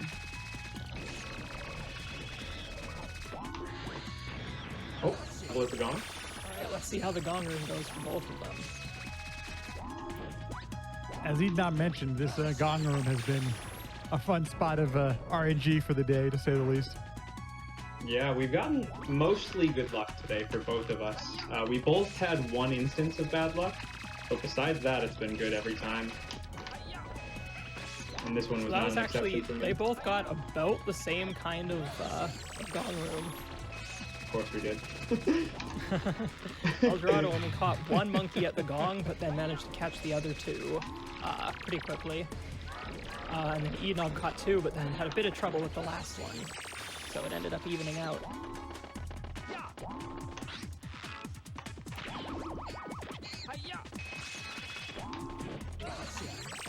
Oh, it was a sub 2 Wabi Sabi. I didn't call it, but that's You good. kind of did. I like mildly. I like debated on calling it. That was probably like a 158 or 159. Yeah, it was. Right. It was 158.8 or 158. Yeah. Yeah, that's very good. Anything sub 2 is good in that level. Sadly, no sub 26 crumblings for this run. I don't think for either of us, actually, if we're still pretty close. You already got for this run, right? What was that? So I thought you meant for the whole Oh yeah, for this run. the whole tournament, but you already got one. But no, you said this run. Yeah, nah. It'd be amazing if I got a sub 26 with an infinite fall, but probably not gonna happen. Oh yeah, I forgot that you got the infinite fall and Glow Cave.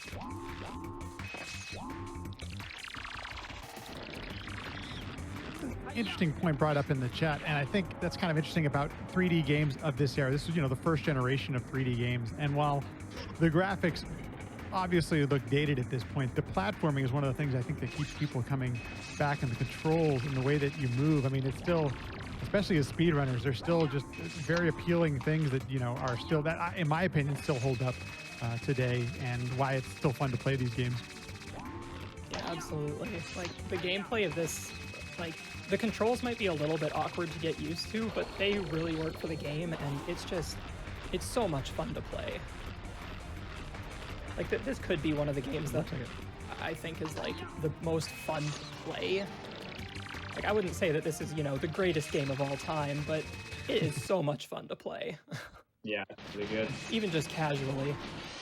Yeah.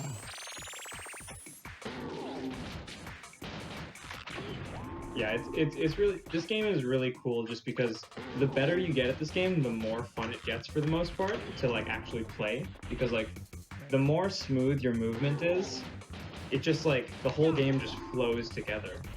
Like the difference between like a 49 player and like a 45 player is just like the smoothness of their play style, and like when you're moving that smooth, it just feels good. It's one of those questions for those that don't speedrun that I see so often, that is, what keeps you coming back and back to the game? And I think it's what you just said, eednob, is that it's almost more enjoyable the more time you put into it, interestingly enough, because the movement is so good. Yeah, for Yeah, sure. and that's another thing. It's like a lot of, if a good answer to the question of like, hey, I want to get into speedrun, what game should I speedrun? A very good answer for that is just pick a game that you love, because if you're speedrunning it, you're going to be playing a ton of that game, and so you want to enjoy the game. And so it doesn't really matter what it is, but if you really enjoy the game, you're going to enjoy coming back to it and trying to beat it faster and faster. And By that's far the why best I advice you can speedrun get. Barbie Super Sports.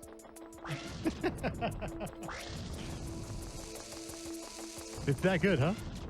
No, it's very bad. Okay, just making sure. It's just a game I had as a kid. Like me and my sister used to play it, and so I just had it. Like I found my old PS1 like, I don't know, 7 years ago, and so I was like, well, might as well speedrun it. And it's not a bad speedrun. It's not bad. Definitely not good, but it's not bad. It's a good speedrun. Have you I mean, played yeah, it? there might be better, but I still think that this is a very good run. Oh no, this game's good. I'm talking about Barbie Super Sports. Oh. Yeah, we're Sorry, Yeah. I the missed. classic. The Why classic would that you is think? Barbie Why would you Super Sports. possibly think I'd be talking about Ape Escape while doing an Ape Escape marathon? I don't know, but That's ridiculous. One. Also, did you see how many Well- cycles I just got on that first monkey in City Park? yeah, that was like 4 animations or. That was 5. That was 5. it was It might have been 5, 6. Yeah, that Also, was look some away pretty for bad a luck, unfortunately. Just don't watch my Eednob screen for a getting bit. called out. We got to give respect to the Barbie speedruns. Hey, you know, there's quite a community actually around people who run Barbie games. So. Is there? Oh yeah. That's funny. I mean, I should say dedicated. I shouldn't say quite. I mean, it might be misleading, but there are people who are definitely into speedrunning the game. That's awesome, dude. In fact, we've seen different Barbie games at GDQs actually before as well. No way, really? Oh yeah. That's awesome. Dude, we gotta get Shrek Treasure Hunt. Gotta give Shrek Treasure Hunt some shout outs. That game is actually a good speed run, but there's only like 3 runners. There you go.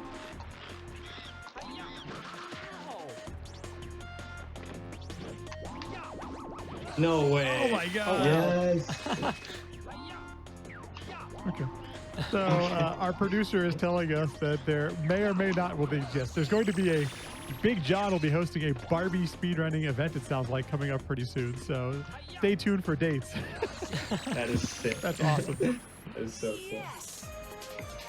Also, unrelated to the amazing conversation we're having, but is Dorado like super far ahead of me now? Because I just lost 20 seconds in City Park.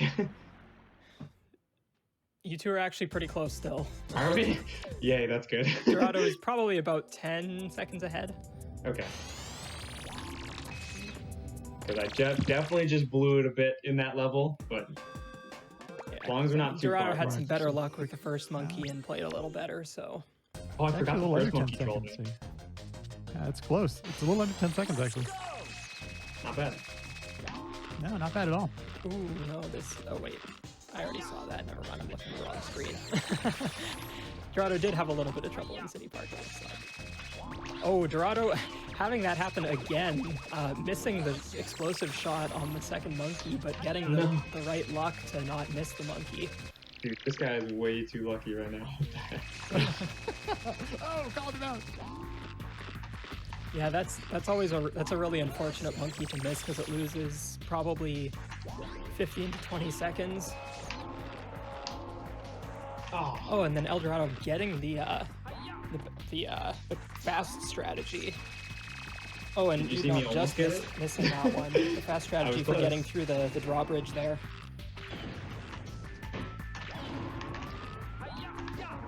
Oh. My mech monkeys have been really bad today.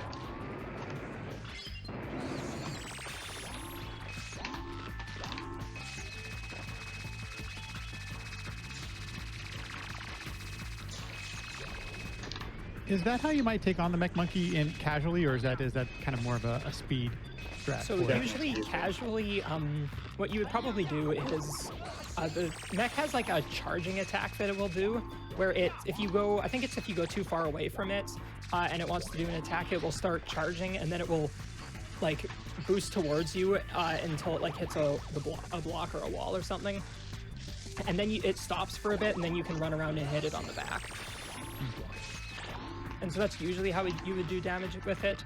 As well, it also does, like, if you're close to it, it'll try grabbing you, and you can, like, avoid that and run behind it and then do an attack. But yeah, that's not really how you would do it casually. Shooting that with the explosive would be crazy casually. Especially, like, after he sees you, he's always, like, tracking towards you, and so he's, like, basically always looking at you. It'd be really hard to shoot him after that point. Alright, this run is about 30 seconds slower than last run, so we could still be looking at a 45 here for both of us, if we can pull it together in the end game. Let's see, and I'm taking a look at the timers, and it looks like we're about 8 seconds separating right now. Eldorado ahead by just 8 seconds. It's man, it's coming down to it. Yeah, not bad. That's pretty close.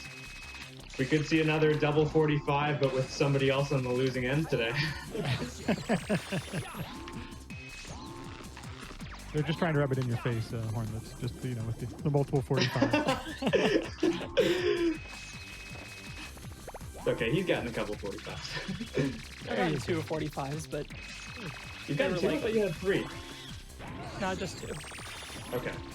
So it was a 45 and a 53. Yeah, because my PB is a 45-45, and then the other run that I did was a 45-53. So yeah. There's only one thing I've learned in speedrunning is that it just takes one run. One run to put you with, what you need, what you want to do, what you want to accomplish.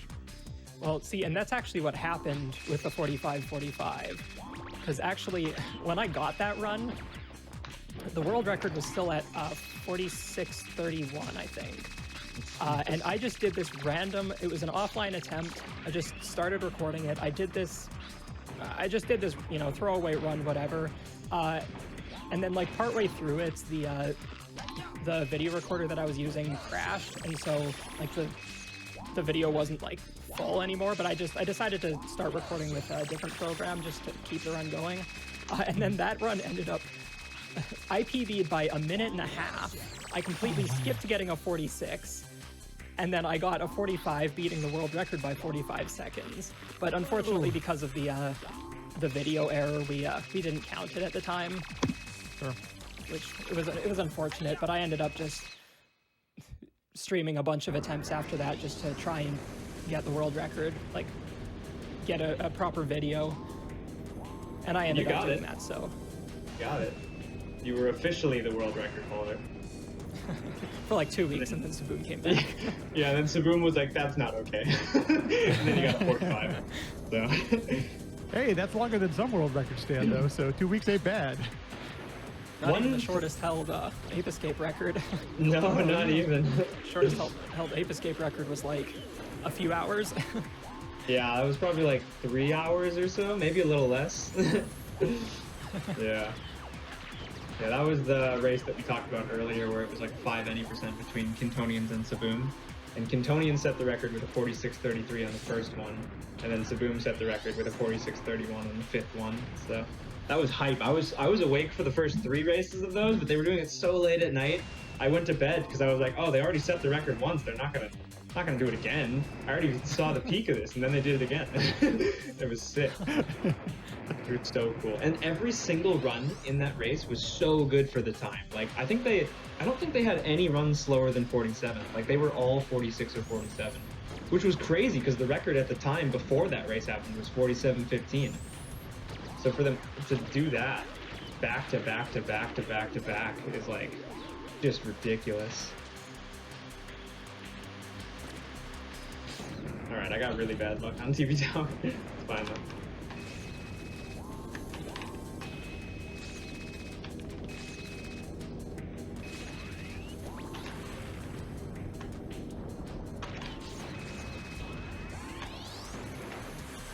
Definitely about to say something I completely forgot. I feel like it was important. Well, this is definitely the area where, one of the areas I should say, where we've seen movement as far as times go here because of the RNG that's been affecting the runs.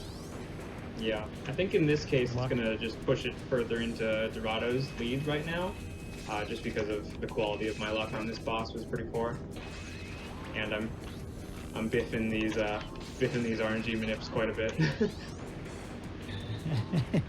That is 3 in a row that I've missed, so this is going good. Okay, I got one of them. I do want to bring up something that I saw in the chat there.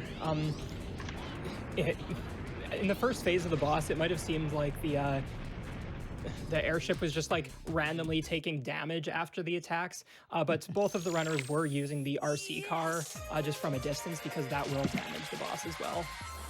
Yeah. So those little things that you forget that that's not something that would normally happen in a casual playthrough. As we start to head into the auto-scrolling section of the game coming up pretty soon, is there some lore or some setup for the game? Like, we haven't even really gotten into that. Why are you catching all these monkeys? All right, Horn, let's explain the lore of Ape Escape. Well, okay, so the plot of the game basically, I guess, I forget who makes it. I think it might be the professor that you're saving in the clown area right here, actually. Makes this, like, helmet that gives the wearer, like, really smart brain. It makes them really smart. And so there's this circus monkey, Spectre, who gets a hold of it, puts it on, and suddenly is this really smart monkey and wants to escape. Hence the name Ape Escape. And then he goes and ends up manufacturing a bunch of similar helmets that make the monkeys smarter. Not necessarily as smart as him, but pretty smart. And then they all kind of escape, and they use a time machine to go back in time, and they want to rewrite history so that apes are the dominant species. And so then it's your job as a 10-year-old boy, at most, to go back in time and catch the monkeys. And the net that you use is actually, it's the time net, and so it actually sends the monkeys back through time to the present day so that you can put them back in the zoo where they all escaped from. And so yeah, that's why you're catching monkeys, is because they're wreaking havoc all over history and prehistory, and in some cases the future and present day. He was reasonable. He was totally reasonable. Pretty good plot. Pretty good plot. Yeah. Yeah, and all the side and then games. they also Spectre ends up kidnapping and brainwashing one of your friends. That's Jake. He's the one that you fight in the car in this level. He also races you a couple times, but we don't actually do that because we don't need to in the speedrun. But yeah, he kidnaps and brainwashes him, and then you have to fight him a couple times. But really, he's no different. Like when he's brainwashed, actually even when he's not brainwashed, he's basically just like your average, what's the guy's name from Pokemon, like your rival, Gary. Gary? Gary. Yeah, he's basically Ricky, just whatever. a carbon copy of Gary that gets brainwashed.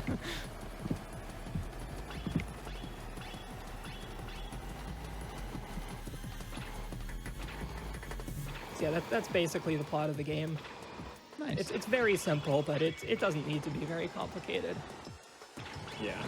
Does that get expanded upon in the next Ape Escapes, the sequels? The next games, they all have the same villain as Spectre, but they do have like they have different plots. Like the second game. Technically, 2001 is the second in the chronological series. Oh well, I don't know. You think I've that's the pants washing one. Is my name B-Man? B-Man is our local Ape Escape collector who knows all the things about all of the games. But yeah, in the second game, I'm pretty sure Spectre wants to make all of the humans like lazy, so he goes up to the moon to fire the lethargy laser. He's a genius. And then in the third game, he tries to make all of the humans brain dead by making them watch these absolutely dumb TV shows. And then somehow they get to space again. I don't remember how that happened. Yeah, I don't remember why they got to space in that one, actually. Maybe was that's like the Tomoki. satellite that they were broadcasting all of the TV shows from. Oh, yeah. I feel like it was on the moon. No, it was on that like big karate chop hand-shaped spaceship or whatever. Right, and they were going to karate chop the world in half. I don't know. Oh, how yeah, that they were going to karate chop the world in half. Oh, yeah. Dude, these games are great. Just such bizarre plots, but they're endearing. They're like Yeah. they don't take themselves seriously. Very so it's quirky. great. So we're still staying pretty close here. It looks like we're within seconds again. Absolutely, Yeah. yeah. That's Is Dorado still ahead right now? just by a few, like 5 seconds or so. Yeah, I think 5 seconds is what I counted to. Okay. It's Yeah, because I had a really good haunted house, and so I figured if he yeah. messed that Eldorado up, had a then little bit it was of worse. Eldorado had to take a death warp, to catch the monkey because he missed all 3. Okay. Oh, he missed all 3? Oh, jeez. Not all 3. Sorry, he missed the third one, Oh, okay. and so I was gonna say like he caught none. How does that happen? sorry, didn't say that right. Dorado just forgot how to take the net out for a sec.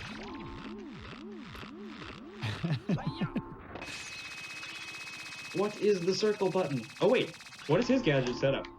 Does he have net on X? Oh, we're into the gadget setup talk now. No, we don't need to talk about it. I just want to know.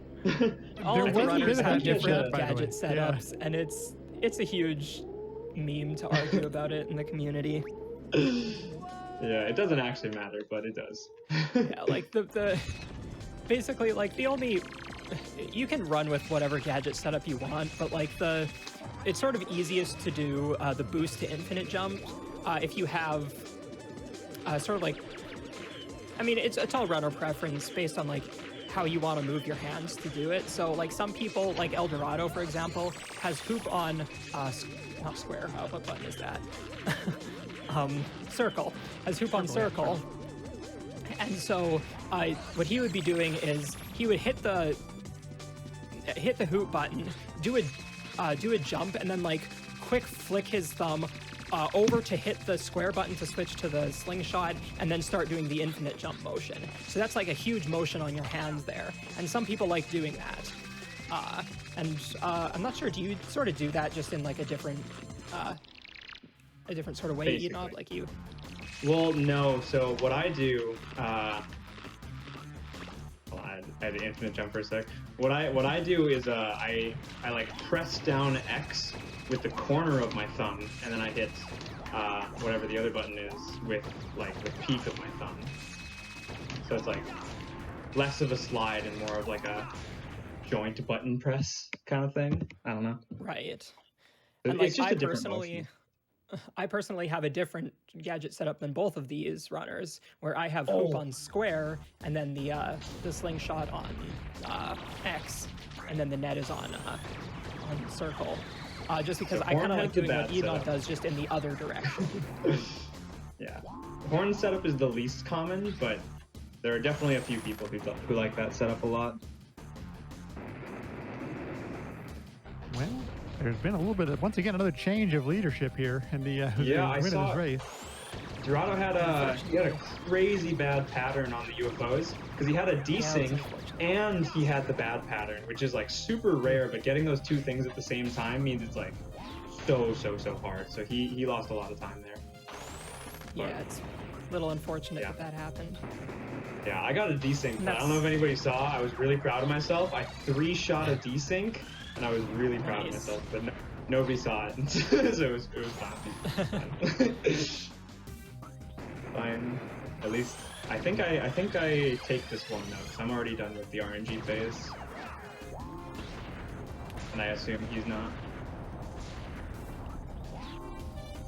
But we got another 45, so that is good.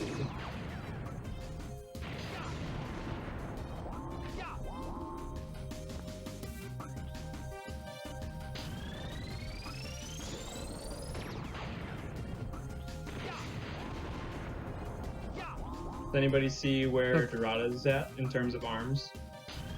Yeah, so Dorado just finished the arms phase. Okay. Cool. Okay, I am 45-48. 45-48 for eednob for this race. Or, yeah, Woo. 48. Yeah. You ruined everything.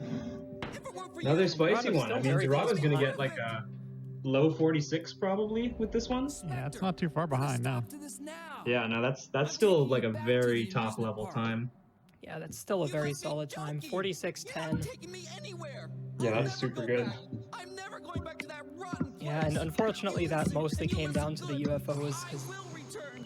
And when I do, Dorado actually got some pretty decent so you better be Spectre luck, but yeah, the UFOs were just not giving him what he wanted. UFOs, because I got really good UFOs and he got really unlucky with them.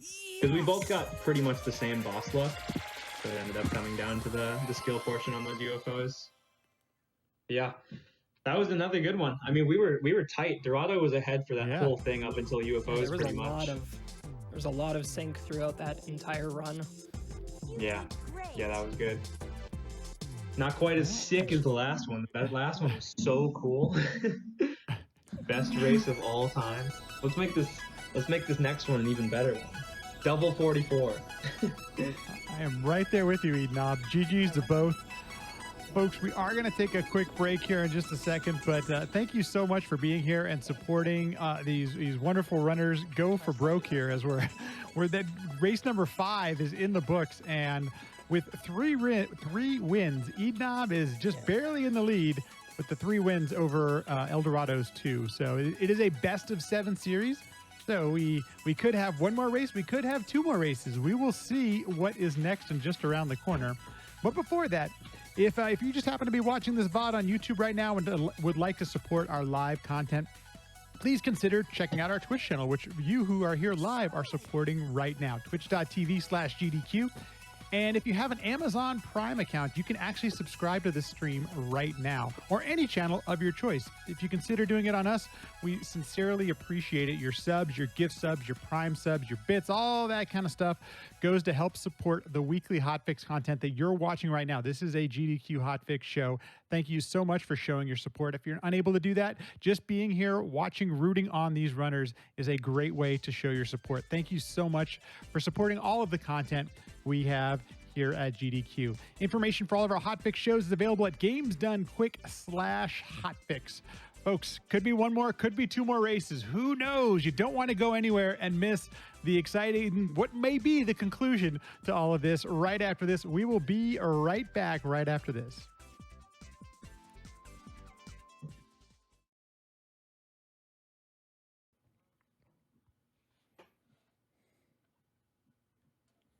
And welcome back to the GDQ Hotfix. You are watching an Ape Escape Exhibition with the 2 top runners in the world on the leaderboard right now. The current world record holder being Eldorado on your right, and in second place, but not very far behind, 4 seconds behind, is eednob on the left of your screen.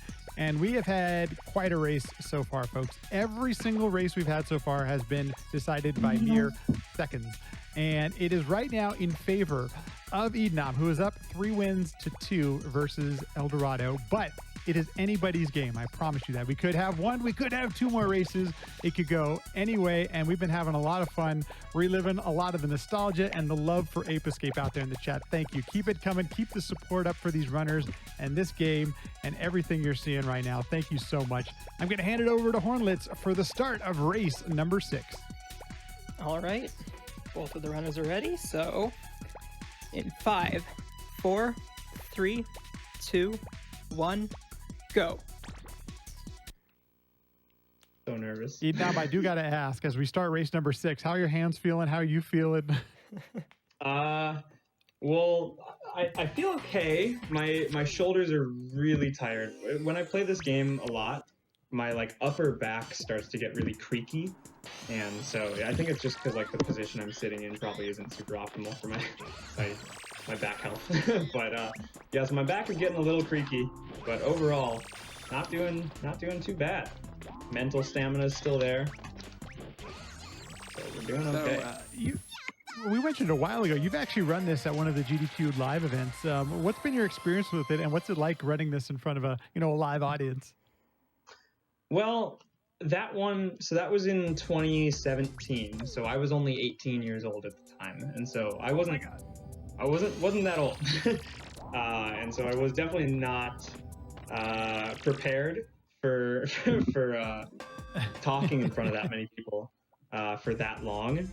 Because I think I like to think of myself generally as pretty decent at talking in front of people, especially people I've never met before, and it was just it was such a long time to keep that going. I was so lucky that I had the people there that could commentate for me, so I didn't have to talk much. Hornlitz was there, he was on that couch. Skateman, the guy who did the GDQ run in 2013, he was on my couch. Orso was on my couch, and Sportsman was on my couch. So I was really lucky that I had them there to take over for me when I was not feeling super comfortable talking. But yeah, I mean, the run went great. Overall, the actual quality of play in that run, I was very proud of. So yeah, I think it went pretty well.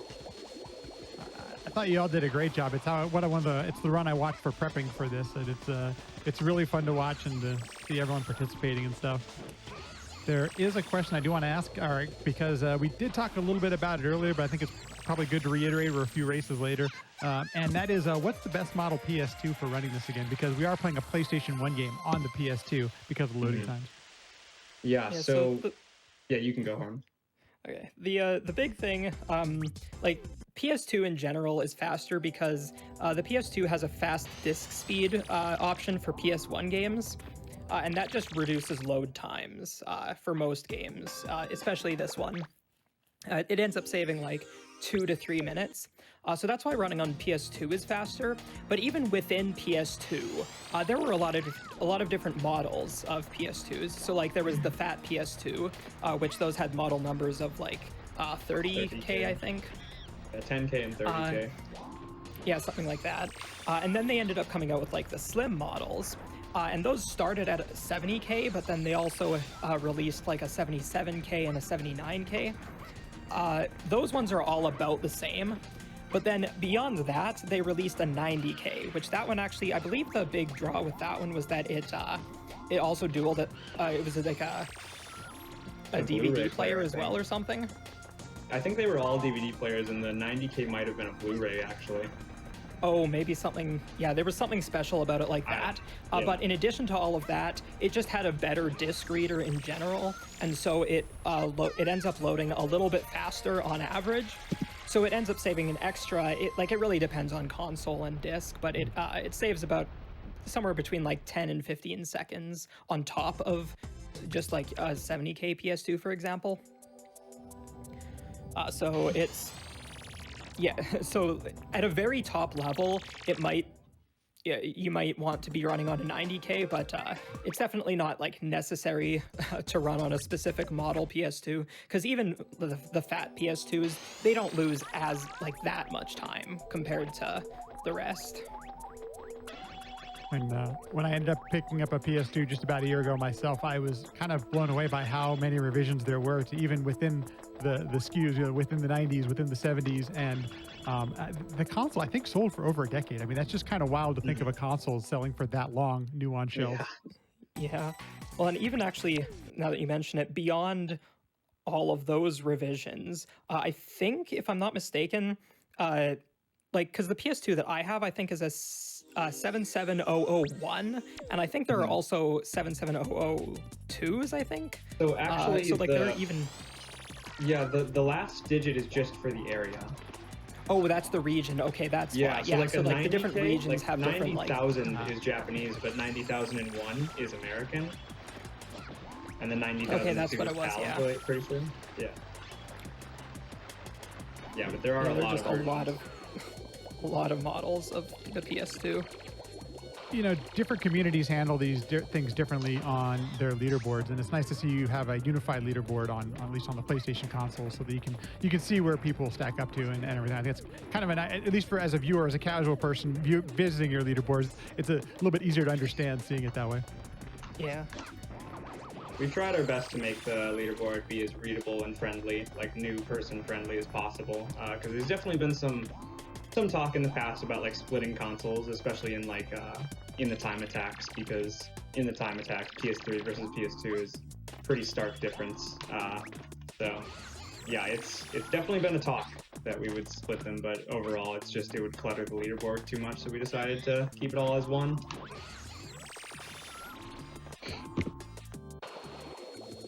And I don't know how the race is going, but I got UFO-less in this one. I don't know if Dorado did. Actually, when you caught your last monkey, Eldorado was catching the exact same monkey, and like it was completely synced. Nice. Unfortunately, Eldorado missed UFO-less, so he had to keep going the level for a bit. But it was very synced up to this point. Yes. I keep saying it, folks, but this whole thing has been neck and neck almost the entire way. There have been lead changes in every single race, so wouldn't expect anything less at this point. Yeah. No. I got 10 seconds on him right now. We're going to keep that 10 seconds for the next 40 minutes.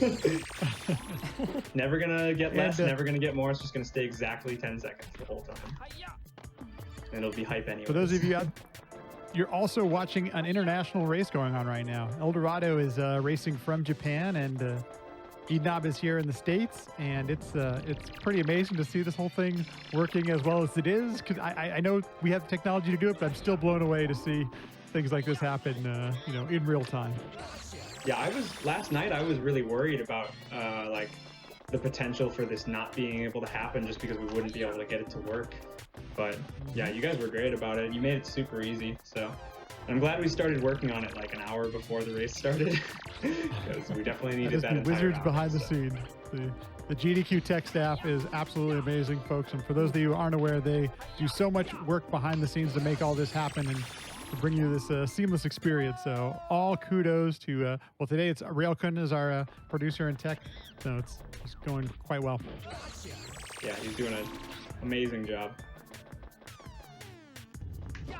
He's making it as easy as possible for us to show how this game can be played at a high level.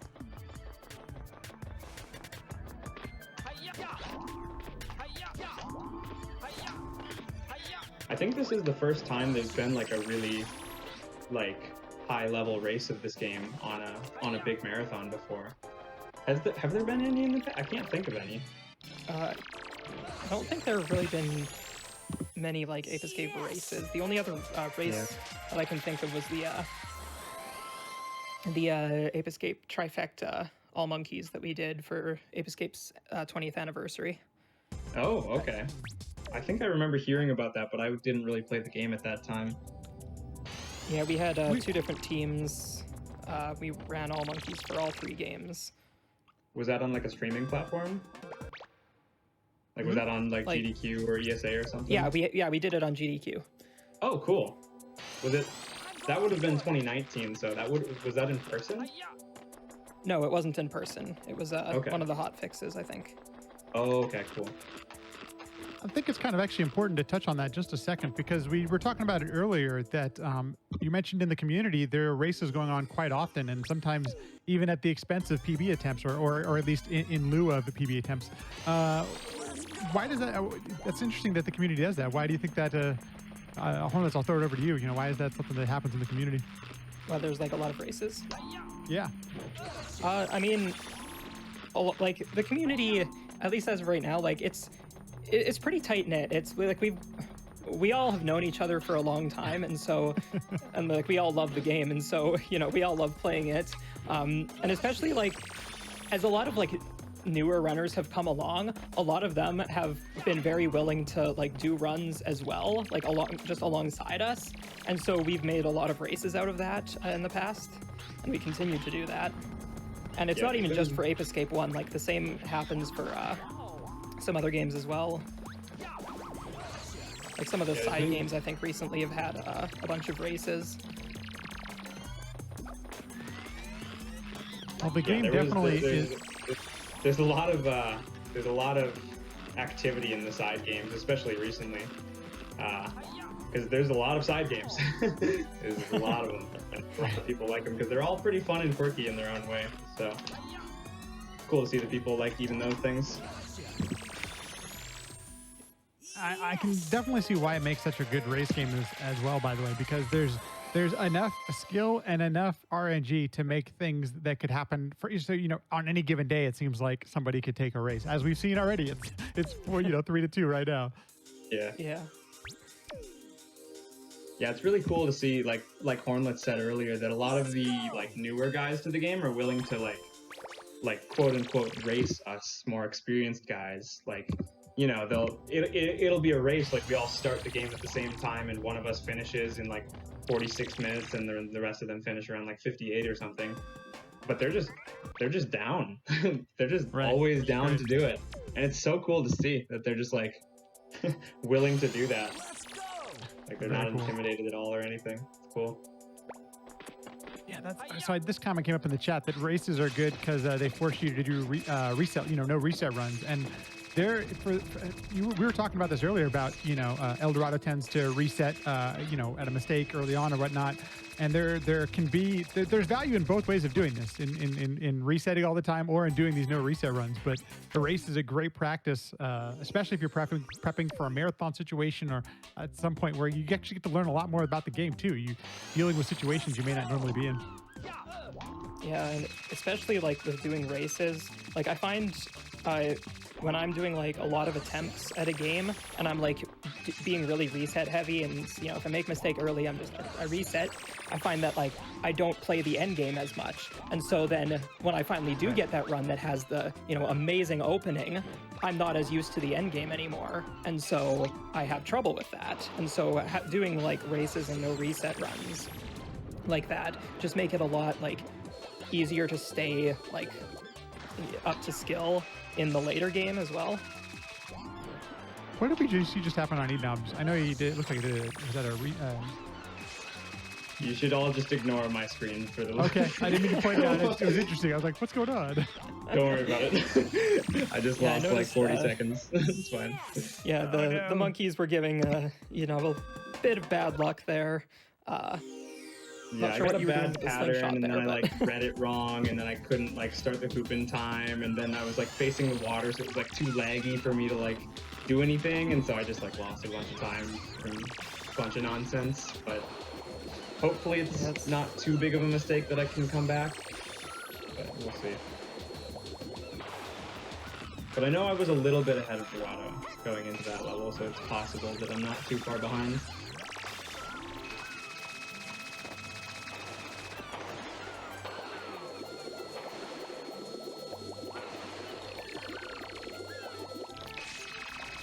It's looking actually pretty darn close right now.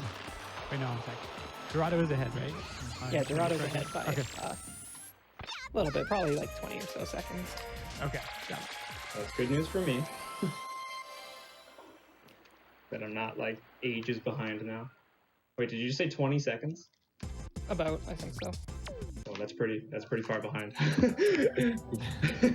Fine. Okay, we are still early on. We got the entire mid game to go. 20 seconds is nothing.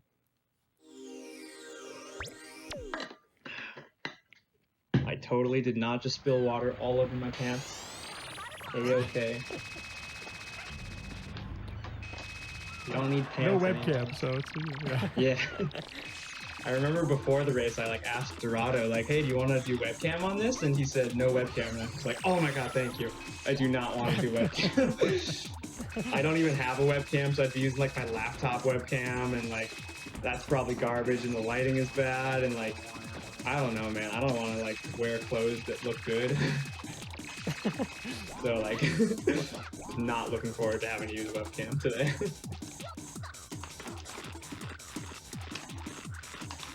Ooh. Ooh.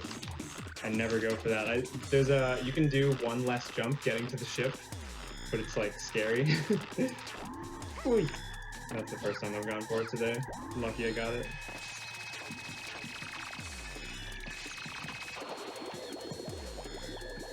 Alright, let's see if eednob can pull ahead a little bit with the faster strategy here. You doing the backup? And you did. Pulled a little bit ahead there. Saved a little bit of time over Dorado doing the safer strategy. And I got the gallery monkey. That's good.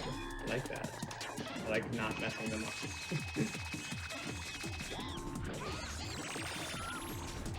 And believe it or not, we are pretty much synced up again. So, race really, the lead can really change at any point. Oh yeah. Cool. Back to a close one. Do you know what his Dexter's time was? Or did you No, see? I don't. Oh, he Okay, almost missed the split gallery sections. monkey. I just saw that. Yeah, the gallery monkeys were. Yeah, he had to catch one on the wall. That's terrifying. Oh yeah. At least on our screens, it looks like Dorado might be ahead by just mere seconds, though. Okay, that's good. Second or two at the most. Good. Now let's get stick jump. I've gotten it like twice today.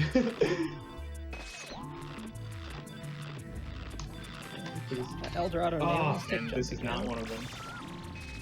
Don't look at my screen. You don't see anything.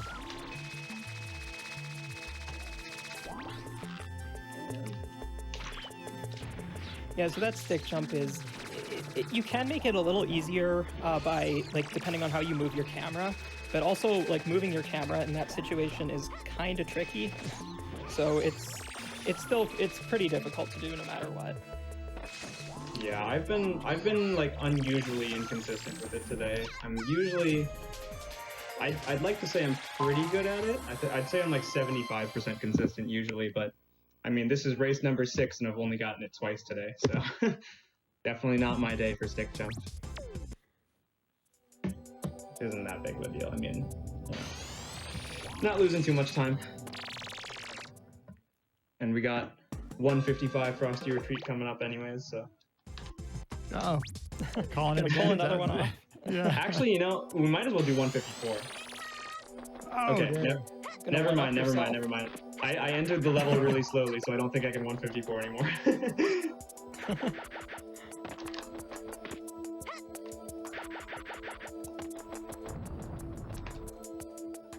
There's a quick training room, though. Oh, never mind. Okay. We're just gonna call off all bets on this Frosty.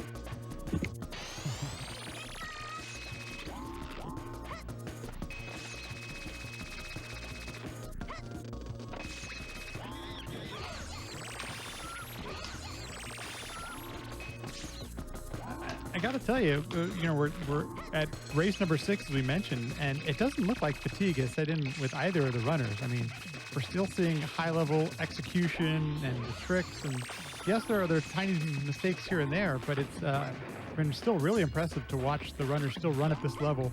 6 races in, what are we, 5 hours in, 4 hours, whatever it is. I mean, this is over 5 hours at this point, so. Yeah, this is going longer than I thought. I assumed one of us would kind of blow the other out, but definitely has not been the case today.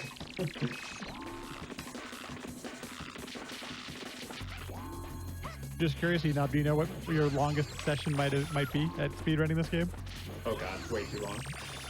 Okay, so you've gone longer than 5 hours. That's, I guess. Oh my god, yeah. I've probably done like 20, 30-hour sessions in this game. Whoa, okay. Yeah, way too long, way too. Because there was a period in time, like in high school, when, like, you know, it's a weekend, you got nothing else to do, you got no plans, and you got to get that 47, you know. And so, like, you just keep playing, and you just don't stop. So I definitely did some like super crazy long sessions back then. But nowadays, I don't usually play for more than like 1 or 2 hours at a time. Like, I'll usually do like a 2-hour practice session. Like, I run through my practice circuit and then I do like 1 run and that's it. But yeah, that's pretty much all I do now. It's like I run through my practice circuit and then I either end it there or I do 1 run, like 1 resetless run, and that's it. So I don't really... I'm actually glad you mentioned that. There's the Breath of the Wild's speedrunning community now has, for 100% runs, you can actually take a break in it because it's basically a 24-hour run. And you can call it a night and come back the next day and split your run up into 2 12-hour segments stuff. And I think that's a really healthy and beneficial to the community to try out some of those ideas and those things. It doesn't take any or diminish anything away from the speedrun. I know there are some purists out there, but I think that's a really interesting approach to do for some of these longer sessions to protect our well-being and our health. Heck yeah, yeah. Sometimes you just want to destroy yourself. I know, right? Sometimes you just want to play Ape Escape for like 20 hours. It happens. Rare. I don't know why. In all fairness, I sometimes, there's nothing, not faulting at all. And I sometimes forget what it's like to be 19 sometimes because that was a while ago. Yeah. So, hey, what else are you going to do on the weekend? But grind some games. When you're in like high school, middle school, you have so much time. Like, I realize it more now, but you just have so much time on your hands. Especially if you're like me and you just didn't do any homework, like, you just like, you have like, whenever you're not at school or at like whatever your extracurricular is or hanging out with friends, like, there's nothing else to do. And so you just play Ape Escape. I assume everybody else just plays Ape Escape too. As a high school game design teacher, by the way, I'm going to just put it all out there. Please do your homework. Please, it's yeah, okay. Don't follow my example. Yeah. Attend school regularly. Okay. Yeah, I'm a college dropout. Don't even listen to me. All I do is rock climb.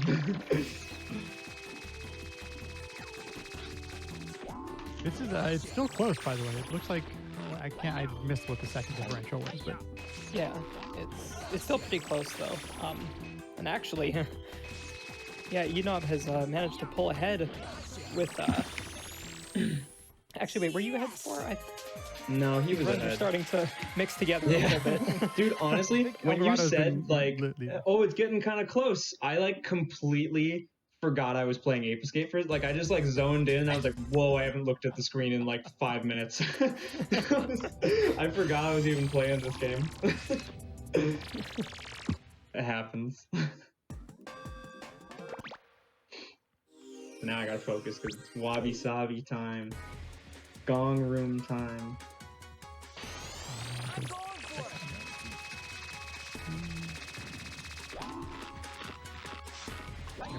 Have a quick update here in just a second. I can see timers, and it looks like 6 seconds. We got eednob is ahead by about 6-ish seconds right now. So, keeping it as close as ever. Yeah.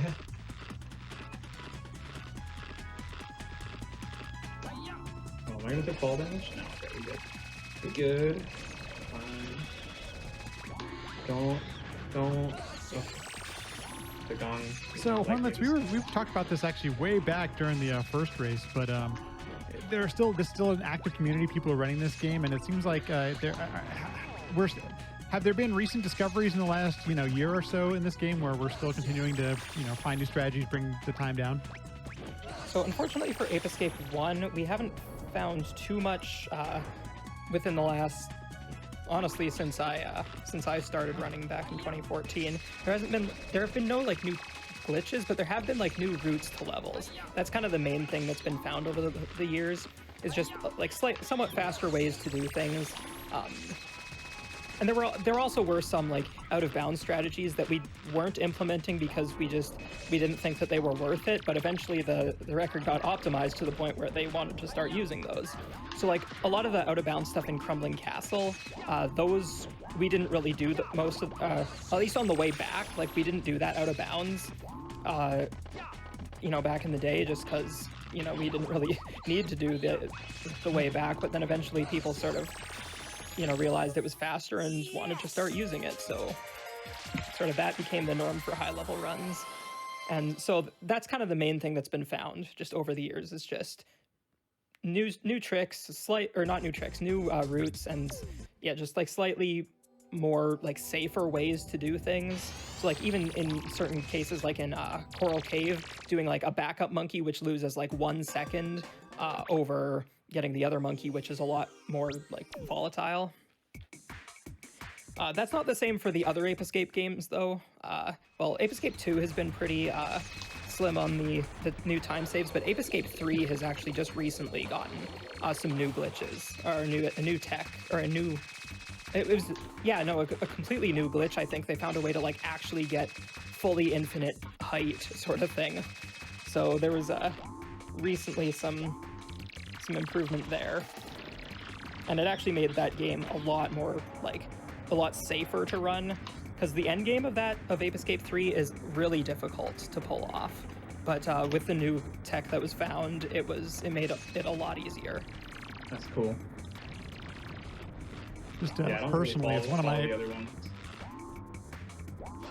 of my favorite things to see, where things that were thought of to be perhaps only tasks only, or strats that just didn't serve a purpose in the current route and things like that, to see them actually make it into the route and improve times. It's really fun to watch. It's just interesting to see how things evolve with the more participation by people getting better and better at the games. Yeah, definitely. I've seen that a lot in a lot of games, where just things that are, people deem them to be, too hard to do in an RTA setting, and then somebody just goes and does it, and then not long after that becomes the norm.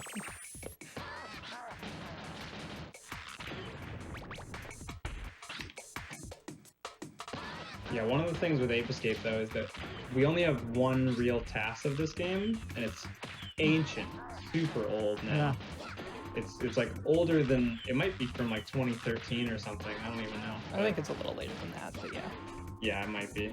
But yeah, that task is old, and so most of the strats in there are pretty outdated at this point.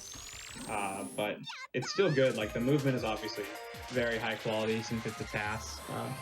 And there are things from that task that we still have yet to implement in RTA runs. Like they've been pulled off RTA, but they're just not quite there yet to do in a real speed run. Yeah, there's a bunch of little things like there's a whole bunch of like half-second, 1-second time savers that are just like slightly too hard to do. Like I was talking about earlier in the last room of Frosty Retreat, there's a strat in there that's like just a little bit too hard to do RTA in like actual runs. Like I can pull it off in practice like 1 out of every like 3 or 4 times, but doing it in a run is risky. So there's a lot of stuff like that in this game. Just like little movement techs that are a bit too hard. There is actually one very, very large skip that is TAS only at this point and has never been pulled off RTA.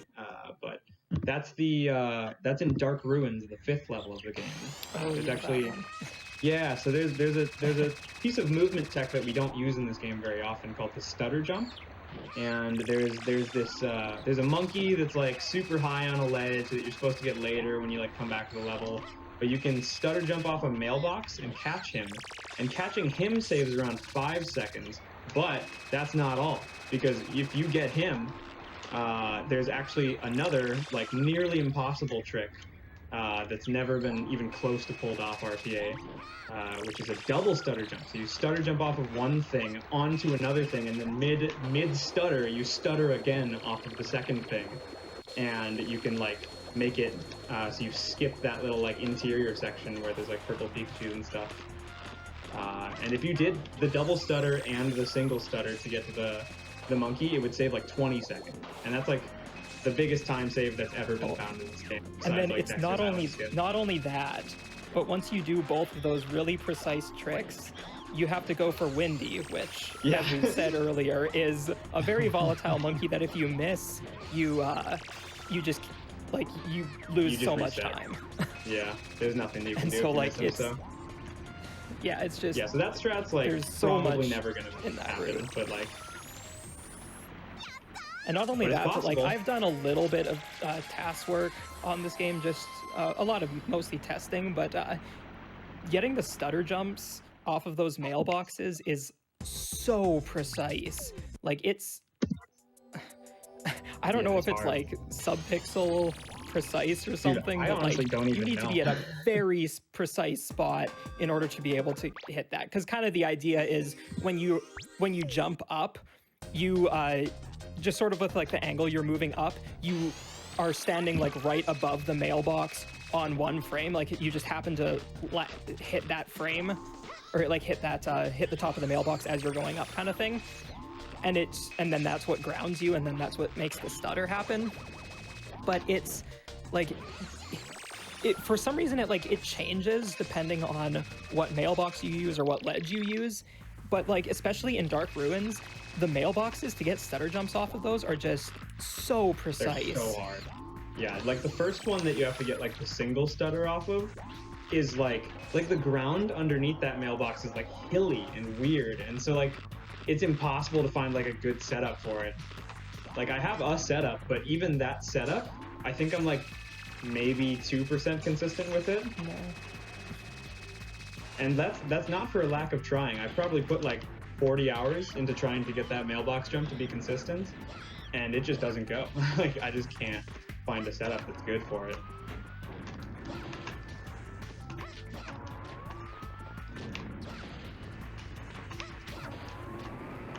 As we mentioned, you've been watching, folks. A few minutes ago, we did have a lead change, and now it's been about I think we got Eldorado at about 11 seconds up, but it's close.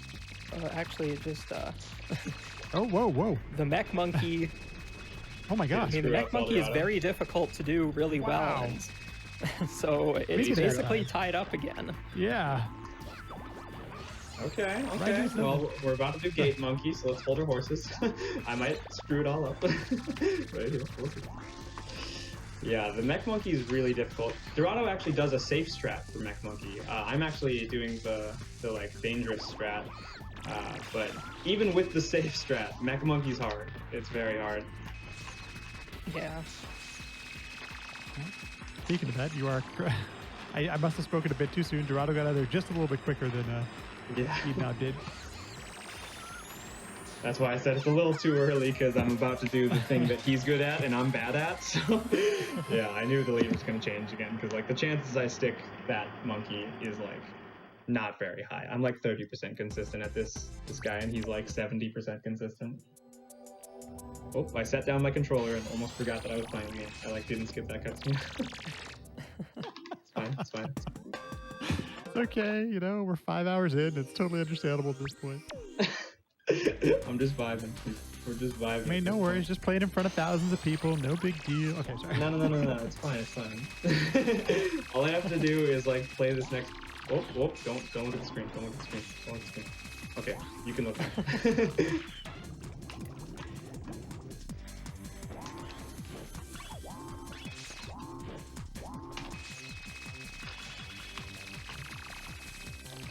Yeah, I'm usually pretty okay at TV Tower, so I think usually, at least in the last couple of races, I've pulled ahead in this level by a tad.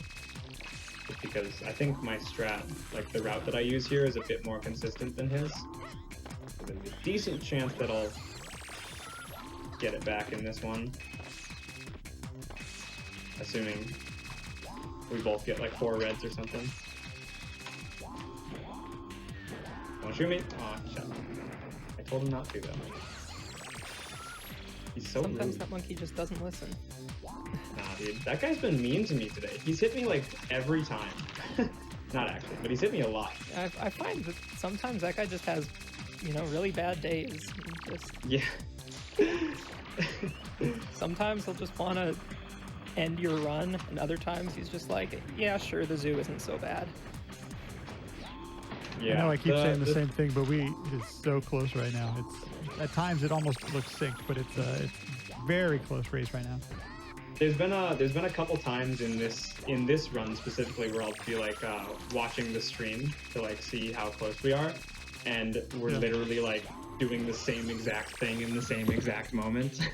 It is wild. Yeah, pretty cool actually. Well, Time for some boss RNG. I think it's important to note too, folks, that eednob has been doing commentary and running at the same time, and we appreciate him doing double duty, as one of the commentators did get sick, unfortunately. So the fact that doing both is really impressive at this level, eednob. Thank you. I honestly, this is the first time I've done it since like, I don't know, 2017, like the last time I did a marathon run. So glad it's going well. It helps that Hornlets is here and that you're here as well, because talking alone is way harder than talking with like 1 or 2 other people. Pre-explosive pellet. Nice. Love that. Alright, so we're not getting 4 reds, so that's not good. I'm guessing Dorado got all reds. It looked like it. Thought it was, yeah.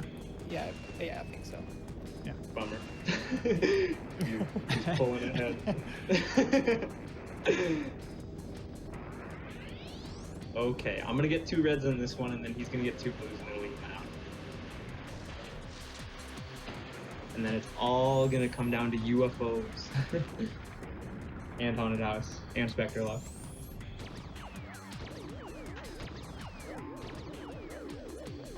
There's some love in the chat for, you know, and we've already mentioned this before, but missing some of the live events. This type of race, you could just feel the oohs and ahs that might be coming from the crowd, for sure. But in this format, we get a chance to see Dorado, who might not be able to, you know, travel overseas and do this thing in live. So we get a chance to see this specific runners. You know, that's one of the nice things about online, is it has provided some opportunities that might not be there otherwise. Yeah.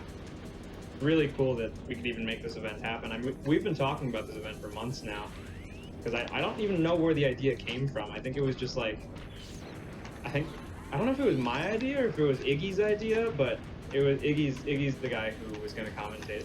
But yeah, we were just like, dude, I've never raced Dorado. We should make that happen. And then I think Iggy had the idea of like, hey, we should like pitch it to like a streaming service like GDQ I don't know what else. I don't know what else there is. GDQ's the big one, but yeah, and so we just had the idea to like make it a GDQ thing because you guys were doing all of the. Oh, this is the last shot. You guys were doing all of like the hotfix and like showcases and stuff like that, and so we just thought it'd be a good idea to have it on here, and so I'm glad you guys let us do it. It is still so close. So it's like it's just mere seconds separating the last hit there. Yeah, you had very Yeah, similar luck. Actually, Dorado didn't get the 2 reds the first round. It was 1 red and 1 blue. Okay. I missed that. I must have missed it. Yeah, I missed it too. My apologies. Yeah, this run is definitely slower than most of the others for both of us, but at least it's close. That's all that matters. We're looking at most likely 46s for both of us on this one.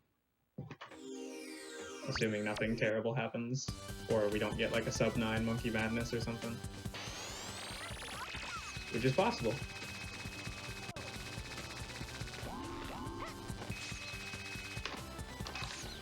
Just to wrap up the previous thought, it's nice.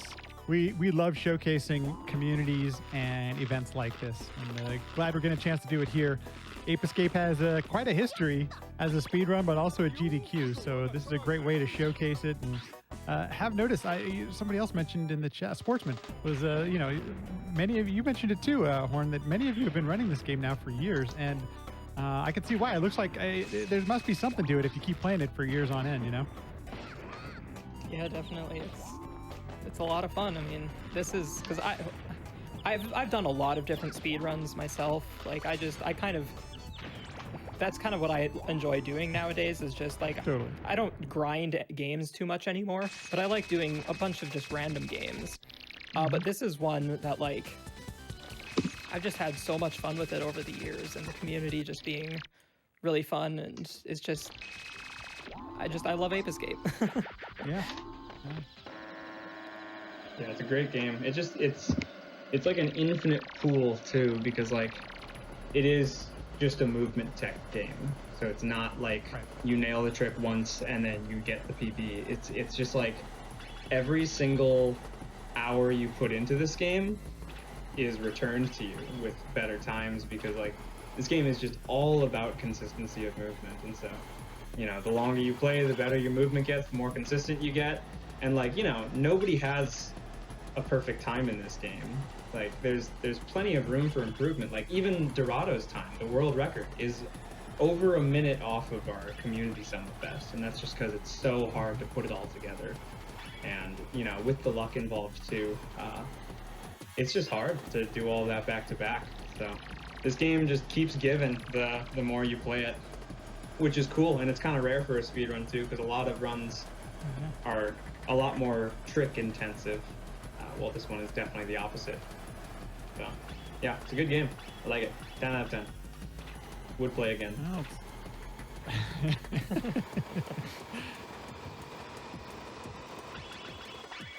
We mentioned it earlier, but it's important to note that that's what makes this speedrun approachable. If you are looking for a new game, or perhaps to try your first speedrun, consider this game if you remembered it as a kid and maybe enjoyed the casual playthrough of it as a younger person, because it's definitely one that you could approach. Just from the things I'm watching, it seems like something you can probably grind for a sub hour and any percent pretty reasonably. Yeah, definitely. And even like nostalgia isn't even like a requirement for anything. Yeah, exactly. We talked about this earlier, but I didn't play this game until 2014. So, and that was when I first started running it as well. So I have a feeling we're going to be coming down to some boss RNG at the end. High likelihood. It's looking right now. Actually, eednob getting the triple catch in the coffin room. Dorado caught all three right away, but the third one ran away for a little bit. So a little bit of time lost there, but still very close. Yeah, I just glanced at the stream and I saw that we both left the coaster like 2 seconds apart from each other. Yeah, very close. That's ridiculous. Hang on to your hats, folks. Don't leave the stream now. We're just mere minutes away from... It's either the last race or we got to go for another hour. That's my sly way of saying to Dorado to choke on UFOs.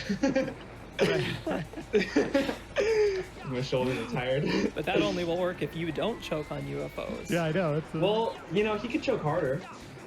But you could as well. Possible. I could. It's honestly far more likely for me to choke. far more likely. Because he is definitely way better at UFOs than I am, and he has an extra guided pellet in this run right now. So.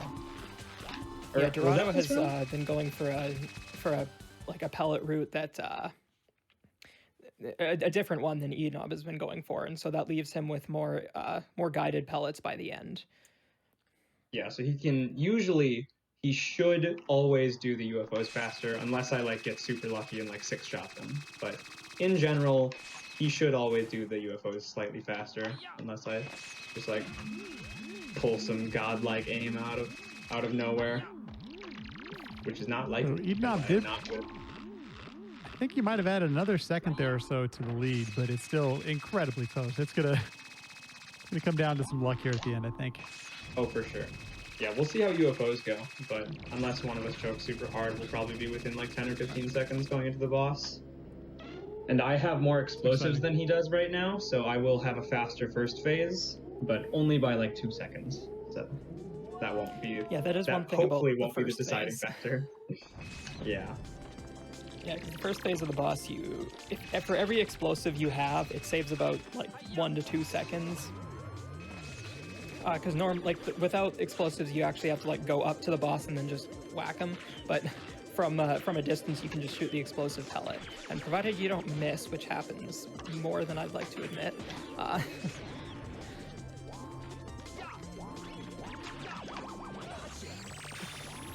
not good UFO.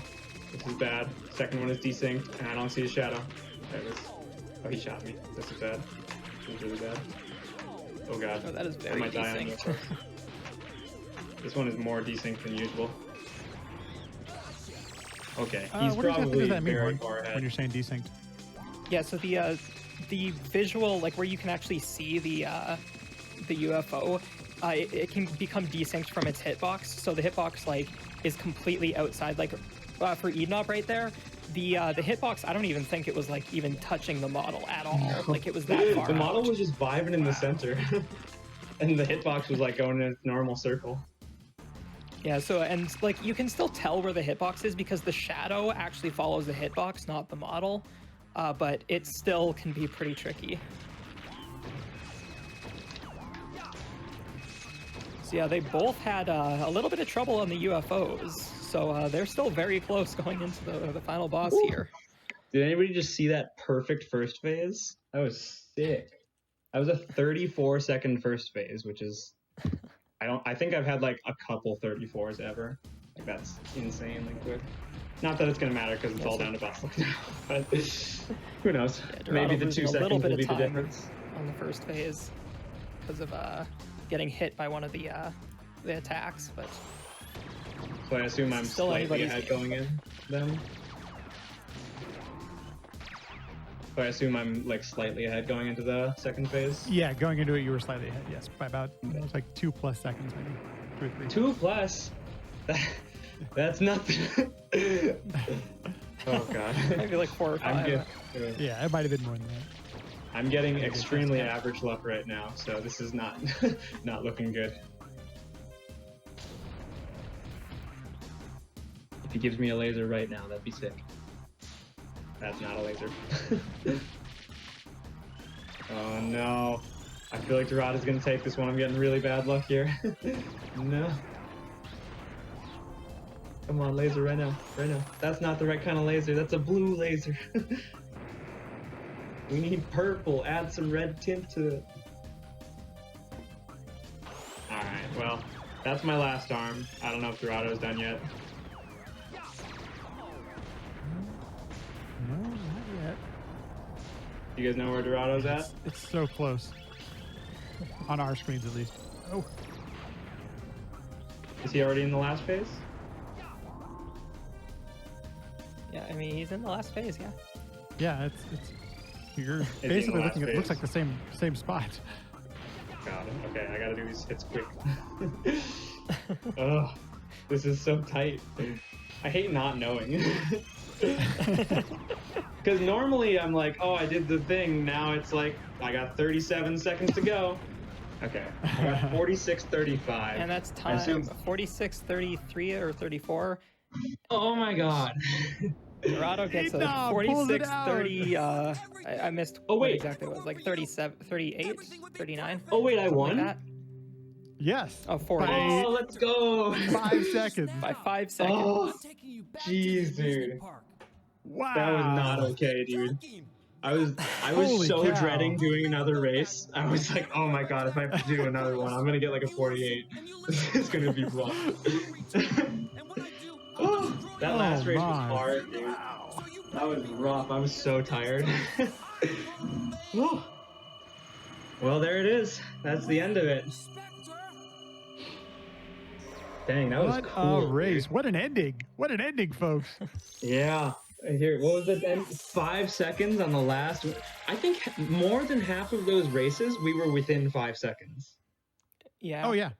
Like there was Yeah, there were only only two that one went where over there was like longer. a big time difference, and it wasn't even that big. Yeah, like I Jeez, think the congratulations. biggest difference was 30 something seconds. Yeah, it was that one where I got the 45 and he got the 46. Yeah. That was the only one where there was like a significant time difference. And then the one where we were like both playing like horrible, like the 47s, like that one was like 2 seconds. And then there was the one where we were like 10 seconds apart where I was like 45:23 and he was like 45:34 or something. And then like this one was 5 seconds. The first one was 2 seconds. First one was 2 seconds. Oh my god. I don't even. That was ridiculous, dude. Well, that was really fun. What a race. GG to both runners. Holy cow. What a race. Yeah, amazing job. Warren, thank you so much for commentating this thing. I think we got to, as we start to wrap this thing up, because wow, what a marathon here of races we had. We've talked about it a couple times, but I think it's important to know if people want to get involved with this community and this game, and where can they go? Where are some resources and some places they should start if they want to visit? So a great place to start, if you go to speedrun.com/AE1, that's the Ape Escape 1 leaderboard, and we have a link to the Discord where that's kind of where all of the community members are, and we're all really happy to help new runners. And then also on the speedrun.com page, there is the we have a few guides for learning the tech in the game and the glitches, like the infinite jump glitch, as well as some tutorials, at least for the any percent category, which and really any category you run for this game, mostly all you need to learn is just the tech and where things are. And so yeah, there's you can go there and learn, and even if you don't want to like run the game, just playing around with the glitches is a lot of fun, I've found. You can just do so much with the glitches in this game. Just move around it's so much fun. So but yeah. It's it takes a lot to pull off an event like this, and to get these two runners in this race like this, how we have you all seen it today. eednob, it doesn't seem like a lot of this wouldn't have been possible if it weren't for you. Thank you so much for doing so much behind the scenes to make this work. How do you feel? How do you feel after taking those last two batches?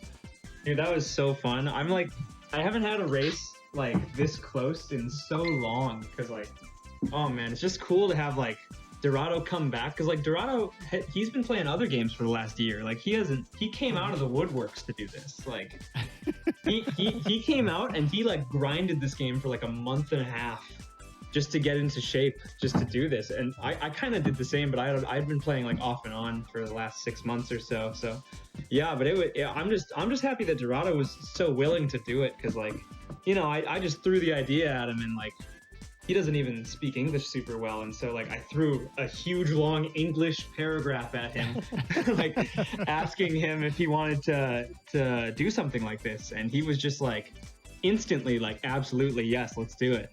And so yeah, he's just been so great to work with. Like he made everything so easy. But yeah, I'm glad we got it to work, and I'm glad it turned out to be as cool as it was. I'm glad nobody blew out the other one.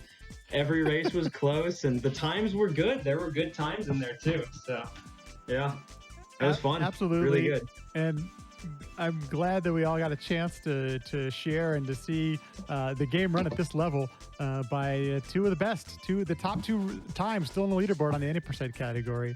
Any final thoughts before we start to wrap this thing up, eednob or Hornlets? Oh man, I don't know, man. This was so much fun. I hope that some people saw this and think this game looks cool, because it really is fun. And it'd be great to get some new people playing, because it's always fun. It's always fun when you guys join the community. So yeah, that's all I got. Thank you guys for putting this on for us. Yeah, definitely. Thanks. It was a lot of fun. And I agree. As a newbie to the game, I've enjoyed watching the whole thing and getting to research for this, and then watching you all perform at such a high level. So thank you so much for doing this and for being here. And thank you the entire Ape Escape community for putting this thing together and getting this thing going. We appreciate y'all. And thank you all for watching and being here and supporting the GDQ Hotfix. The only reason we get to do events like this is because of people like you. You're watching, you're supporting, you're subscribing, you're following, you're doing all those things that make this thing possible. If you are watching this VOD on YouTube and would like to support our live content, please consider checking out our Twitch channel, twitch.tv/GDQ. And if you have an Amazon Prime account, you can subscribe to any Twitch channel of your choice for free. Please consider using it for us here at the GDQ Hotfix, because we get to put on shows like this with that kind of support. Your subs, your gift subs, your Amazon Prime subs, your bits, all that stuff goes to help make all of this weekly content possible. And speaking of weekly content, tomorrow, Monday, 7 p.m. Eastern, is the Community Spotlight, and we're going to be showcasing Professor Layton and the Azron Legacy, followed by Kirby Squeak Squad 100%, and this time I actually said it right. Good job on that. Thank you all for being we got there. My name's been Zlab Mackey, and I've been your host for the show. It's been a real pleasure and honor to share with all the time with all of you. Thank you so much for being here, and thank you. Continue watching GDQ Hotfix. We're going to have some great content coming up the rest of the week. Thank you so much. Hope you all have a good day, good night, good evening, wherever it is, whatever it is. Have a good rest of your day. I'll see you all later. Bye-bye. Have a good one.